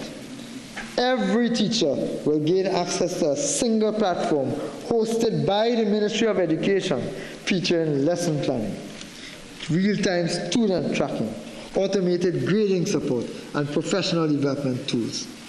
This government will invest $4.64 million into this program. This program will commence in January 2026. Mr. Speaker, when the UNC wins, students win.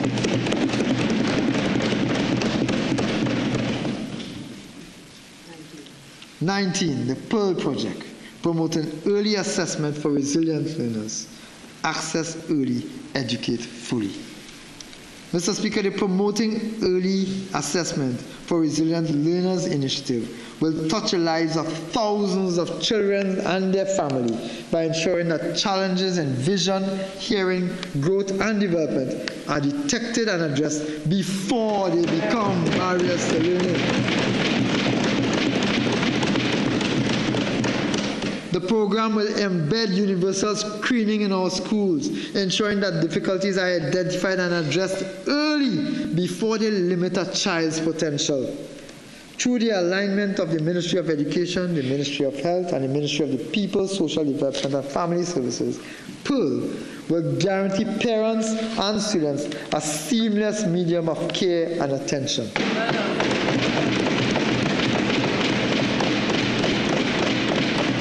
This government will allocate $7.89 million to this program, which will commence in January 2026. Mr. Speaker, when the UNC wins, children with learning disabilities win.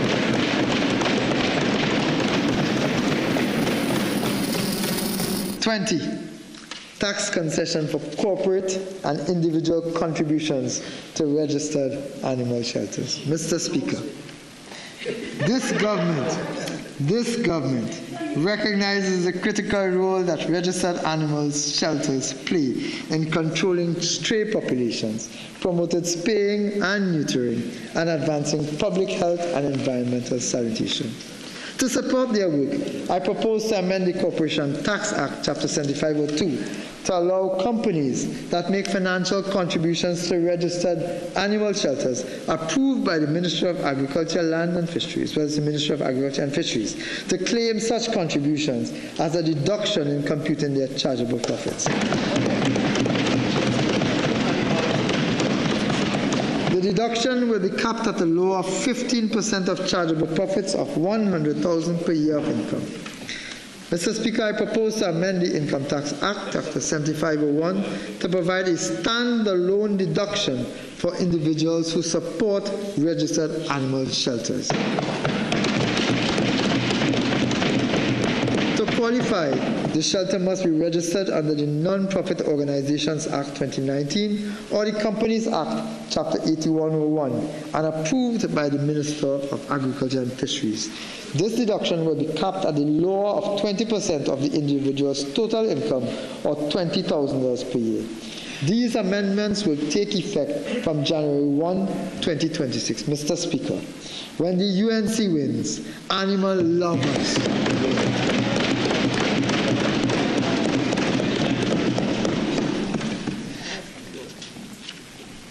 21, agricultural incentives. Mr. Speaker, despite their promise to make the agricultural sector tax-free, the PNM failed to fulfill this commitment. This has characterized the PNM's neglect of our farmers, which has compromised our food security over the last decade. Our focus is to make food more affordable to every citizen by supporting increased and sustainable agricultural production. To this end, I propose to remove VAT from all machinery and equipment intended explicitly for agricultural use. To remove VAT from all components used explicitly in hydroponic farming and greenhouse farming, if not already specified elsewhere. The review of paragraph 5 of Schedule 2 of the VAT Act to provide a comprehensive classification for zero-rated preparations and chemicals to ensure that farmers have access to a full range of cost-effective inputs for cultivation and animal health. And for the removal of customs duty from feed used for poultry, cattle, and pigs. These amendments will take effect from January 1st, 2026. Mr. Speaker, when the UNC wins, farmers.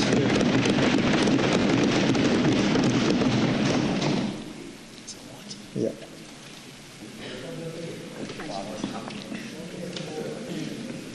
In the last Prasad-Bissessar-led administration, Mr. Speaker, we removed VAT from let me say that again. I wish we had removed VAT from 70,000, but it was not 70,000. It was 7,000. In the last Prasad-Bissessar-led administration, Mr. Speaker, we removed VAT from 7,000 food items. A bold step back then. As soon as the PNM assumed office, they introduced VAT on these basic food items. And this had the immediate effect of directly raising the prices of food for every citizen, Mr. Speaker. Public pressure eventually forced them to remove VAT on some of these items. Today, I am proud to say that this Kamla Prasad-Bissessa-led administration will again be removing value-added tax from a multiplicity of basic food items. These items include table salt, Morbi, coconut water, as well as locally produced pumpkin, watermelon, cucumber, lettuce, and tomatoes, amongst others. This is a government that cares about the average citizen, Mr. Speaker. You see, when the UNC wins, everybody wins. This measure will take effect from October 17, 2025. Item 23. Amendments to the policy on importation of foreign use vehicles, Mr. Speaker. A previous UNC administration had democratized access to vehicle ownership by introducing foreign use vehicles to the market, making vehicles accessible and available to every citizen. We have since noticed the increase in the cost of new and foreign use vehicles as a direct result of the restrictive policies of the PNM. Today, I am pleased to announce that in keeping with our 2025 general election commitment to make vehicle ownership available and affordable again, I propose the following. Firstly, an increase in the permissible age of importation of private cars, that is SUVs, sedans, and station wagons, which are powered by gasoline, diesel, or CNG, from 3 years and under to 6 years and under from the date of manufacture.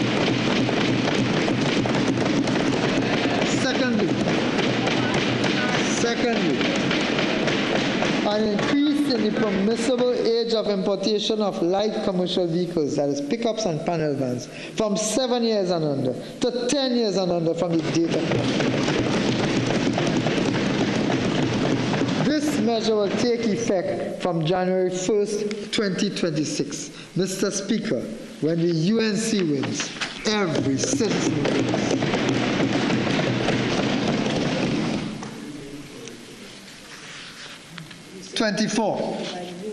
Removal of tax on private pensions.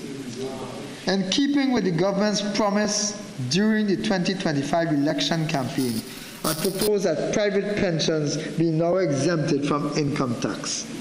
This amendment will take effect from January 1st, 2026. Mr. Speaker, when the UNC wins, retirees win.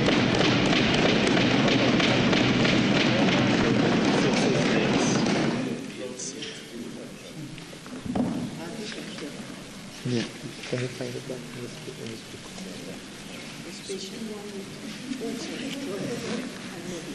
Yeah, thank you, please. Item 25, reducing the cost of construction materials. Mr. Speaker, over the last decade, the cost of construction materials has skyrocketed, making ownership an unfulfilled dream to many, particularly our young people.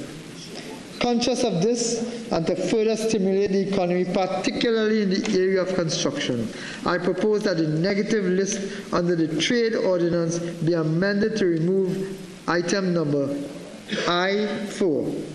Clays, crushed limestone, boulders, sand, gravel, plastering sand, porcelainite, agalite, oil sand. This will provide a much-needed impetus to the construction sector and is expected to reduce the cost of building materials and the cost of construction generally. This will boost employment in plumbing, electricals, tiling, masonry, carpentry, and fabrication industries, amongst others. Real jobs for real people, Mr. Speaker. These amendments will take effect on January 1st, 2026. Mr. Speaker, when the UNC wins, homeowners win. Mr. Speaker, when the UNC wins, tradesmen win.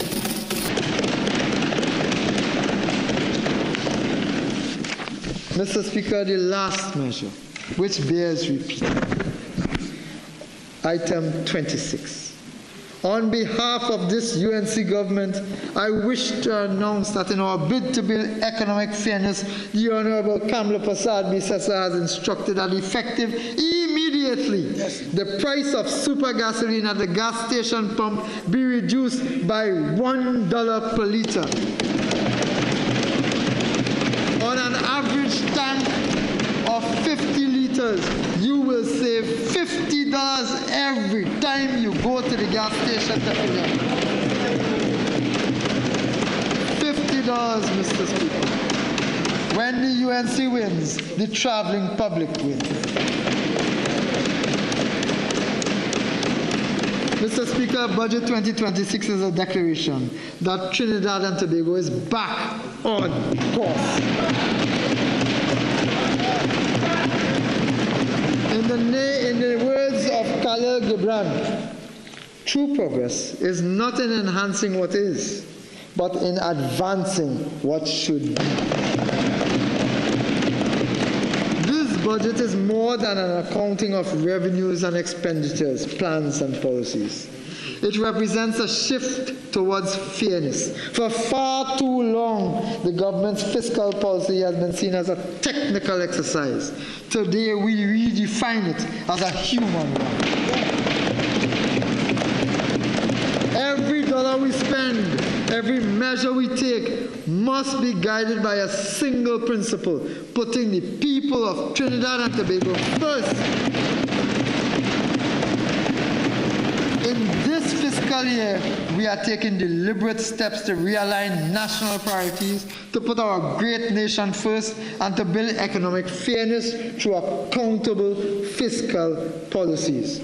This is the beginning of a new era built on trust, fairness, and people-centered governance, where growth is measured not only by GDP, but by the strength of our communities and the hope we inspire in every home across this nation.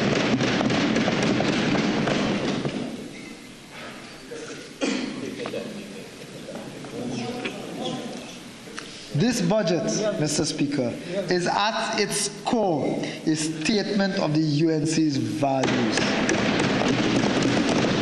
It reflects our belief that economic policy must begin and end with people, real men and women struggling each day to build better lives for themselves and their families.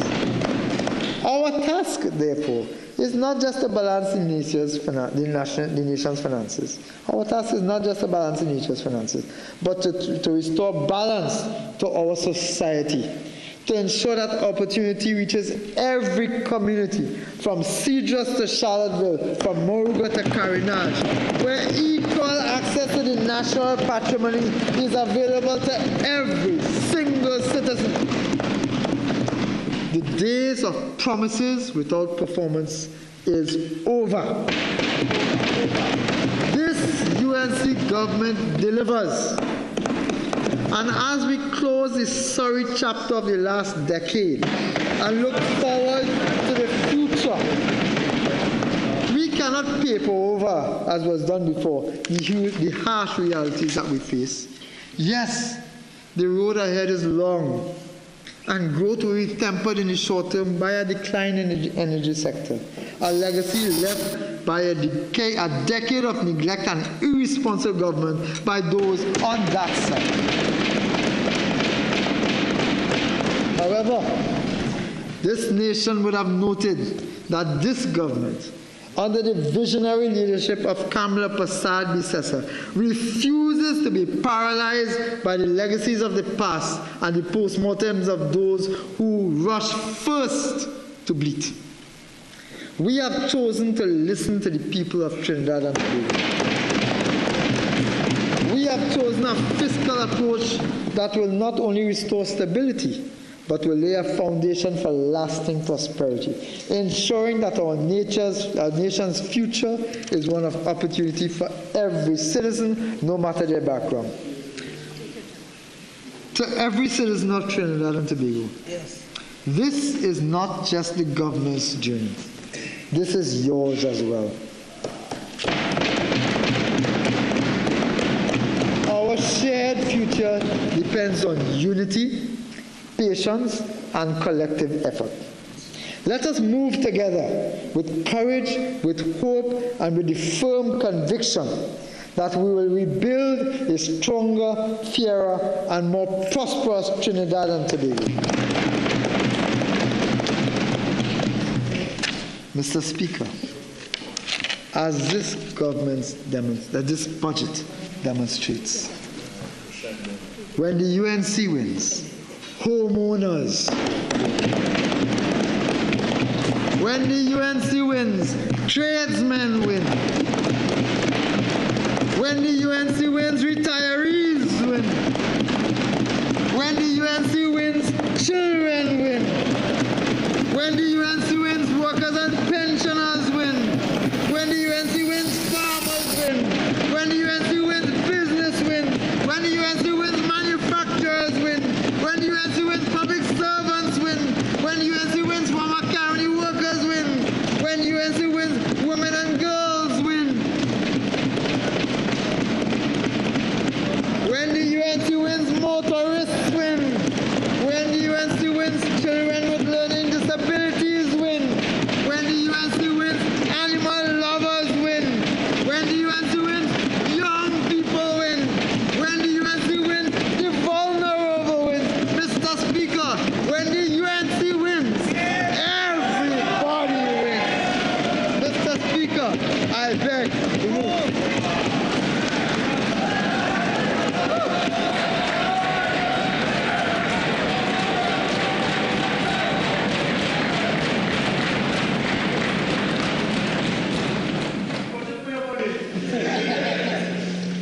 Mr. Speaker. Yes. In accordance with Standing Order 81-4, I wish to advise that debate on the budget will resume on Friday 17th of October 2025 at 10 a.m. Leader of Government Business. Thank you, Mr. Speaker.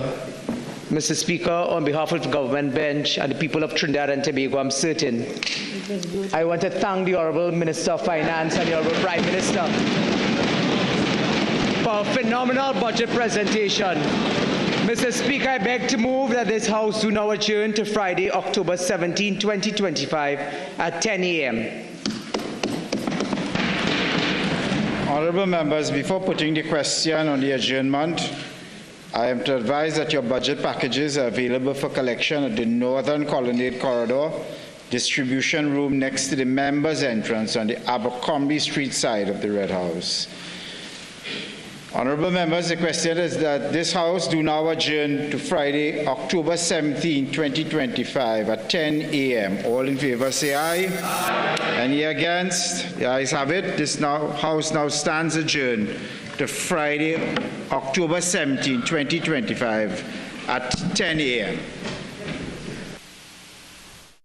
As an affiliate of Al Jazeera, we now join their current program.